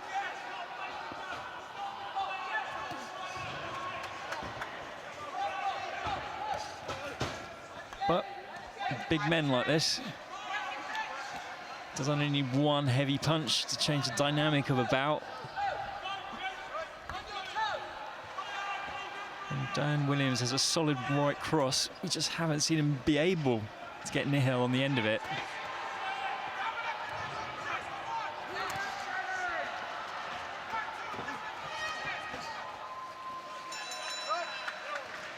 Our heads coming together at the end of that second round.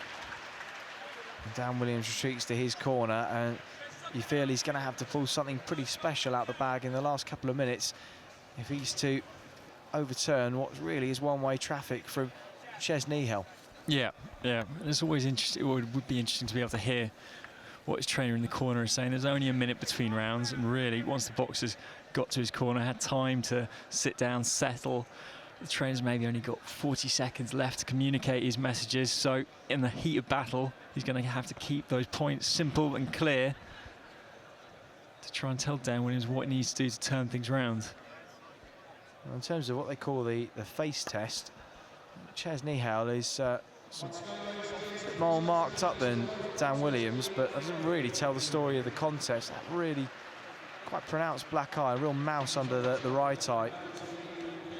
Almost looks sort of blister-esque.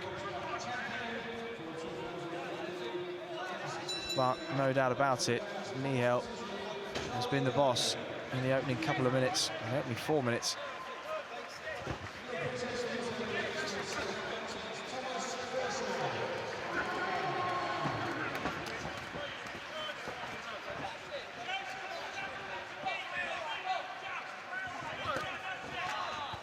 Williams trying to throw that counter right hand as Nihal walked forwards. But again, on the inside, so active, just throwing those short uppercuts, pumping away.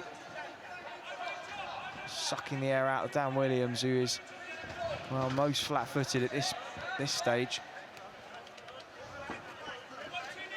Williams needs to get himself out of those up-close exchanges. And no sooner does Williams back out of the pocket and try and give himself some space, Nihal just follows him wherever he goes.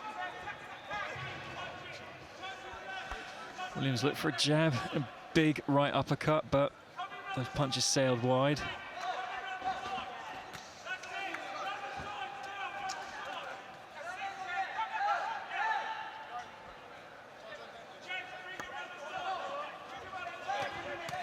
Oh, goodness me. That was a lead right hand from Dan Williams and a counter left hook from Nihal, landed bang on the button, and that sent Williams back onto his heels, really hurt him. And I just sense that he might be in survival mode now. Seems to have his wherewithal. That was a terrific shot. He just can't manage to repel Nihal here.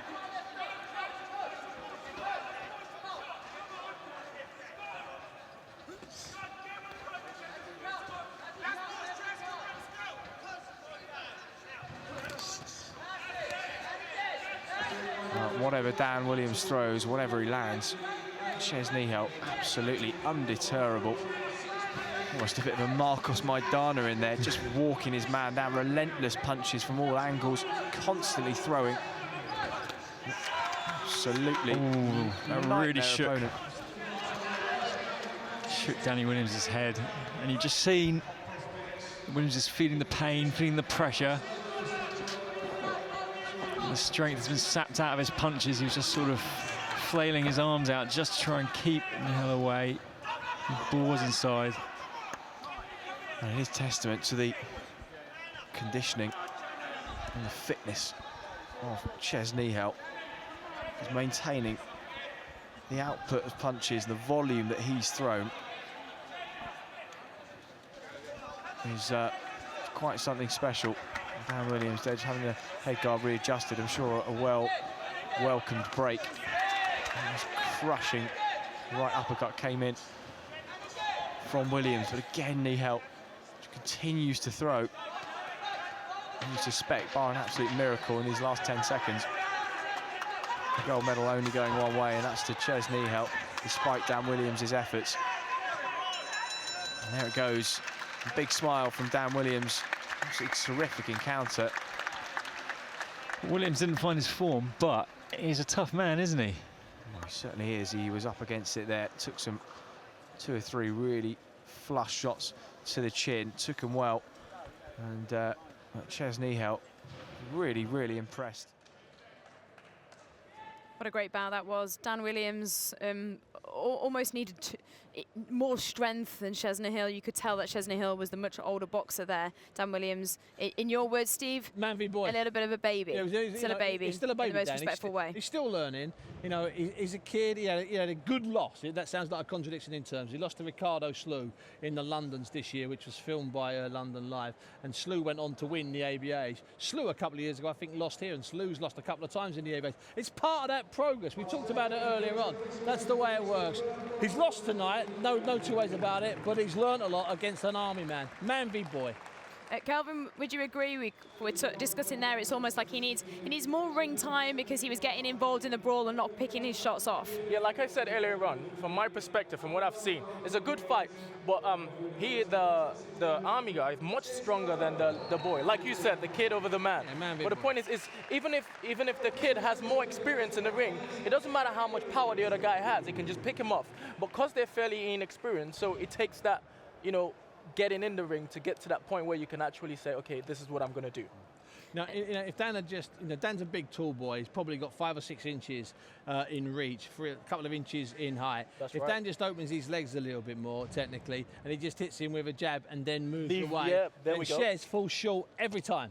He falls short every time, and there's nothing more frustrating or downhearted. Nothing exactly. More, no way easier to break your spirits than to keep running onto a jab with no opponent there. You don't mind taking a big right hand if you've landed a big right hand. Then that's when fine. you just hit with a big jab and then the guy's 9 foot away, you set yourself again, you hit with another big jab, and that's what Dan will learn. Dan's a kid, he's a baby. Let's just confirm, because we were saying who's won, but we didn't get the official announcement, and then we saw it there. It was Ches. Of course, who won. Oh, okay. Dan Williams, what will he go and do? Because every time I see him, he kind of is a bit downhearted. It's a loss, but at the same time, he must be learning from it. Yeah, but listen, he just started. I mean, and he's in the finals, so obviously he's doing something well. And to actually get to the top, you must actually take some losses, because you can't be there at the top without experiencing what the bottom feels like. So it's good in a way where it's not good that he lost, but it's good that he's a learning process for him. It's a learning process. And he will learn from a fight like that. He'll learn to not shorten his shots, not get involved with a guy that's naturally shorter.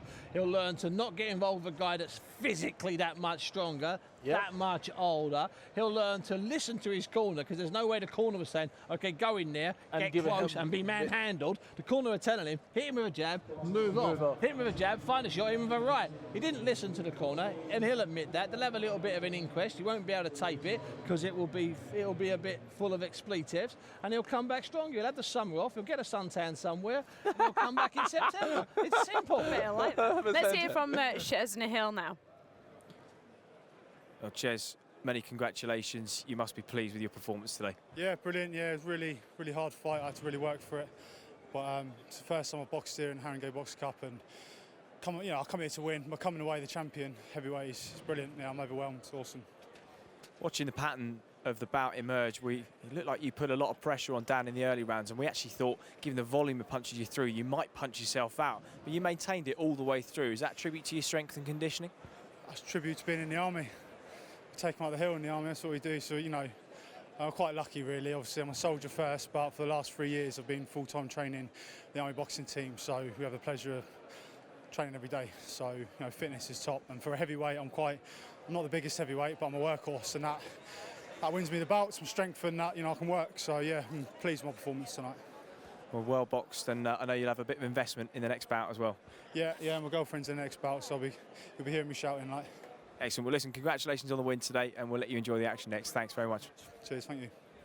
Congratulations there to Chesnell. You heard it there. He was a soldier first, and then he's trained full-time for 3 years. You could see how much more strength he had over Dan Williams, but Dan Williams, I'm sure, will come back stronger. We have our 11th bout coming up shortly. Do join us after the break. They're in the ring now. It's Alana Murphy taking on Orion Slungu. Orion Slungu going for a hat trick. It's going to be good. See you in a minute.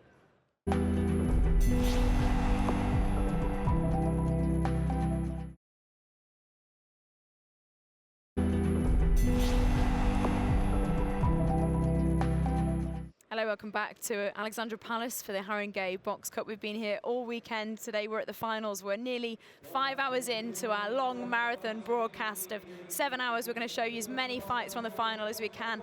We're about to start our 11th bout. Steve and Kelvin are still in the studio with us, but Sherelle, you've also joined us. Thank you very much, because the next bout we have is a women's bout, which is Alana Murphy taking on Orion Slungu. I just want a quick word on Orion's. She's going for a hat trick in the Haringey Cup, and you have boxed her before. Can you tell us what we can expect? Orion's has got fantastic footwork, so we're going to see a lot of that. She's good at working on the inside, and she's great at boxing too. Alana, more of a flat-footed boxer, wants to come inside, rough you up. So it's going to be an interesting clash of styles now. All right, well, we can see there the boxers are ready in the ring, so let's get straight to the action. Alana Murphy, who got a bronze in the Commonwealth Games against Orion Slungu, going for a hat trick. Oh, here we go, action underway. Two really exciting female boxers, Orion Slungu and Alana Murphy. Lungu in the blue, Murphy in the red. Two with a good pedigree. Murphy the more experienced of the two. One of the first boxers to box against Katie Taylor at the National Stadium in Ireland just after the turn of the millennium. So that shows you just how long she's been in the game. Lungu, comparatively inexperienced, but by no means a novice amateur. She's had a fair few bouts of her own, and she's shown some terrific skills and tools in her armoury over the last few days. And the all-women and girls tournament in Grove Park a couple of weeks ago. Stylistically, a very interesting matchup indeed.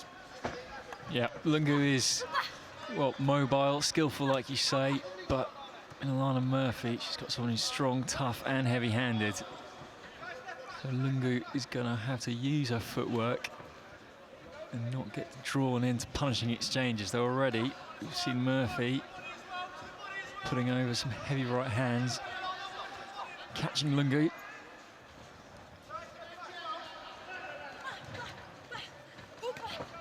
A nice left hook off the end of that combination from Orion Slungu.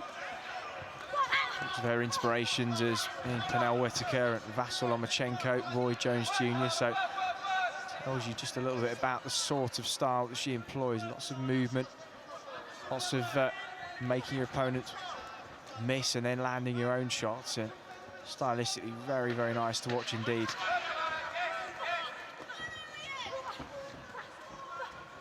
A great variety of shots, Lungu. Seemed to fly by that round. Yeah. But 4 2-minute rounds here, I suppose.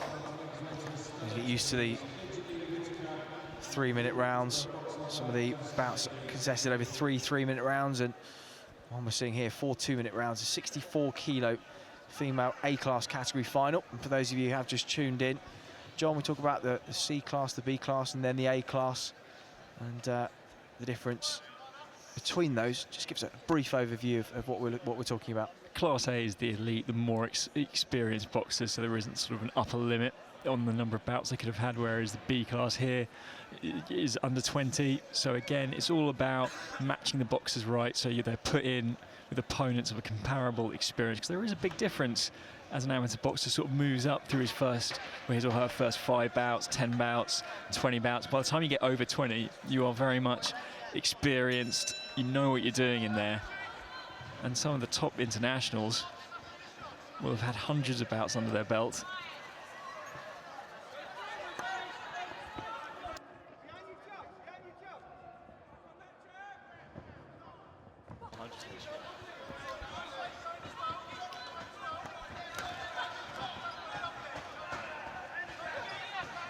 And the ante's just been upped a little bit in this second round. Murphy stalking Lungu onto the ropes. Lungu just pinning her left arm.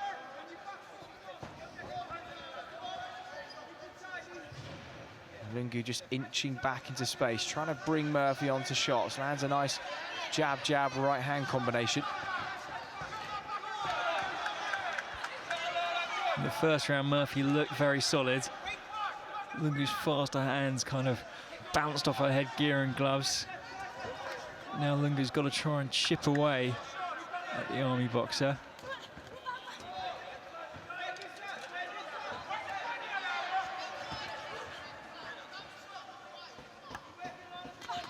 Oh, that was nice from Lungu. Led with the jab, put the right hand behind it. Now Murphy just walking her back into the corner. Both keen to show the referee that they're not the ones holding, but they are both leaning on each other. And Lungu just caught Murphy on the way in a couple of times. It was a nice response from Murphy.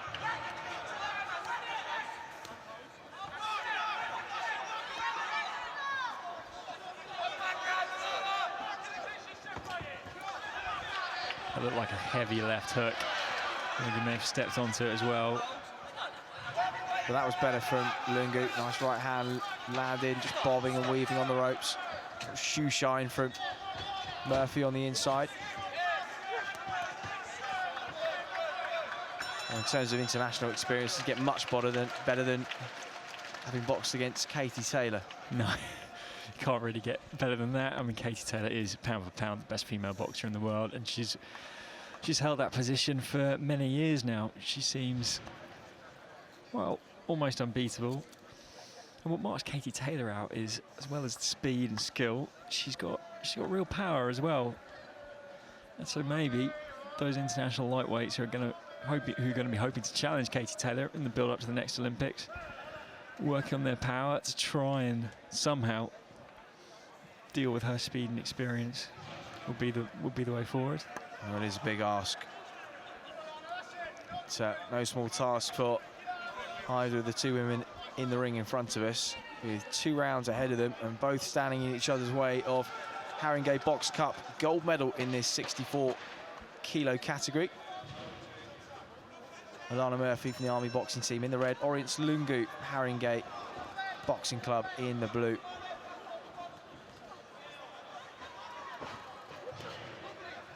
Murphy leading with that left hook. Lungu covering up well. What's impressed me about Lungu is the way she slips shots, as she does there. In fact, slipped that shot so well. Just Murphy just tumbling down, and really she's mastered the art of bobbing and weaving in the pocket, and stylistically it's a good lesson for young amateurs looking up how to box defensively minded, but also with nice offensive shots as well. Absolutely. Well, Murphy might be the heavier handed. No, you tend to think it's over 3 3-minute rounds that strength and physicality comes into it more, whereas for twos, probably more on the speed and skill side. And actually, that was quite a fundamental change for men's amateur boxing when it switched a few years ago from the 4-2s to the 3-3s.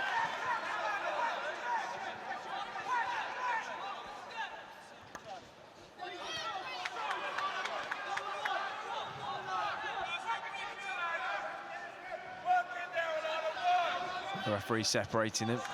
The boxers box on.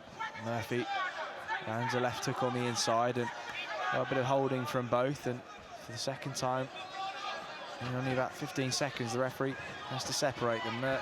Lungu moving around to her left-hand side, throws the jab. It's got a little bit scrappy over the last 20 seconds. Yep.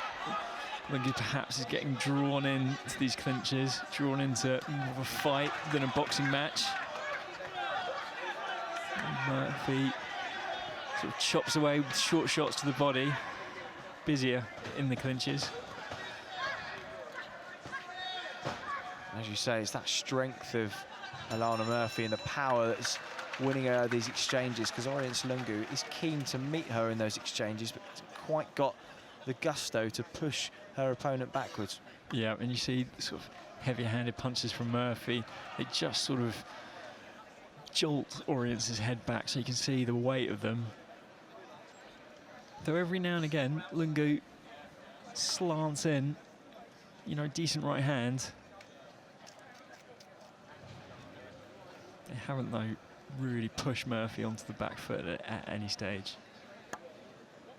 So deep intake of breath for Orient Lungu. Looks up at her coach, Brian John, from Haringey Police and Community Boxing Club. He's been a coach there for a number of years now, as well as one of the event organisers this weekend. A bit of judging, a bit of refereeing, and certainly a busy man. And he'll be delivering instructions to his boxer, Orient Lungu. She comes out, makes Alana Murphy miss with that lead hook.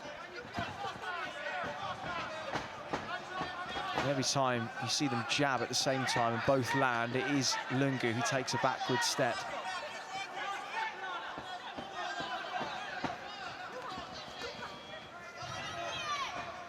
Lungu just wants to make use of this, the larger ring.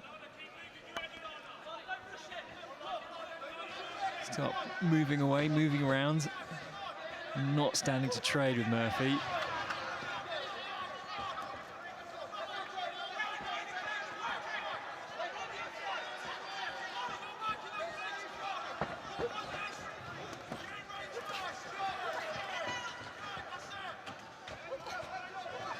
Alana Murphy up in the work rate.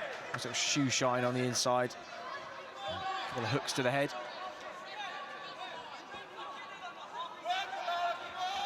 Well, the referee's had his work cut out for him.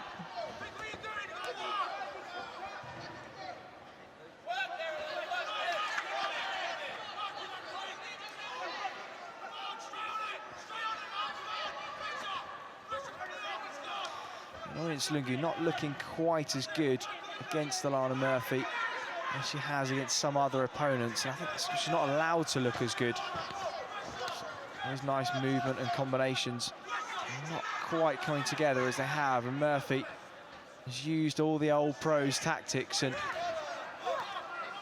it must be frustrating for Lungu every time she lands on these good shots, a good right. Murphy's still right in there, coming forward, right in her face.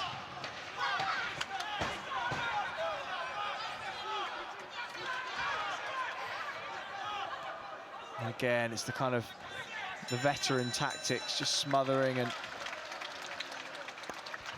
covering your opponent's work. And, well, not necessarily sure that caught fire as we anticipated that it might, but an interesting contest nonetheless, John. Yeah. Alana Murphy, Orient Lungu there. Orient Lungu going for a hat trick. Do you think she has done it? Alana Murphy, the more experienced boxer. She's had more than 90 fights, and she's a bronze medalist in the Commonwealth Games. Sherelle Brown. Sherelle, you've boxed Orient before. Which way do you think it goes? Because you were screaming off the balcony. I've written your quotes down here.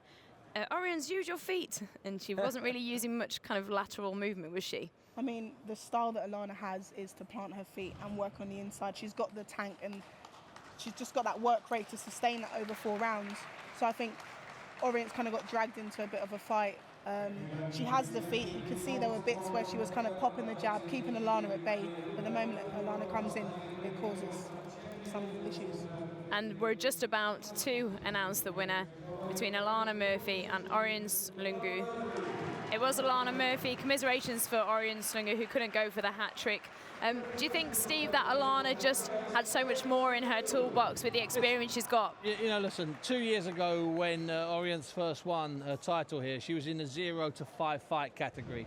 2 years ago, Alana Murphy was probably having her 60th fight, probably had been in 15 or so internationals. There's no replacement for experience in this amateur business. You can bang a little way, you might catch a couple of people at novice level, but when you come up against any boxer, male or female, that's been in Commonwealth Games, that's been in European events, that's been all around the world, who's had, as you say, Cheryl, nearly 90 bouts, you better be an exceptional 20-bout fighter to beat actually her. get in It's there. that simple. So in all fairness, I think Orient's did the best she could possibly do. She was trying to move her feet, but Alana did quite simply hands high, got her left foot in the middle there. There's nowhere for her feet to go. There's absolutely nowhere to go. I mean, that's a good performance. You know, we talked earlier on about people losing and learning. That's a fight that you learn from. You don't mind losing that. And Orion Slungu got her first England vest this year, constantly improving, but we can hear from Alana Murphy, who's ringside. Alana, many congratulations. You've had plenty of international accolades, but this must be a nice medal to come home with. Oh, definitely, you know, especially getting to the final. I beat the Swedish #1 yesterday and up against the Haringey home girl. So I knew if I had been any way close, could have went her decision. So I had to work hard, graft, and I did what my corner said, and I put it on her when I need to put it on her, and I came out with the win, so I'm happy with my performance. Orion Slungu is somebody who's impressed us over the last few weeks that we've seen her here on London Live. You made her work for that, and you actually made her look very uncomfortable, which we haven't seen before. What were your tactics going into that? Well, to be fair, this past season I've been boxing at 60 kilos and I'm getting older, so I was like, I had to move up a weight where I boxed at 64 internationally for a lot of my international career. And in there it just showed how strong I am. I'm hydrated, I feel strong, so I knew to get in there. I was confident before I even touched gloves because I was mentally prepared for the fight. And you know, Orion's is coming up and coming guard.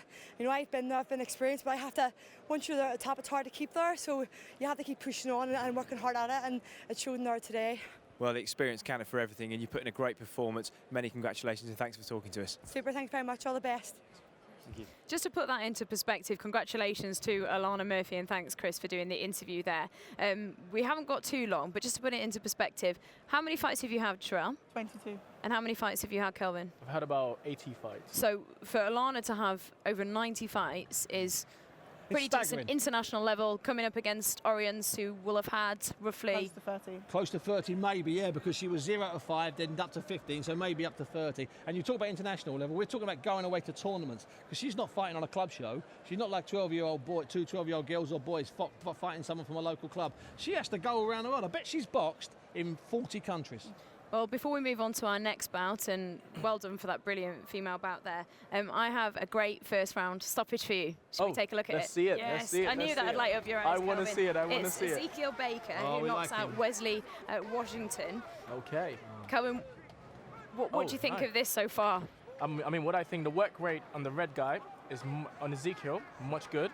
And he looks like he has power. He does. He's a man. He's 26. Oh, he's the one that did the knocking out? Yeah. Okay, hence the reason why I said he's got the power going on. That's what he's looking for. Oh, that's good. That's good. Are you ready for it? We're gearing up for the knockout here. Is it coming? There it is. There it is. Short left hook, point. Oh, my God. Wow. Okay. You know what I was thinking? Go on. It wasn't really a big knockout. It was just a tap one. But imagine if he had connected through with all his power force. He'd have gone another 6 inches. Exactly. That would have gone. You did enjoy it, right? But it was fun. That just Thank you for putting that in. Nice. All right, then let's head over to a break and we'll get to our next fight. It is Whitaker Richardson. That's in the youth category, 75 kilograms. Join us in a couple of minutes.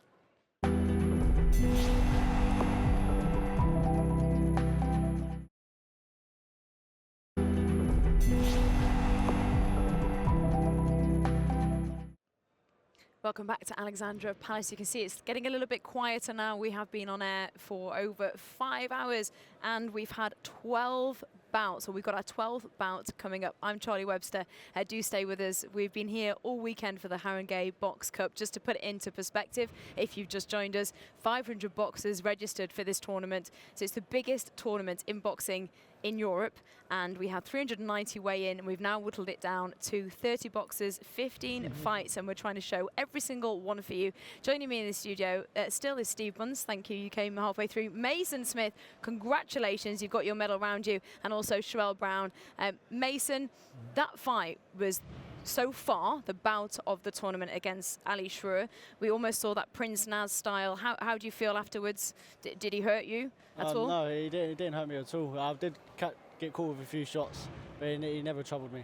And how did you cope with the fact that, one, you're only 18 years old, you got into the ring and he was so awkward? I sparred someone in my gym who has a similar style to him, so it really paid off. That must have massively paid off. Yeah. And you've got the medal around your neck. You were here. Congratulations. You were here last year and you got to, was it the semi-finals? Yeah, semi-finals. And you lost, and then to win here must be such an amazing feeling for you. What was it like? Because behind there was people screaming. I mean, we were even screaming from the studio, weren't we, Steve? Yeah. Well, I was screaming from here. I wanted to go down with your mum, though. She was having a proper good time down there. She always does. Oh, she was really loving it, yeah. Yeah, could you hear it? Could you hear the atmosphere? Yeah. Could you hear Steve? Next time you fight, I'm going there. I'm going to sit ringside with your mum and the rest of the family, because that's more fun. Yeah, she always cheers me on. Yeah, we could see her. She was standing up every time kind of you went toe to toe. Could you feel that atmosphere? Yeah, the atmosphere really pumped me up. I really wanted to put on a show, and it really paid off. And moving forward now, I mean, you've won the Haringey Box Cup against a very, very difficult customer, and I think you've impressed a lot of people at home. What do you see for you? Is this kind of the end of the season? What are you going to look for next season? This is the end of the season for me. I just want to win the ABAs next year. Unfortunately, I lost it this year, got to London semi-finals, but I really want to win the ABAs and get on the GB squad. But that was your first year at the ABA? Yeah, first year, So you're 18? 18. 18. Yeah. When you're 19? In September. So you're a bit more mature next year, but you're still only, I mean, you know, you're still a baby in some ways, aren't you? Yeah. You know what I mean by that? I mean, you know, look at you. If you told me you were 15, I'd believe you. If you told me you were 21, I'd doubt you. So you've still got a bit of strength to come. I'd take that as a compliment, Mason. That's what Spencer was, sorry, Charlie. That's what Spencer was saying. Spencer was saying, you know, he's going to develop. You might be 2 years before you get that bit of strength. You know that, don't you? Last year here, my first fight in the actual quarterfinals, I dropped my kid. And then ever since then, I've just come in left, right, and centre. Thought you were a banger. Yeah. We do have a bout to happen, which is a youth bout. So just very quickly, a quick word, Mason, on kind of stepping up to the senior level. Yeah, the senior level, I was a bit worried. Head guards come off. I thought I was going to take some shots and get beat by proper good men. But I think the boxing skill pays off. It really does. It does. Well, let's head down to the ring then and join Chris Lloyd and John Denham, our commentators. We've got Benjamin Whitaker in the ring against Lewis Richardson. This is a youth 75 kilograms. Thanks, Charlie. Well, we're in the home straight in terms of action this afternoon. Just 4 more scheduled final bouts here in Ring A. And this one is going to be really interesting indeed. You can hear the crowd and see them on your screen behind us. The level of noise has gone up a little bit. It's a youth A-class 75 kilo middleweight bout. Benjamin Whitaker from Wodensborough in the red corner. Lewis Richardson from Centurions in the blue. Ben Whitaker, somebody, John, that we've really got our eye on for the future.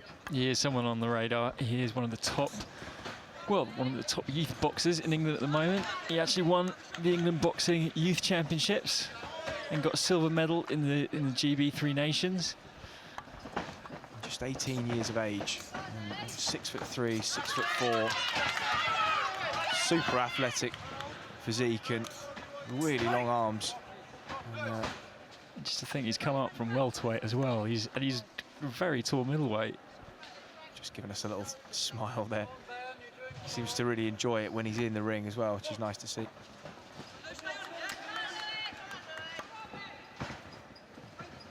But he'll want to impress because the top English youth boxers, they've got the Youth Commonwealth Games coming up in Samoa later this year. They'll be finding out who's selected for that soon. So obviously Ben Whitaker has got a rival on the England squad alone, Zach Chelly, who he beat in the England Boxing Champions, but then beat him in the GBs. And meanwhile, Lewis Richardson in the blue corner from Centurions. And this is terrific stuff, John. Sorry to interrupt. Terrific stuff from Whitaker there. You're saying he wants to impress, and some of the shots he was landing, long single shots, leading with the right hand and then pulling his head out of range. Very, very impressive in this first round.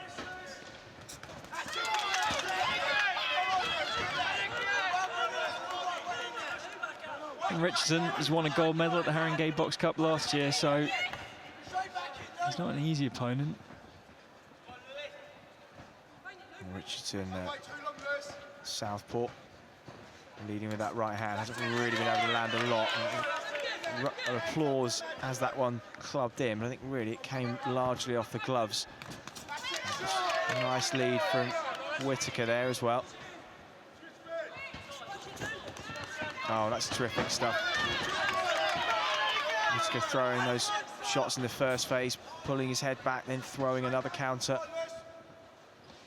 Sort of stuff they teach at the podium squad. The GB amateurs fighting in phases. It's really quite advanced stuff and really nicely done as well. Whitaker leaning in, throwing those counter shots, but Lewis Richardson is looking sharp himself.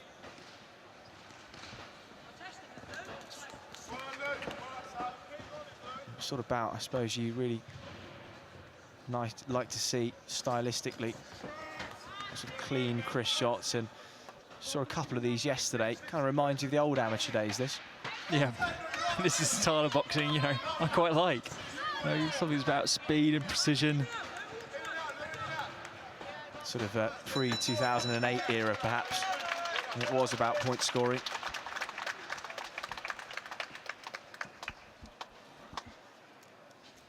So, good first round from Ben Whitaker. Lewis Richardson by no means out of it.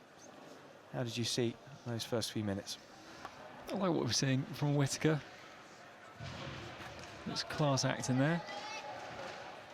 Pretty composed as well. Just level of maturity for someone of 18 years of age to be boxing at this level. And showing the sort of ring craft that he is. It just makes you wonder what we will see when this young man turns into the full-blown package at sort of 22, 23 years of age. He really could be something. Given he's so tall, presumably as he gets a bit older, he'll fill out as well. So we could see him moving up even higher, even higher in weight. And then some more power might come with it, but he's been moving well around Richardson.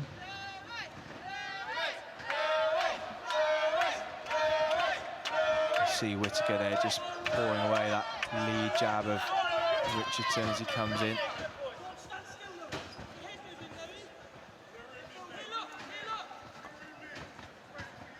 Getting to Whitaker, he's got a long reach and fast hands too. A nightmare combination. It's patient from both boxers in the early part of this second round.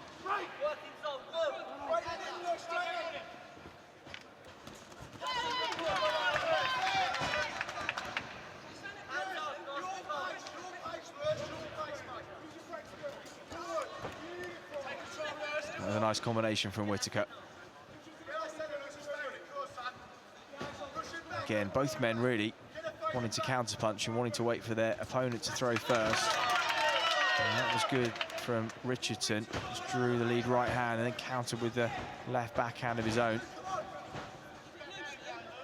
And it is still relatively cagey stuff from both of these. And you sense a lot of respect in there between the pair. Yeah, absolutely. That was better from Whitaker, just led with the right. Checked to him this morning, and he said he had a relatively easy semi-final. He was pretty much going through the motions, and so he certainly saved plenty in the tank and was fresh and ready to go this morning. As you mentioned, the same can be said for all of the competitors this afternoon. Some had grueling semi-finals, and all have had long waits for weigh-ins and waiting to compete. So not been a luxury that everyone's had to enjoy, but Whitaker class has got him through the early rounds, and hopefully we see the best of him.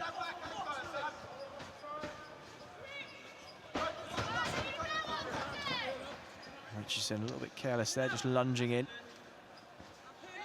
Yeah, that Whitaker just to take a step back, let Richardson miss, and Whitaker try to counter. That was a nice counter jab from Whitaker.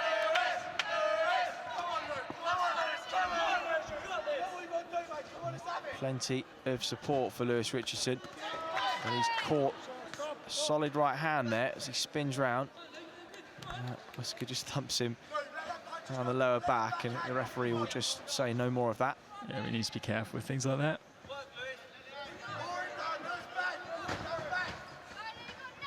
You don't want indiscipline to undo your good work.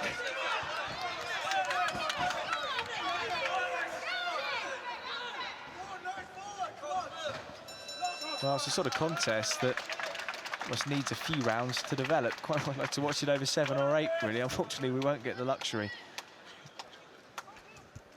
Yeah, each just been taking their time, looking for the shots they need. holding out the lead hands, just trying to, win a mini battle of the jabs within the wider contest. Well, Ben Whitaker looking calm and composed on a Oxford University scholarship. 18 years of age, so he'll be off there. Well, the Oxford University Amateur Boxing Club sort of sponsor him and help him out with his travel up to the English Institute of Sport, where he trains with the England development squad. He gets to use the exact same facilities that the elite GB boxers will use. I'm supposed to train in that sort of company as well. Will do him absolutely no end of good over the next couple of years. So still a round to go between these two. And Lewis Richardson has got ideas of his own to spoil the party. He steps forward. Remember that right hand lead. That was a sharp right hand lead from Whitaker. And again, it's back to that patient conundrum. Who will throw first? Who will commit? Again, a sharp right hand lead from Whitaker. Don't underestimate how difficult it is to land with a right hand lead. Perhaps slightly easier against the southpaw, to the stance and the angle of the body. But nonetheless, it takes confidence, precision, and great hand speed to throw and land that lead right. Whitaker has done on several occasions. Just slips away from a 1-2 from Lewis Richardson, and then goes to work on the inside as they lock up. The referee warns Lewis Richardson just for the last time to stop holding, so one more infringement could see a point deduction. That's one thing. If you're in a clinch like that, at least the boxer who's swinging punches, they won't be landing or doing anything, but they're showing to the referee that he's not the one holding. They're meant to signal that he's the one who's trying to fight. Equally, you don't want to hit someone on the back when they've spun around. A nice long right hand again to the body that time from Whitaker. And it's not been a destructive bout. It's not been a particularly high tempo. It's been exemplary in the levels of skill. I think that right hand was a bit low from Whitaker, and rightly Lewis Richardson protests to the referee, but I'm sure that was entirely deliberate. Such as the darting motion, which these guys are moving in and out of the pocket. And that was nice from Whitaker. Richardson responded. Just getting a bit wild now, Richardson. Starting to miss more. The way Whitaker's able to sort of sharply land, pull the head back, and then land a shot in response is takes timing a bit beyond his years, to be honest, and it's impressive stuff. Richardson lands a nice shot there. And Richardson looks tall himself, so maybe he's not used to coming up against a boxer at middleweight who's even taller than he is. Whitaker picked up on his shoulder there. Referee.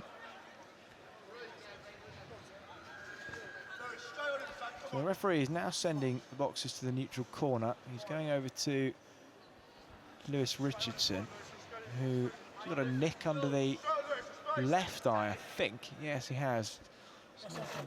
Too deep, it looks like, although they have called up the ringside physician, who will just assess this. Of course, we spoke earlier, the one place you do want to have a cut is below the eye, because of course the blood can only run down the cheek. It might not taste great, but ultimately it's not going to impede your vision, and that's the key to being able to continue in a bout. But the doctor had a look at it from a distance and said no need to deliberate, and they continue now. Whitaker gets back to boxing. He's now on the back foot, again leading with that right hand, bringing Richardson onto some shots, and good footwork from him as well.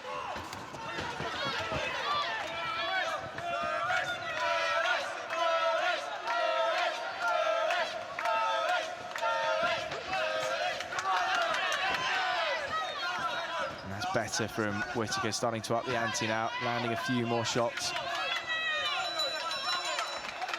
Nice mutual respect shown between the two boxers. We'll go over to their opposite corners. Benjamin Whitaker there, a class act from him. Boxing in the youth category, you can see the head guards, which means they're under 17 at 75 kilograms against Lewis Richardson. Sherelle, You've actually boxed with Benjamin Whitaker alongside him in a dual competition in Denmark last November. He boxed at 75 kilograms there today, but was at 69 kilograms. So that's 6 kilograms in, 7 or 8 months, I think it is. How class act do you think Benjamin is? Do you know what? We've just seen a world-class, maybe an Olympian champion right there. Definitely, he's only 17 years of age, and he's boxing like that. I think England GB, keep an eye on him. I think he's definitely going to be an Olympian. We're going to look who's won the bout, and I think in the studio we know what the referee's decision, what the judge's decision is going to be, and which arm the referee is going to lift. We think it's Benjamin Whitaker. Sherelle saying, keep your eye on this name, keep your eye on this man. He's got his England vest on, but he may be lifting Olympic gold in the future. Steve, he's on part of this new GB youth squad. Can you explain a bit more about it? He's been upgraded from an elite system to an elite group. I mean, he's on this high-flying group. I think it's about 35 athletes. I think it's like 20 men or 25 men and 10 women, and they're all about the same age, 17, 18, 19, and they'll be fast-tracked. They'll be put into really hard tournaments on a really hard and strenuous path, and there's talent identification to the extreme. And Benjamin's part of that. He boxes for a club just outside of Wolverhampton, and the reason why he's on that is that, and the reason why he's on it is because the people at the GB in Sheffield, the elite team, they've identified him as a talent for the future. And as Sherelle rightly said, obviously he's not going to Rio next year, but the next Olympics, or even the one after, because the way it's working, we talked about the funding earlier on, okay? If he can go in two Olympics time, he's still only a baby. Well, remember his name then, Benjamin Whitaker. And Mason, thank you so much for joining us. Huge congratulations. You put on a fantastic showcase there. Sherelle and Steve will be back in just a moment's time. Let's head to a break where we have another bout for you. It's Fitzroy Lodge's Ashley Bailey-Dimit. And you can see there he is hitting the pads with Mark Reigate, his coach, and that's Hors, who boxes out of Hoddesdon. Do stay with us. We'll have that bout next. That is bout 13. We're on air till 8 p.m. though here at the Haringey Box Cup.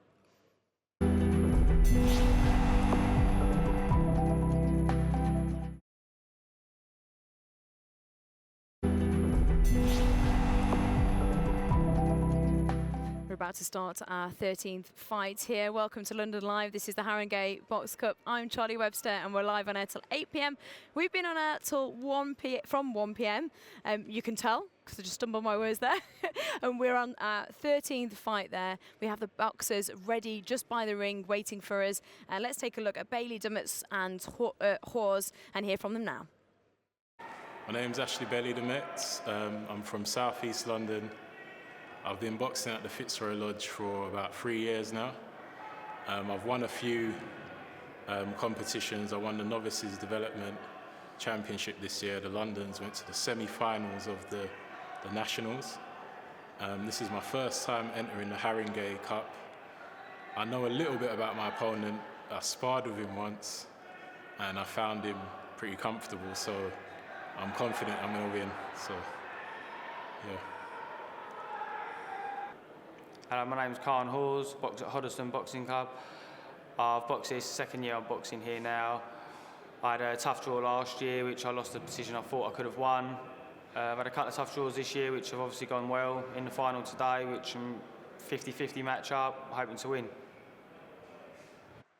You can hear the crowd there. We're in a very big hall, and even though it looks like there's not too many people, there's at least 500 to 600 people stood around that ring. Bailey-Dimit versus Hors, Fitzroy Lodge against Hoddesdon, 75 kilograms. Let's join our commentators, Chris and John. Thanks, Charlie. Well, 3 bouts remain here, Ring A. This one, the senior B class, 75 kilo middleweight category. Ashley Bailey-Dimit from Fitzroy Lodge, white vest, black shorts and the red gloves. Hors in the yellow vest from Hoddesdon. This one, 3 2-minute rounds. Dimit's caught Hors with a big right already, but the Hoddesdon boxer just swung back. Plants a decent right of his own, straight down the middle.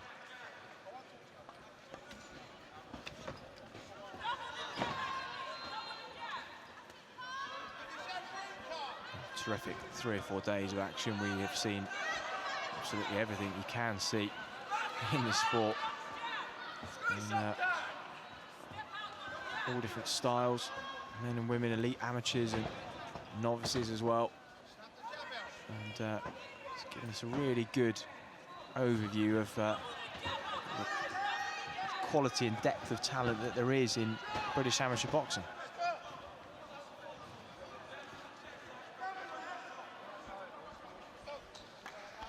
Well, that's the thing, it's called amateur boxing, but it's not like Sunday League football. There are actually some really skillful, talented athletes in these clubs, and these are the boxers who, when they get a bit more experience, you never know how far up the ranks they'll go. It was a nice lead jab from Bailey-Dimit, and he landed a right off the back of it, and Hors is still hunting him down. Work on the inside, but coming off the gloves of the Fitzroy Lodge man. It was interesting, just dropped the hands, turned, switch hit it, and throws a lead right jab there. But he has been caught in the process, a little bit too flash. And it's good aggression from Hawks, really. When he's caught, he responds by just throwing a volley of punches. Was just caught in the process of switching there, Bailey-Dimit, and something that is seen as being a bit of a problem if you do switch it whilst walking forwards, because of course you start with one shoulder facing forwards, and as you turn to have the other shoulder facing forwards, you offer a square target for the opposition to throw and potentially land. That's what we saw with actually Bailey-Dimit there as he switched. Khan just caught him with a decent shot, just wobbled him back onto his heels, and just getting some advice from his corner man there.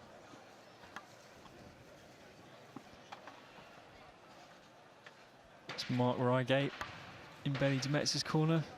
Now one of the main trainers at the famous Fitzroy Lodge Amateur Boxing Club in Lambeth. The Lodge produced one, David Hay, who's rumoured to be making a big comeback, although rumours have been circulating for rather a long time, almost since about November, December last year, but still no sign of him. No. No, he hasn't really been spotted. But there's so much more to the Lodge than just that. It was well, for so many years run by the legendary coach Mick Carney, who was such tremendous influence on all the young boxers who came to his gym. Really did so much for the sport and the people around him. He's still very much missed. It was a terrific documentary and a real tribute to Carney, done by Ed Robinson at Sky, and it was an excellent watch and well recommended. The Lodge boys, but goodness me, Bailey-Dimit copped a solid right hand. Khan Hors, who's on the ropes, but he's taken it well and back to boxing. Hors now starts to unload, but Bailey-Dimit responds, and it's turning into a heated contest. And Hors seems to have a good chin on him because he landed on 2 or 3 times. Seemed to bite down and go again.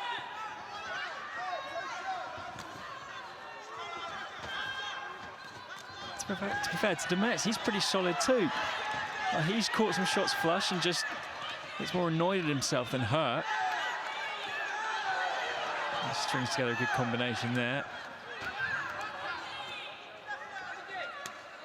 Oh, toe-to-toe stuff this. Neither man really wanting to take a back step.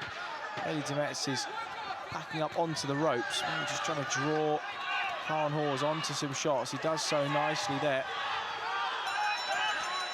And both men finish the round swinging. They give each other a smile, as if to say, mutual appreciation more than anything. Bit of blood from the nose of Khan Hors there. So I think they were just caught up in the action there. Didn't hear the bell. They were. Both going for it. But, well, given the volume of punches and the number that have been thrown over these first 2 rounds, looking at Ashley Bailey-Dimit in the red corner, he's got a very calm demeanour about him. It's the B-class category. He's not the most experienced at this weight. There you see Hors from Hoddesdon. There's Ashley Bailey-Dimit. And Hoddesdon, the club, have come to this tournament with a strong squad, a lot of good boxers.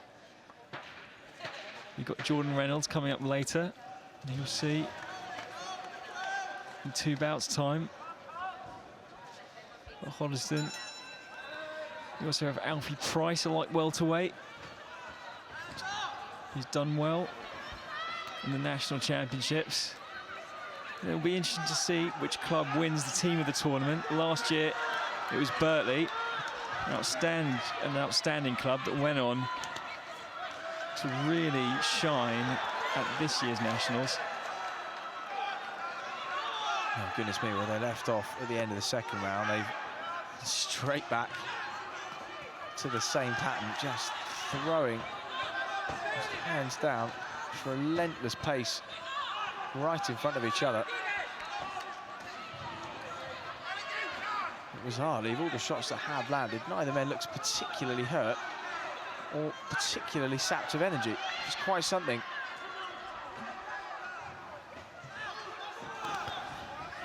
We were saying how much we like the classy technical boxing we saw in the last bout, but it's also good to see 2 boxers just drop their hands and let punches fly. I suppose a nice visual indication of just how important the gold medal and the prestige of this tournament win is to both men. But they are willing to just put it all on the line. Nothing left to chance. A stiff jab from Bailey-Dimit, then a right hand as he leans out of the way of the lead right hand of Hors. 2 straight to the chin there, but he took him. So now they're both forgetting about defence, more just about outlanding each other. And Hors just marauds forward, just leaning on the chest of Ashley Bailey-Dimit as the referee separates them. As Dimet's tiring. Understandably so at this stage. And sometimes it's the punches you miss as they hit empty air that really just drain the energy out of you. A terrific encounter, and plenty of respect between the 2 men in the Fitzroy Lodge. It's just big smiles on their faces. They feel perhaps that they're Bailey-Dimit and Hawks putting on a great performance there on our 13th bout of the day, 1 p.m. till 8 p.m. So do stay with us. We've got 2 fantastic bouts coming up. Steve, we're watching that fight closely, and from Mark Reigate's face, Bailey-Dimit's coach, you can see in the red corner, he seemed very pleased with Bailey-Dimit. Yeah, and Mark doesn't please easy. You know, he studied under Mick Carney at the Fitzroy Lodge for about 200 years. He doesn't please easy. These boys, remember, these are called Class B. They're under 20 contests, so they're not elite athletes. They're on their way. And this is the step. This is the step that Anthony Joshua took and that Nicola Adams took, winning novice tournament here. And they both did. So let's see whether Bailey-Dimit or Hawks has got it. Hawks put a lot of pressure on Bailey-Dimit. So let's head down to the ring and take a look at who has won this 75 kilogram, as Steve said, novice bout.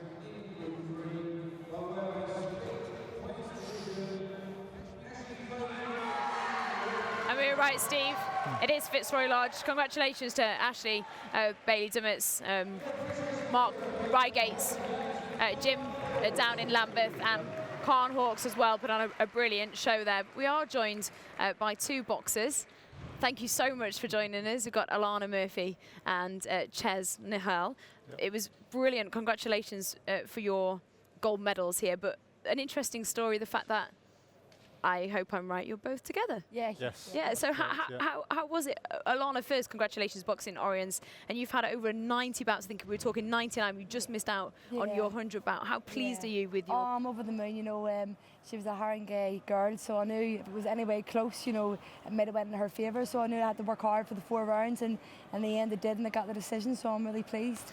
And Ches, were you cheering Alana on? Yeah, of course. Yeah, I'd already boxed, so I could use up my energy shouting. Alana, did you feel pressure, the fact that Ches had already boxed, he'd already got a gold, you couldn't let the team down? I was debating whether to watch him or not, you know, because I was on straight away, but I seen he was all right, he wasn't in trouble, so it kind of gave me that wee boost that I needed, and he got the win, so I had to go to do the same. It inspired you to get the gold as well. Definitely. And Ches, we've all been nursing each other actually here in the studio. Yourself with your hand, which is extremely swollen. We won't get onto my leg, but your eye. Yeah. You did win, and Dan Williams also took a beating. He did hit the canvas, but it looks like you were the one who was on the other end of it. Yeah, I mean, it's my first black eye this season. It's the end of the season, and first of the season. Do you count them? Well, I've got this for it, so it was worth it. You can use that as an end swell to take that. So have I missed something here? Because obviously I was over there having a drop of water. Are these two a couple? Yeah, couple. Someone should have told me. I have no idea. I'm on it. It's like I'm on blind date suddenly. Give me a clue. I love that. Ches gave Alana a little bit of a nice tap there. You must be so proud of each other. Oh yeah, brilliant. I mean, we couldn't have asked for a better end to the season. Awesome. Could I ask Alana a question? Alana, Yeah, go on. I was talking to her, it's 99 bouts you've had. Yeah, today, yes. And it's fantastic, and all the tournaments. How many countries do you think you've boxed in overseas, internationally? Gosh, well, boxed in the likes of America, boxing in a lot of European countries. I've even my first international for Ireland at 16 was in Iceland and Reykjavik. So I've been 20 maybe or more? Yeah, I would say probably going on 30 possibly. You were close. 40 was me exaggerating. Steve said 40, but you over-exaggerated a little bit. So nearly 30, that's amazing. Congratulations to both of you. We're just going to head ringside to get the winner of that bout where Chris is down there. Ashley, many congratulations. A hard-fought victory and a hard 3 days as well. How are you feeling? Yeah, I feel tired a little bit. I had to dig deep. I boxed 3 times in a row, today being the 3rd. But I feel good winning. So. And tactically in there, a lot of the tactics actually went out the window and you guys swung away. When you've got somebody's experience as Mark Reigate in your corner, what did he say to you in between rounds and how does it help having someone of that experience? He told me a couple of the rounds he thought he could have nicked it. And I disagreed, but he said, then in the 3rd, show me that you want it then. And that's what I did, yeah. And of course, this is the B-class category that you're in. So you've had just about 20 bouts, haven't you? But are you looking to enter the A-class next year? Maybe, or maybe pro, like I'm thinking. Looking at turning professional? Yeah, at some point, yeah. Okay, and what would your ambitions be as a professional boxer? To enjoy myself, win a couple titles. Yeah, just enjoy my boxing. Excellent. And although it has been hard work over the last 3 days, I imagine you've enjoyed yourself, and I imagine that this makes all the hard work worth it, right? Yeah, definitely. I'm going to have a nice, well-earned rest, take about a month off, and then, yeah, get back to business. Great. Well, listen, enjoy the summer. Many thanks for talking to us, and congratulations on your gold medal. Thank you very much. Thanks. Yeah, congratulations to him putting on a fantastic show. He was our 13th bout. We have 2 more to go, 2 real crackers. We've got Nathan Gray and Jack Brooker as well coming up. But our final bout is Jordan Thompson, Jordan Reynolds, the 2 Jordans. But there's a bit of a revenge match. It was a rematch of last year's final as well. So make sure you do stay with us. But for now, here's a short break.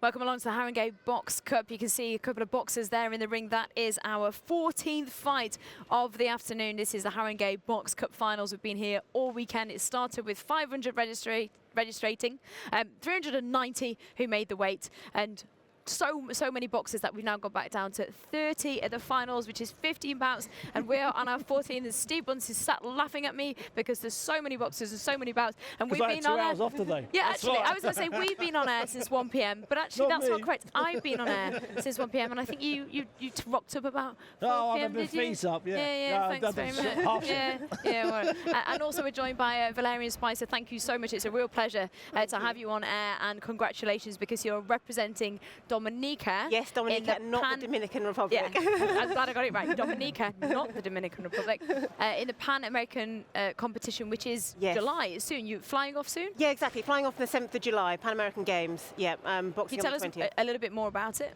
Yeah, definitely. I came back from a qualification tournament last week in Mexico. Thankfully, I qualified. So it's quite exciting. The Pan American Games is the 3rd largest multi-sport tournament after the Olympics and the Asian Games. So it's a massive event. So I'm really looking forward to it. Huge congratulations. Thank and you. Just for everybody at home, Valerian is the boxer that you never want to spar. Myself and Sherelle, no. Valerian, how's preparations been going? Yeah, good. I mean, I just got back from Mexico a week ago, so I'm just starting another cycle of training at the moment. So I'll be out there for 2 weeks. I'm bringing a training partner over with me, so I'll set up my own camp while I'm over there. Oh, fantastic. So, we'll yeah. hear more about it in just a moment. But we do Okay. have the boxers in the ring waiting for us, probably telling us to be quiet. So let's head straight down to ringside where we can join commentators Chris Lloyd and John Denham. It's Nathan Gray against Jack Brooker. Oh, we would never do such a thing. And as you say, Charlie, 30 left. I think now we're looking at 8 left. Not even that, 4 left now. Just 2 bouts to go in ring A. And looking behind me, don't think any of the other rings have got any activity going on. So we really are at the business end of proceedings here at the Haringey Box Cup. 390 odd down to 4. And in front of us, Senior A, 56 kilo bantamweight between Nathan Gray from Woking in the red corner, Jack Brooker from Northolt in the blue. Can't believe there are only 2 bouts left. I know. We've only been here 3 days. As tired as the boxers.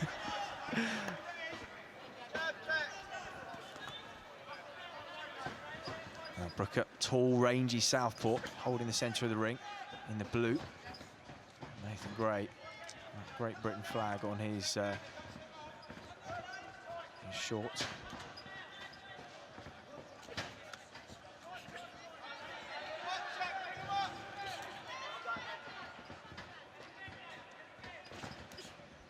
These are Class A, 56 kilo boxers, bantamweight. A very strong division in this country. Current England Boxing Elite champion is Callum French from Birtley. Got decision over Liverpool's Peter McGrail in this year's final. And Peter McGrail is very much one to watch for the future as well. Done well in international tournaments. He's already been touted as a Tokyo 2020 candidate. Seems a long way away now, but 2 or 3 years ago, Rio seemed a long way away, and all of a sudden it's on everybody's lips once again. And it just showed you how quickly those cycles do progress. And these young men will certainly have their eye on the latter of Tokyo and even beyond. So far, good start from Brooker, working behind that long southpaw jab.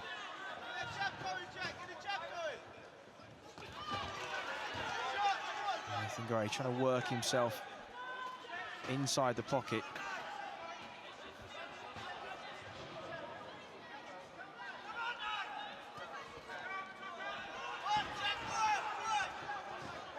Well, you say there's been a lot of boxers patiently waiting and eager to get in the ring, and when you find out you're going to be the penultimate bout of the afternoon of a number of contestants that we have had, you must think you've drawn the short straw.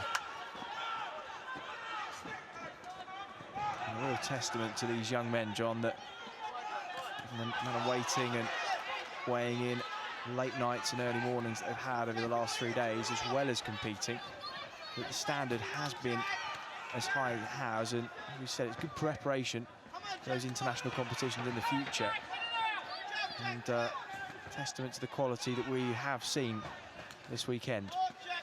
Yeah, it is very tough, very draining boxing day after day, but we've seen plenty of energy here, which is a good sign. Obviously, you tend to think professional boxing is the tougher, it's boxed over a longer distance, but a tournament, you know, like the World Championships, like the Olympics, you know, you can have, you know, in the world, you can have five bouts, maybe possibly more, depending on the draw, depending on the number of entries. You know, that's a lot of rounds, each, you know, on a different day, not that long to recover, and that, you're fighting the best, you're boxing the best in the world in those major competitions, and then you're having to deal with different styles changing. So tournament boxing, you know, it's known as the amateur game, but it's a serious business. and one only for the most professional, I suppose, in that sense of the word. And round 2 sounds, and both men rushing to centre of the ring. Nice double jab from Brooker. Just landed the second.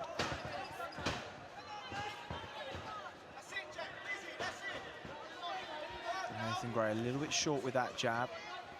He's just trying to reach to get him, isn't he? And not quite being able to catch up with him. That's the value of having good judgment of distance.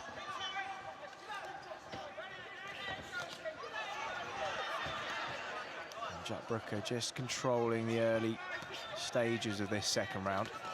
He's able to land a hook there whilst moving back at the same time.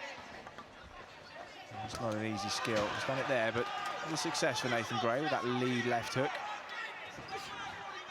Every now and again, Gray cracks him. With a hard shot.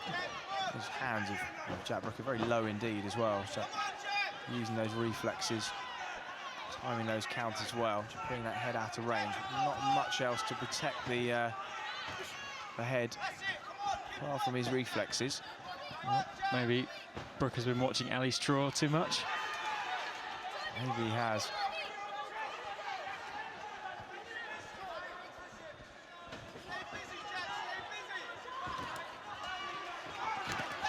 Oh, it's terrific.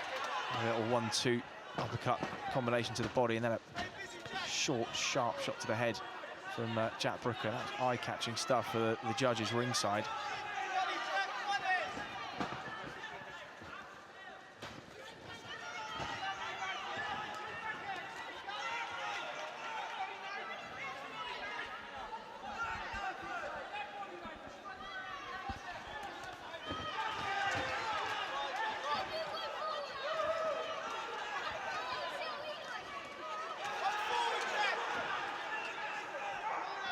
Brooker's corner urging him forwards, urging to use that size and strength advantage to try and bully his man backwards.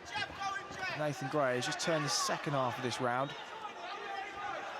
Just muddied the waters a little bit for the judges, and a difficult one to score. That was a nice jab from Brooker. The more he can land those long-range shots, the easier it will be for him to convince the judges that he's the one in control. But all the while it goes from mid-range to short and then on the inside. Just of anyone's contest when it's boxed at that distance. So prerogative really on Brooker to keep this long, keep the jab pumping out. So you can't always get away with having your hands loose and low. And just started to see Brooker leaking some shots through. Oh, competitive as always. He's reached this bantamweight final round approaches. And John, big final contest to look forward to. Jordan Thompson and Jordan Reynolds, both men impressed in the semi-finals. They did. Jordan Thompson from Jewellery Quarter looks a skillful boxer. Reynolds is too, and Reynolds had a really high work rate and exciting style. So it could be an interesting clash of styles in the end. Before we get back down to business there, we've got a little bit more work to be settled between these two men, and you just feel the tempo's going to go up a notch. Nathan Gray perhaps knows he's got to press the fight in the red vest, and he's come out strong. Jack Brooker probably marginally in front in this one. It does seem like when Gray sort of rushes forward to attack, he's rushing forward with both hands low. I guess he's wanting to throw as many punches as he can. Those mistakes, I think Brooker needs to just lead off first and take advantage of them. And again, Brooker's corner urging him to stay busy. Wow, it's a nice combination, right hand lead, then a left hook off the back of it. Nathan Gray momentarily backed up, and a bit more success for Brooker. And Gray just willing himself forwards Almost against his instinct now. He's looking a little bit more tired as we head to the midpoint of this third and final round. Brooker starts to unload to the body, and perhaps the corner sense that Gray is getting tired. The energy sapping from the legs of the man in the red corner. Just locks up, try and give himself 10 or 15 seconds of a breather. Better from Brooker. Those combinations starting to come together very nicely, and the power beginning to drain away from the shots of Nathan Gray. Oh, terrific.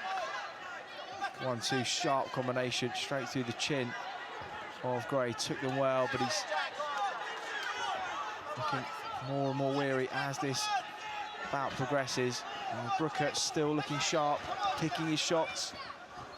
Is the tide turning, do you think, John? Certainly tearing into one another. Hard to say if Gray's really making the breakthrough he needs. Brooker maybe looking more ragged, but I'm not sure if he's wilting.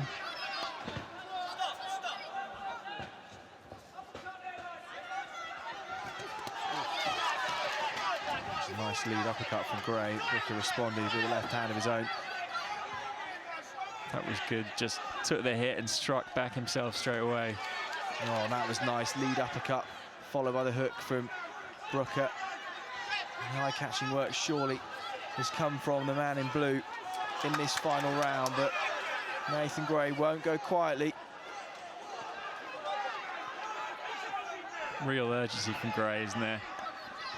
Well, I suppose there has to be now. It's all on the line.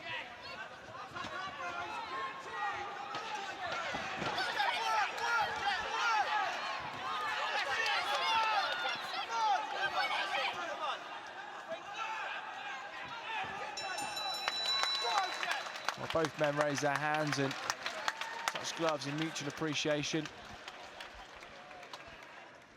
Our penultimate bout of the Haringey Cup finals, and Nathan Gray, Jack Brooker put on a brilliant performance there. We're going to see what the decision is in just a moment's time.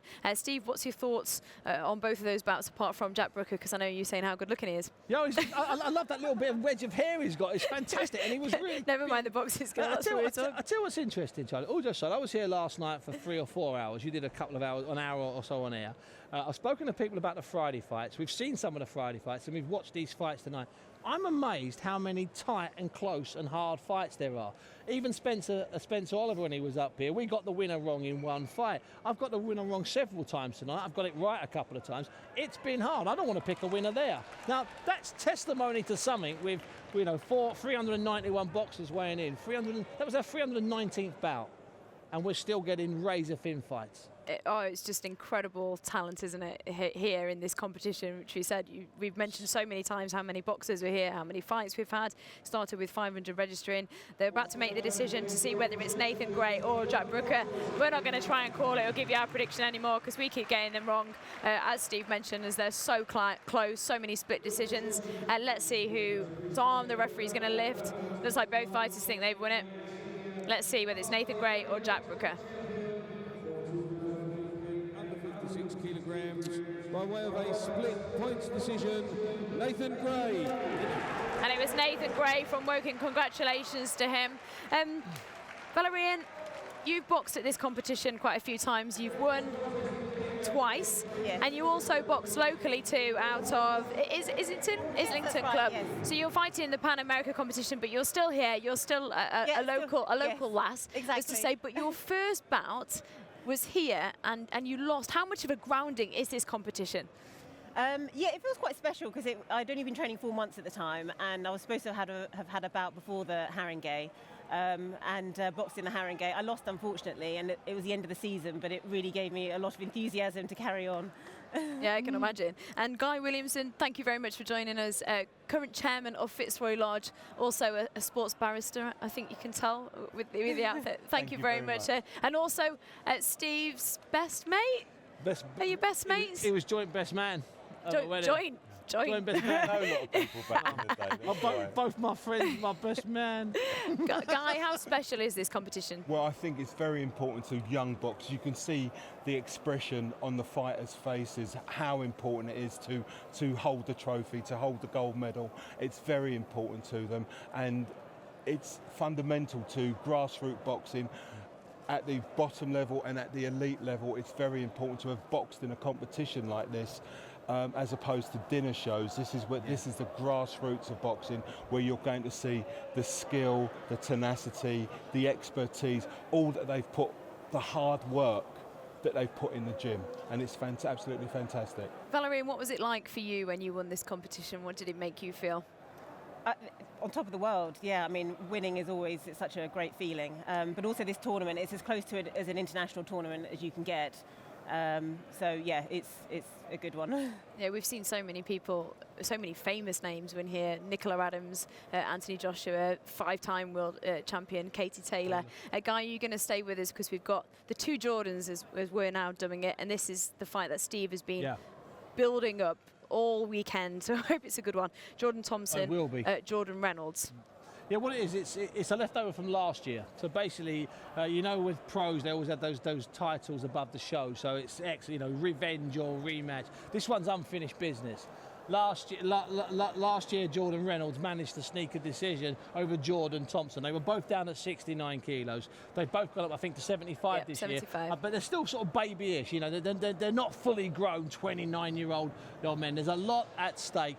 We saw Jordan Reynolds last night look brilliant, absolutely sensational. And yet we saw him on the first night fight like an idiot. I don't think he'll be upset with me saying that. He had the Battle of Luton. He's from Luton, or he's lived in Luton. He had a fighting a guy from Luton, and it became about Luton, not about the Haringey Box Cup. It's a big clash, and Jordan Thompson, a lot taller, big tricky southpaw. It may not be a slugfest. This might be quality, this might be class. Do stay with us, it's going to be a brilliant one. As Steve said, we saw Jordan Reynolds box yesterday. Jordan Thompson, that is though, and it's the tale of the two Jordans. I think that's we should dub it. There he is, there's Jordan Reynolds that we saw. It's a revenge match. It was Reynolds who won last time out. Let's see if Thompson can do it. Join us after this.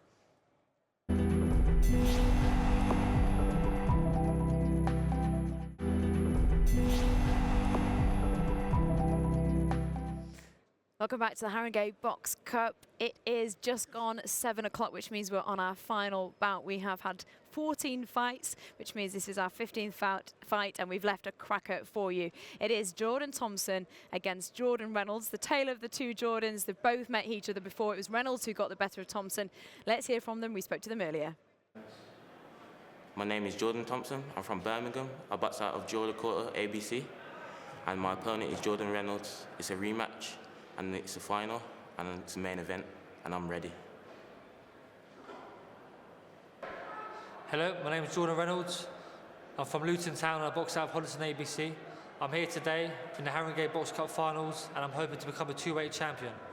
I fought yesterday. I had I wouldn't say easy fight, but I made it easy. I stopped the Norway champion in the second round, and I'm hoping to get a win today. Yeah, we saw Reynolds box yesterday and the day before.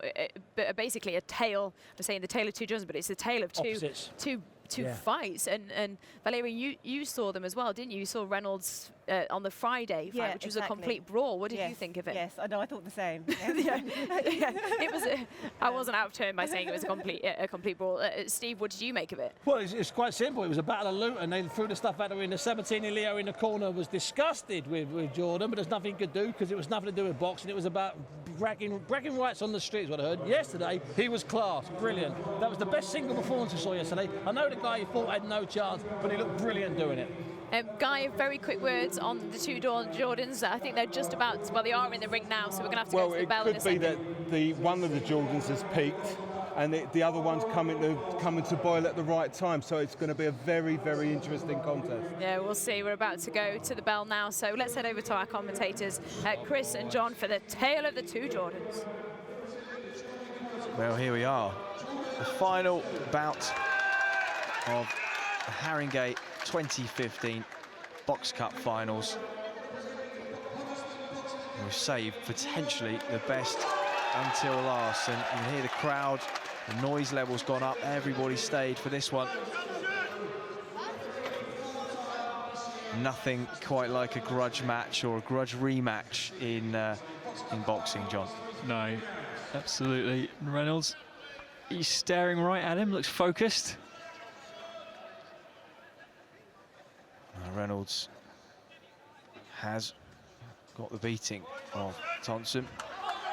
One in their only meeting last time around, and just wonder how much that will weigh on the mind of Thompson in the red corner. Thompson boxing out of Jewellery Quarter. Jordan Reynolds from Hoddesdon.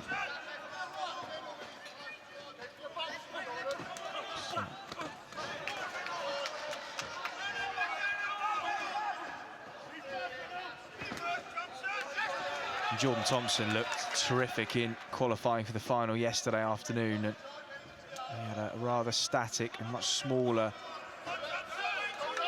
opposite man, and was just ultimately wearing him down like a human punch bag by the end. And we sort of anticipated that this would be rather a more tactical and slightly tougher affair.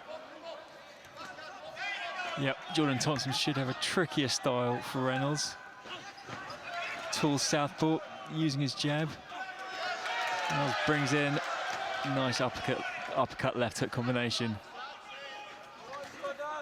Well, he started well, Jordan Thompson.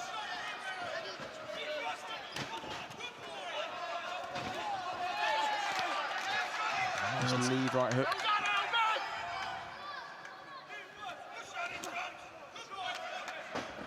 Thompson's blocking those on his gloves.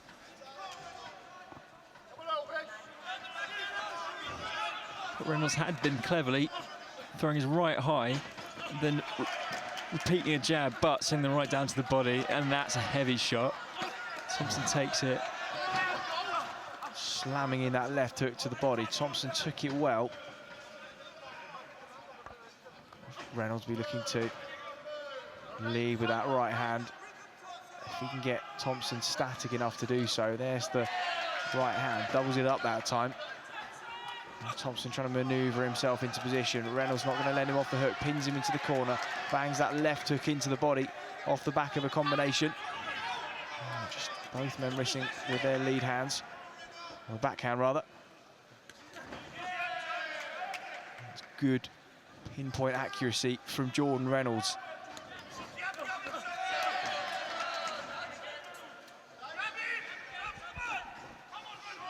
And that right hook from Thompson we saw earlier, probably more of a slap. You're meant to land your shots with the knuckle part of the glove.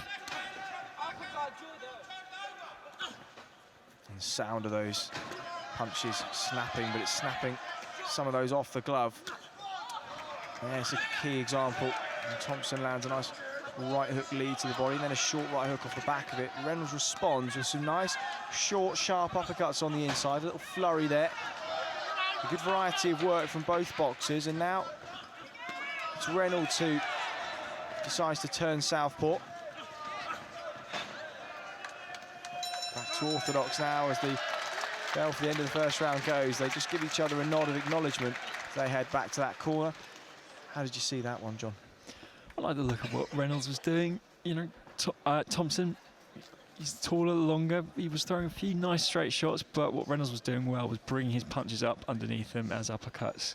And those sort of left hooks, he angles up at 45 degrees, digging them into Thompson's side. They'll slow him down. They might have an effect later. And Reynolds has been the one who's thrown to the body as well. And there is Jordan Reynolds. Psychologically, how important is it to know that you've had the beating of an opposite man before? It is. You know, it'll prey on the mind of the person who lost the first one. It's a sign that Reynolds already knows how to win. The only flip side is, if you take someone lightly and they've had the chance to have a look at you and learn from their mistakes, they can turn it around. There was a slip from Thompson. Just the left foot gave way underneath him, and that just gave Reynolds the opportunity to capitalise, move in behind the jab and unload with a flurry. Capitalising on every single opportunity. So important this particular bout for both men, both personally and in terms of the tournament prestige that it offers. You've seen how many of the names. You see the referee there, very beady-eyed referee to notice it. The front foot of Reynolds, he was just treading on the front foot of Thompson. It looked to be deliberate as well. The referee spotted it, as we said. I mean, that does often happen when you've got an orthodox boxer against a southpaw. Southpaw, untypically has his right foot in front. Well, I mean, untypically for boxers, that is. And so the two legs can tangle. Of course, if you're clever, every now and again you can just tread on their toe, pin them there. I seem to recall Well Marquez every now and again doing that to Pacquiao. That's one way to slow him down, probably the only way to slow him down, really.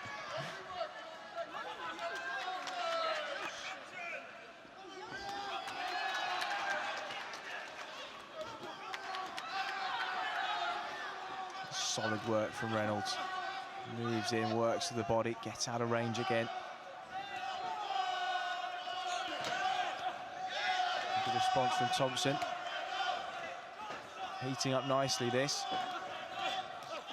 Into the latter part of the second round. Thompson leans in with that long left hand, but misses. Both back to the centre of the ring.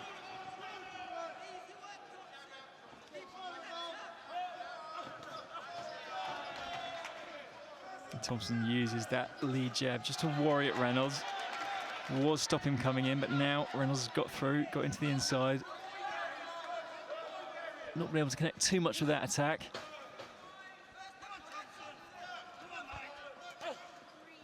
Nice lead jab from Jordan Thompson. Makes Reynolds miss there, and then the two just clinch.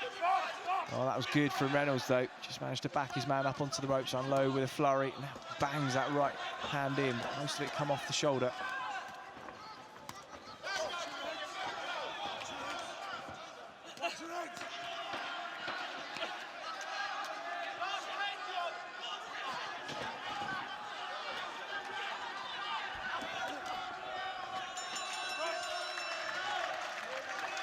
Now, not a great deal between them. You see why there is a rivalry. Very evenly matched and stylistically, as well as the levels in there. And, well, John, one round to go. How are you seeing this one? You know, it was close, that second round. Reynolds might have edged it just on work rate alone. But there were flashes of quality from Thompson, so neither can go into the last round confident that they're ahead, I would say. So both going to have to make sure of things. See Jordan Reynolds there in the blue corner, and that's Thompson on your screen. Don't be confused by the red shorts worn by Reynolds. He is in the blue corner. It's the gloves you're looking for. So Thompson, the red gloves, Reynolds with the blue gloves. Final round, this three-round encounter, and final round of the Haringey Box Cup 2015.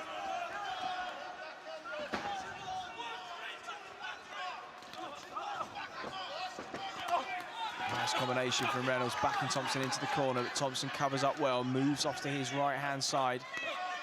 Comes up with a combination of his own. He's boxing really well with his back to the ropes. And Reynolds continues to put relentless pressure on him.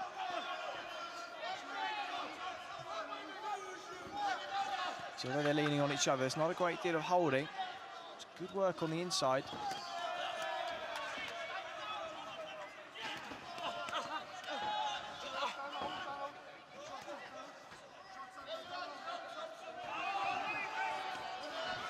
They're both trying to fight their way out of that clinch. That was nice, feint with the lead right hand, then put the left on the back of it from Thompson. Straight to the body. Shot just whistled over when Reynolds' head there.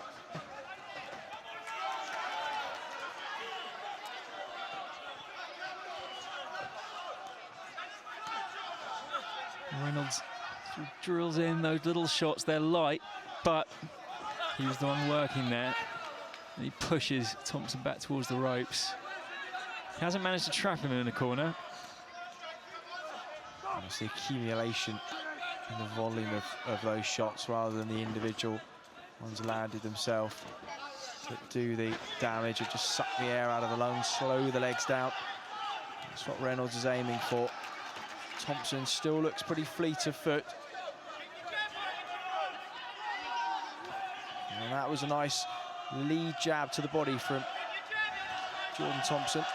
And now Reynolds has caught him there with a nice left hook.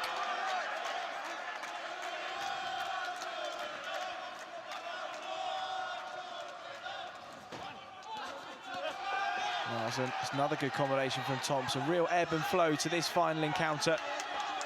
Not a great deal to pick between these two at all. Both have had their moments. Reynolds perhaps marginally in front here, but you wouldn't like to pick him.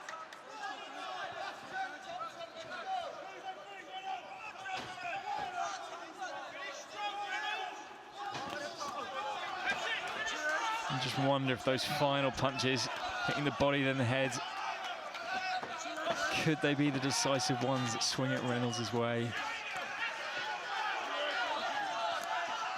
And now both heads together, teeing off. Not any long to go now in this third and final round, and both men willing to leave everything in the ring. Know that they haven't diminished their chances of a gold medal, and both swinging away to the final bell. And that's really nice to see, both embracing in the centre of the ring. Couldn't have given it any more, and I think the crowd appreciates it as well. Absolutely, they really, really worked for that one. A great bout, great final round to finish the day. Absolutely, and we'll momentarily have the decision for you. I see Jordan Thompson posturing for the camera. He believes he's got the decision. What a great final fight that was for us. That was our 15th bout. We've been on air since 1 p.m. this afternoon. Thank you to both Jordan Thompson and Jordan Reynolds for putting on that show for us. We will announce the winner in just a moment's time as the referee is just collecting the judges' scorecards there.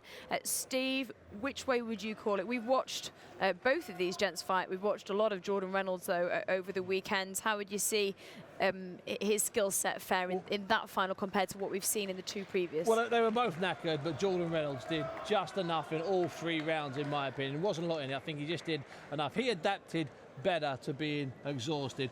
Thompson maybe should have used his reach advantage, maybe he should use being a southpaw a little bit better. But saying that, it's easier said than done from our platform here and watching it on TV and watching it live. Jordan Reynolds has a habit of getting close and stopping you working, stopping you moving. I like him. I think he's a very talented fighter. And he's shown us 3 different fights. He's shown us a slugfest, a boxing exhibition, and now he's had to dig in the trenches. Yeah, he certainly has. Just to remind everybody, the reason why Steve's saying, you know, they're knackered, they're exhausted, is both of these boxers, Jordan Thompson and Jordan Reynolds, have fought 3 times in 3 days. So let's see who's going to win the final of the day. And it is Jordan Reynolds. We're right, Jordan Reynolds just edged it there. That means he's 2 up against Jordan Thompson. Jordan Thompson didn't quite get the revenge there. But I mean, how much does it take to have 3 fights in 3 days? Guy? Sorry. No, you know, none of the studio are actually listening to me anymore, guys. Come on, you heard me. I was so engrossed in the fight. I'll go to it is quite noisy here. You can hear the announcements. We've got the rings right behind, and we've also been on air for quite a long time, so nobody's listening to me anymore. But I mean, how hard is it to fight 3 fights in 3 days? We can see how tired both Jordan Thompson and Jordan Reynolds were. It is. It catches up with you in the end. So yeah, it's tough. It's tough. But you train for that as well. So.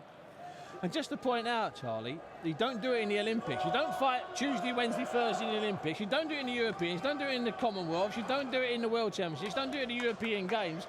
This is a unique and crazy and ridiculous event. It used to happen in the 70s. You used to box 3 times in 1 day in divisional championships. That's gone because it's obscene. It's ridiculous. It's mad. He survived a couple of those days, and it's aged him. Look at him. He's only 27. But I'm telling you, for these kids to fight 3 threes back-to-back over 3 days, it's going some, man or woman. I'm going to give you a chance in just a moment to get Steve back on that comment, but let's head ringside where we can hear from Jordan Reynolds. He's with Chris Lloyd. Well, Jordan, the second time you met Jordan Thompson, the second victory over him, but is it sweeter that it's come in the Haringey Box Cup final? Listen, it's sweeter because it's that middleweight. I'm just feeling into middleweight. If I'm honest, I made it a lot harder for myself. I've had a hard Friday. I went myself, but listen, I dug deep and I got the win. That's what it's all about. And how difficult is it having to box 3 times over the 3 days and making weight every morning as well? Listen, it's hard. Listen, it's all mentally. It's all mentally, but yeah, it's very hard. But I dug in deep and got the victory. And how was Jordan Thompson compared to the first time that you boxed him? Because they do say you learn more from a defeat than a victory, and he learnt from the past defeat. And did he come at you better than the first time you met? Yeah, listen, I boxed him. I beat him in Haringey at welterweight last year, and then I sparred him at the GB camp. So we kind of know each other's styles. But I thought I'd just relax, try and draw him in, and then stick it on him, try and draw him into a wall. But listen, he's come on. From a year, he's come on. But listen, I had a hard 2 days. Second day wasn't too hard, but the Friday, trust me, making the weight, it takes it out of you. And I imagine, although you are rivals and you met in the final last year and this year as well, it looks like there's a lot of sort of friendship and mutual respect between you both. Listen, mate, we can hate each other from outside the ring, but when you get there and it's finished, it's all love. Do you know what I mean? We both go through the same things. Yeah, it's all good, man. It's all good. Well, listen, you set a great example to the fans and the younger kids watching ringside, putting a great performance over the last 3 days, and I imagine that makes it all worth it, getting the gold medal today. 100%. Listen, I appreciate everyone's support, all my sponsors back in Luton. Without all these, I wouldn't do it. Do you know what I mean? They've backed me and they gave me the confidence to do it, so I thank everyone. Do you know what I mean? Well, do you know what I mean? Well, they're in for... Dude, that's all right. Maybe it won't make the cut. Listen, putting a great example. Thanks very much. Last but not least, and you are the final winner of the Haringey Box Cup 2015. Appreciate it. Thank you, sir. Thank you. Was that Elvis that he was singing? It was. You know why? Because he listens to Elvis just before each one of his fights. But a brilliant example in amateur boxing there, and a brilliant example in sport, showing the respect he has for all his sponsors and for his boxer that he was competing against. Guy, Jordan has big dreams. Apart from his singing of Elvis, he wants to go to Rio. Do you think he's got the potential? Yes, I mean, you would never say to any fighter not to do it, but you would say to them, these are what is expected of you, these are the targets you have to reach, and it's all the ultimate goals, Jordan's goals, are reachable if he manages his expectations realistically and takes it step by step.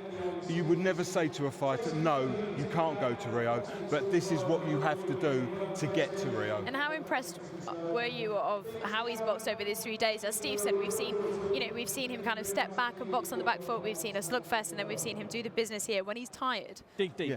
He's dug deep. He hasn't brought his A game, but he's worked hard and he wanted it more than the other Jordan, and that was the difference. He had the tenacity, he had the resilience to work really hard and bring his A game. Not to today, but he worked hard, and that's all that's required. Being able to focus and do what you have to do. And a boxing heart. I saw you point to your heart, Steve. Yeah, that's what it was. I mean, you know, on that first day, that should become one of our most downloaded hits on London Live. His fight on that first night, which is for the championship, bragging rights on the streets of Luton. It really means something. It was a stupid slugfest of 9 minutes. Cheryl watched it through her fingers. It was mad, you remember? Then last night, he didn't put a foot wrong. He landed 12 punches and got a Norwegian champion out of the ring. And tonight, he knew he couldn't do the first night again. He knew the guy Thompson was too good to do the second night. He just had to get in there and gut it out. It was all about heart. It wasn't pretty. It was effective. Well, join us after the break where we'll have more reaction on what a fantastic finals day it's been here at the Haringey Box Cup. And we'll find out as well who has won not just the finals, but who's won the best female boxer, the best male boxer, the best youth boxer, and who has won the best club.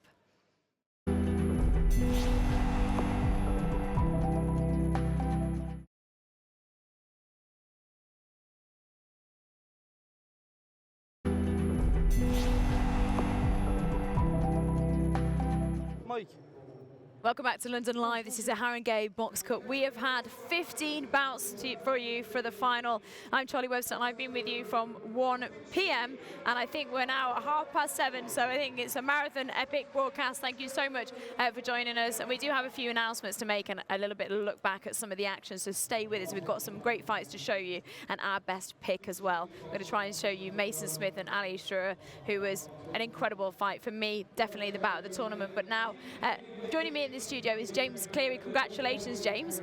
One, on your fantastic win, but also the fact that you have won the best youth boxer. You're holding your belt at the moment. How proud are you? I'm very, very proud. This is a big meaning to me. It means a lot, an awful lot to win this. Like, it's a big cup. I don't know how many countries have been in here. Like, and for my first time to come here and perform and win 3 top-class bouts and get best boxer of the tournament, it means an awful lot to me. And how did you find your final bout? It was awkward, but it's a hard bout, like, to resound. He held me, he dragged me, like, that was his style, that was his game plan. I deal with it, and I won the fight, so that's all that matters. I was the winner on the night, but could have gone better. Could have had a bit better performance. I had a better performance in the semis and in the quarters, but I'm not complaining, I'm not moaning. I got best boxer of the tournament, and I won. James, every time I mention your name to anybody here at the tournament, they, oh, he's amazing, he's amazing talent, and I couldn't wait to see you. What are your dreams? To win an Olympic medal and probably become the WBO champion of the world. I'd love it. That's everybody's dream, like, you know. But for now, to win an Olympic gold medal, that's my dream. You sat here with a belt already. Yeah, I know. Steve, we've had a good chat about James and how impressed we are with him. How about yourself, Steve? Yeah, well, I managed to get down last night and watch his semi-final, which was a clean knockout, and you don't often get clean knockouts with youth boxers, even 17, 18-year-old youth boxers. That was impressive. I knew from his Irish titles at 5 or 7 nationals, and then a silver medal in the European Juniors where he was stitched up. I've been looking forward to seeing him. And thankfully I did get to see him. And his final day was hard. The kid put up a good fight. He did put up the right tactics. He made it ugly. He made it awkward.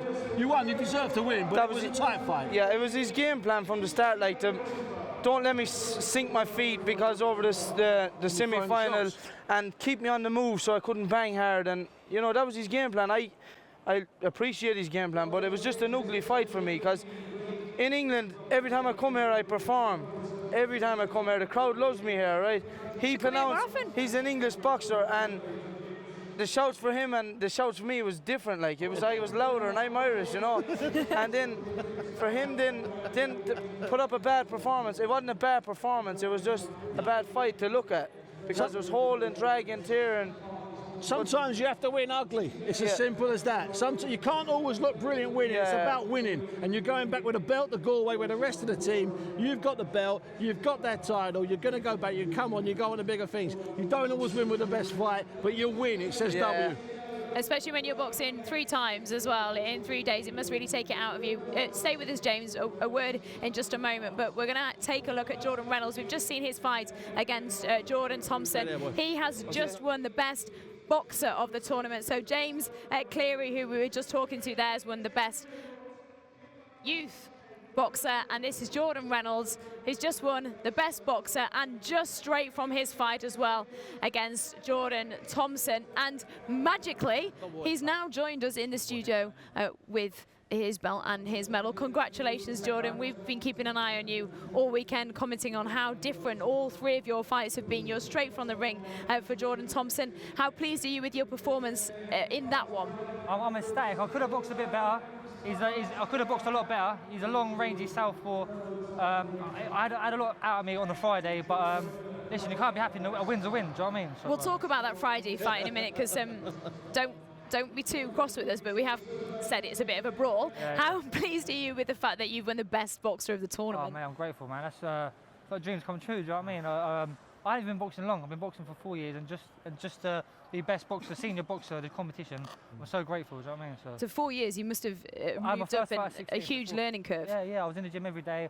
I've picked it up, and I've just bigger and brighter things in the future. So how many fights have you had? I think about 50 now. About 50. Yeah, all in been 4 years, so very compact. Yeah. I had two club shows, and then the rest have been in championships. Wow. I've either got all the way to the finals or won them. And you know yourself, when you're boxing in London, you've got to box 4 or 5 times out just to get out of London. So Yeah, so it's all going good. So let's go back to that Friday one. Yes. Let's go back to Friday. I know Steve wants to say something. Listen, I got told to box, but listen, he's from North Luton, and I'm from South Luton. That's exactly what Steve said. It's bragging rights. That's it, it's bragging rights. I've beat him twice now, so he was out for revenge.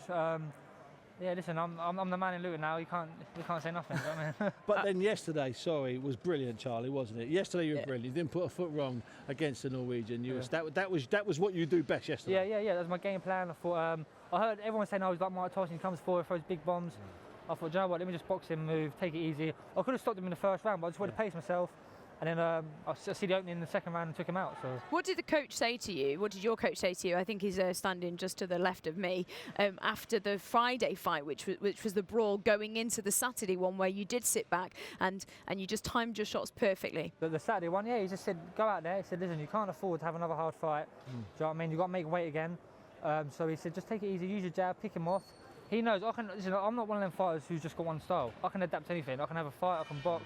Do you know what I mean? So I just boxed and got the rounds in. Do you know what I mean? Just took it easy. Right? How important is it to adapt? I suppose the Haringey Cup shown how important because of the different styles you're boxing, but also the fact that it's an international tournament. You could be getting any standard. Yeah, you got. Listen, I think you got. If you're one-dimensional, you only go to a certain level. If you're fighting a tall southpaw like that, you got to put the pressure on. If you're fighting someone, if you're a pressure fighter and you're fighting someone who can bang, you ain't gonna stand there and trade with them. You're gonna box. Yeah. So if you can't do that, you're only going to go to a certain level. We've talked about how unique this tournament is, myself and Steve, a lot about how you, majority, unless you've had a bye, have 3 fights in 3 days. How tiring and how hard is it to prep for that? Mate, do you know what? On the Friday, after my fight, my adrenaline was so up. Yeah, my adrenaline was so up. I was back in the ambulance, throwing up. So after Friday's fight? Yeah, mate, I was just throwing up. I don't know, just worked myself up. Do you know what I mean? I was like, I can't lose. And yeah, it takes it out of you, but it's all mentally. Do you know what I mean? Just got to get through it, you know. Yeah. And James, for you, how much is it taken out of you? It's taken a lot out of me, but I'm kind of used to it. In the Irish Championships, it's the same way, and in our gym sparring, it's the same way. There's no sparring in our gym. You got to bang every day, and that's it. We got different kids coming in from all over Ireland, and everybody in Ireland at this standard is nearly as good as each other. So you got to be impressed, and you want to be beating them in spars, or if not, they're going to take your title off you, and that's the way it goes back in Ireland. Good to have that tough competition, which is why you're the best youth boxer in this tournament, and you're also won here. You've won gold. Jordan, you're the 2 times national champion now, and now that's the 2-8, and now you're 2 times Haringey Box Cup champion. Now, yeah. How hard was it to go up to the weight? Yeah, listen, I'm still young. I've just turned 20, so I need to fill out. I'm normally a 69-kilo boxer. Do you know what I mean? But I was just killing myself. Because it was 71 kilos, but they cut the weight off to make it 75. So I'm just filling out to the weight now. So would you be 71 in old money? Probably, yeah. I'd be big for the weight, yeah. 71, ball down and do 71. But I'm not going to kill myself. I'm not going to ball down and have nothing in me. I'd rather be small for the weight and have a spring in my step. So. Steve, do you think it's quite rare, the fact that Jordan was telling us it's only 4 years that he's been boxing, which means you're 20 now, so you started at 16, when we see a lot of kids start at the age of 8? Yeah, I mean, looking at you, I mean, I would have thought that you started certainly 12 and 13 and 14. You got that look and that feel, and that, what you got is that bit of confidence, that bit of ring gentlemanship, and we saw that yesterday, especially yesterday. We saw today when you had to adapt and you boxed a 3rd different type of fight tonight. It was a dogged fight tonight. You had to rough it out. Yeah, I'm quite surprised you went to boxing today. Why did you go to it so late? Were you playing another sport, Jordan? What's that? Well, now I was, what's the boxing? Yeah, why'd you go to it so late? I don't know, I was just doing a normal thing, typical street lad, getting in trouble. Got kicked out of school. They took me to a boxing gym. They said, oh, do you want to spar the pros? I was like, yeah, I'll spar them. I thought I could have a row. Skinny lad just knocked me out, like put me down with a body shot.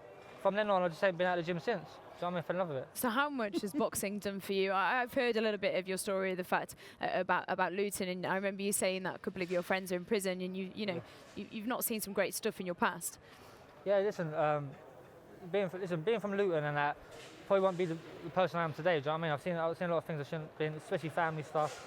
But yeah, listen, it's made me the person I am today. Do you know what I mean? It's made me hungry. You get lads boxing since they're 8 years old and that. Yeah. They ain't got the hunger here no more. I'm hungry for it. Do you know what I mean? So.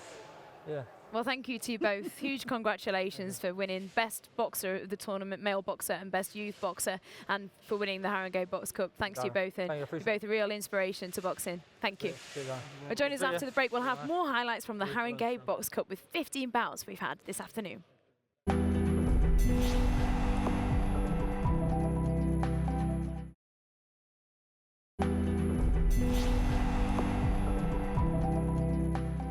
Welcome back. I'm Charlie Webster and this is London Live, and you hopefully have been joining us since 1 p.m. For our epic 7-hour broadcast of 15 bouts at the Haringey Box Cup final. Still in the studio with me is Steve Bunce, and we have a couple of new guests. Sean Murphy, you joined us a little bit earlier, head coach of Finchley. Congratulations. We'll be coming to you in a moment of why you've got the trophy, and also Victor Elisa.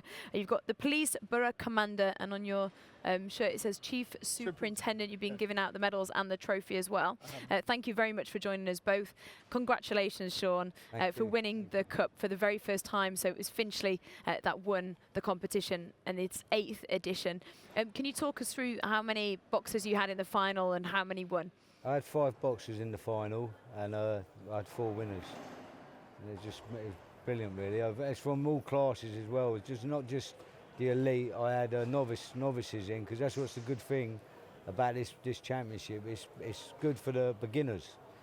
I had like boys on 20 bouts, and they're mixing with the elite boxers in the world. So like, and as I say, I was here the year Katie Taylor come, she's won everything as a female boxer. Yeah, 5-time world champion, 5-time world Olympic champion. And she come at Haringey Box Cup. So that just shows you the size and how big the tournament is, and you're bringing in big names. And you also took Anthony Joshua here, who That's used right. to coach as an amateur, who's now competing as a pro. No, that's right. It's unbelievable experience for Josh. When he come here, he was on about 4 bouts. Yeah.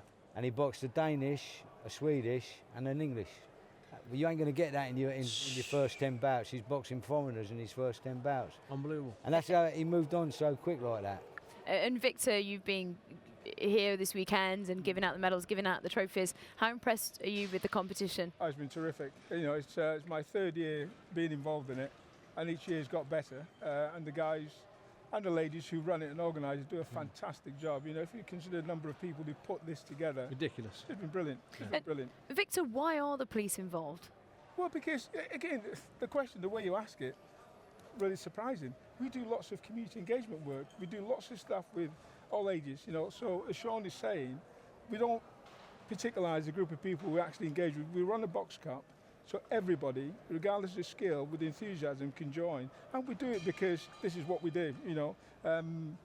The police are members of the community, and we want to give back to the community, and this is just one of many, many different things that we do for community engagement. Boxing is such an important part of the community. It's almost at the heart of the community. A lot of the boxing clubs, we heard Jordan Reynolds, who was sat there, Sean, where you're sat just a moment ago, saying how boxing, you know, basically saved him. Saved him. Yeah. We've heard so many stories like that. Boxing is such a great sport for that. Victor, do you see that quite a lot? I do, and I wasn't involved in boxing until I got into Haringey and became a chairman of the boxing club, and I got invited to the boxing dinner. And I must remember the first time I was invited, I thought, don't really want to go to a boxing dinner because there's going to be, you know, blood and guts and trying to have a decent. And plenty of people you know. But the thing is, though, it is an art. You know, it is an art. It's a skill, and it's a well-controlled skill. For the layperson, you think it's just your street brawl. It's nothing like it. It's far, far away from it. And just to watch, you know, the technique, the skill, and the mastery that, you know, the men and women show in the boxing ring, that's the thing that really impresses me and impresses us bringing on people, you know, to see this and actually just see, I need to learn an art, you know, and it's an art worth learning. And a huge discipline. I think discipline's an important word. The fact that it's not about aggression, is it? No, it's not about aggression, which is one of the common misconceptions, as Victor said there, you know, half joking, you know, when he thought about he was being invited to a boxing dinner, you know, he's thinking twice about it. Completely ridiculous. Now, what's interesting is that this whole event is put together by a couple of police constables. Yes. So it's not, you know, no disrespect to you, it's not a couple of high-ranking policemen. Well, we couldn't do it. No, you couldn't do it. You know, this is put together by a couple of PCs, police constables, who put it together. They go out literally door to door, dragging the money, finding the funding. Thankfully this year, and we'll give a plug, William Hill this year have stumped up some cash, and I think they're in for 3 years, which is essential. And they had this activity day on Thursday, Charlie, where about 1,000 school kids, local school kids come in. And various people are here. I mean, this is a phenomenal event. It's much more than the boxing, this event. If you've watched you since 1 o'clock, and believe me, it's been brilliant watching you. It's been great being here for a few hours. You've really grafted today. But some of the people here have been grafting, well, basically they've been awake for 4 or 5 days putting this together, haven't you? Yeah, because we've been boxing on Friday till midnight. And they're up till 4 o'clock in the morning sorting out the bouts and who's going to be in the rings. It's not just about leaving here and going off with a prawn sandwich. These guys are working non-stop. They're absolutely knackered. And these 2 PCs have done all the work. Yeah. No, they're good. I'll give them tomorrow off. Yeah, good. Only tomorrow.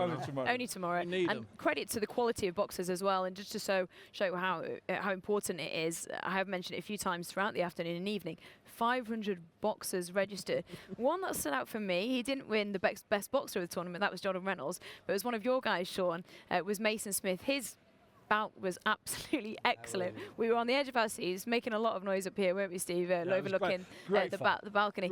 Sean, how impressed were you with Mason? And he came up here, he's 18 years old, and he was sat there and he was so calm, cool and collected. And the fact that he was almost boxing a Prince Naz awkward, flary boxer. Yeah, he took it in his stride. I mean, Mason's been with us since he was knee-high. He was 11 years old, and he's developing he's coming along nice. He's going to be one for the future. He's going to turn professional eventually, but we're not going to rush him as he's only 18. We can see him there in the blue corner, and he is getting the better of his opponent there, but you can see how much Schroer kind of comes back, throwing those aerial shots and not giving Mason any space at all. What have you worked with him on of how to compose himself? Well, it's a long process. You've got to teach kids at the start they're not to get flustered. They keep their shape. The shape is their boxing stance, and that's what Mason was doing. And a nice boxer is going to.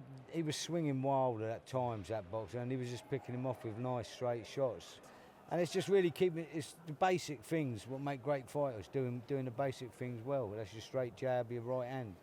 Steve, how impressed were you with Mason? Because when we were watching that bout, we're kind of like, just screaming at it, staring at it, and the fact that we were worried almost that Ali Schroer was really kind of coming into Mason. Well, any one of the punches we saw from Ali Schroer, if Mason had, as Sean said, lost his shape, his life would get hit on the chin and his life would be good night. Because they're dangerous punches. Every single thing that Ali was throwing was potentially dangerous. And he didn't lose his head. He did stay calm. He boxed really carefully. He was 18 years of age, but it doesn't surprise me he's been in the gym since he was a 33-year-old. Exactly.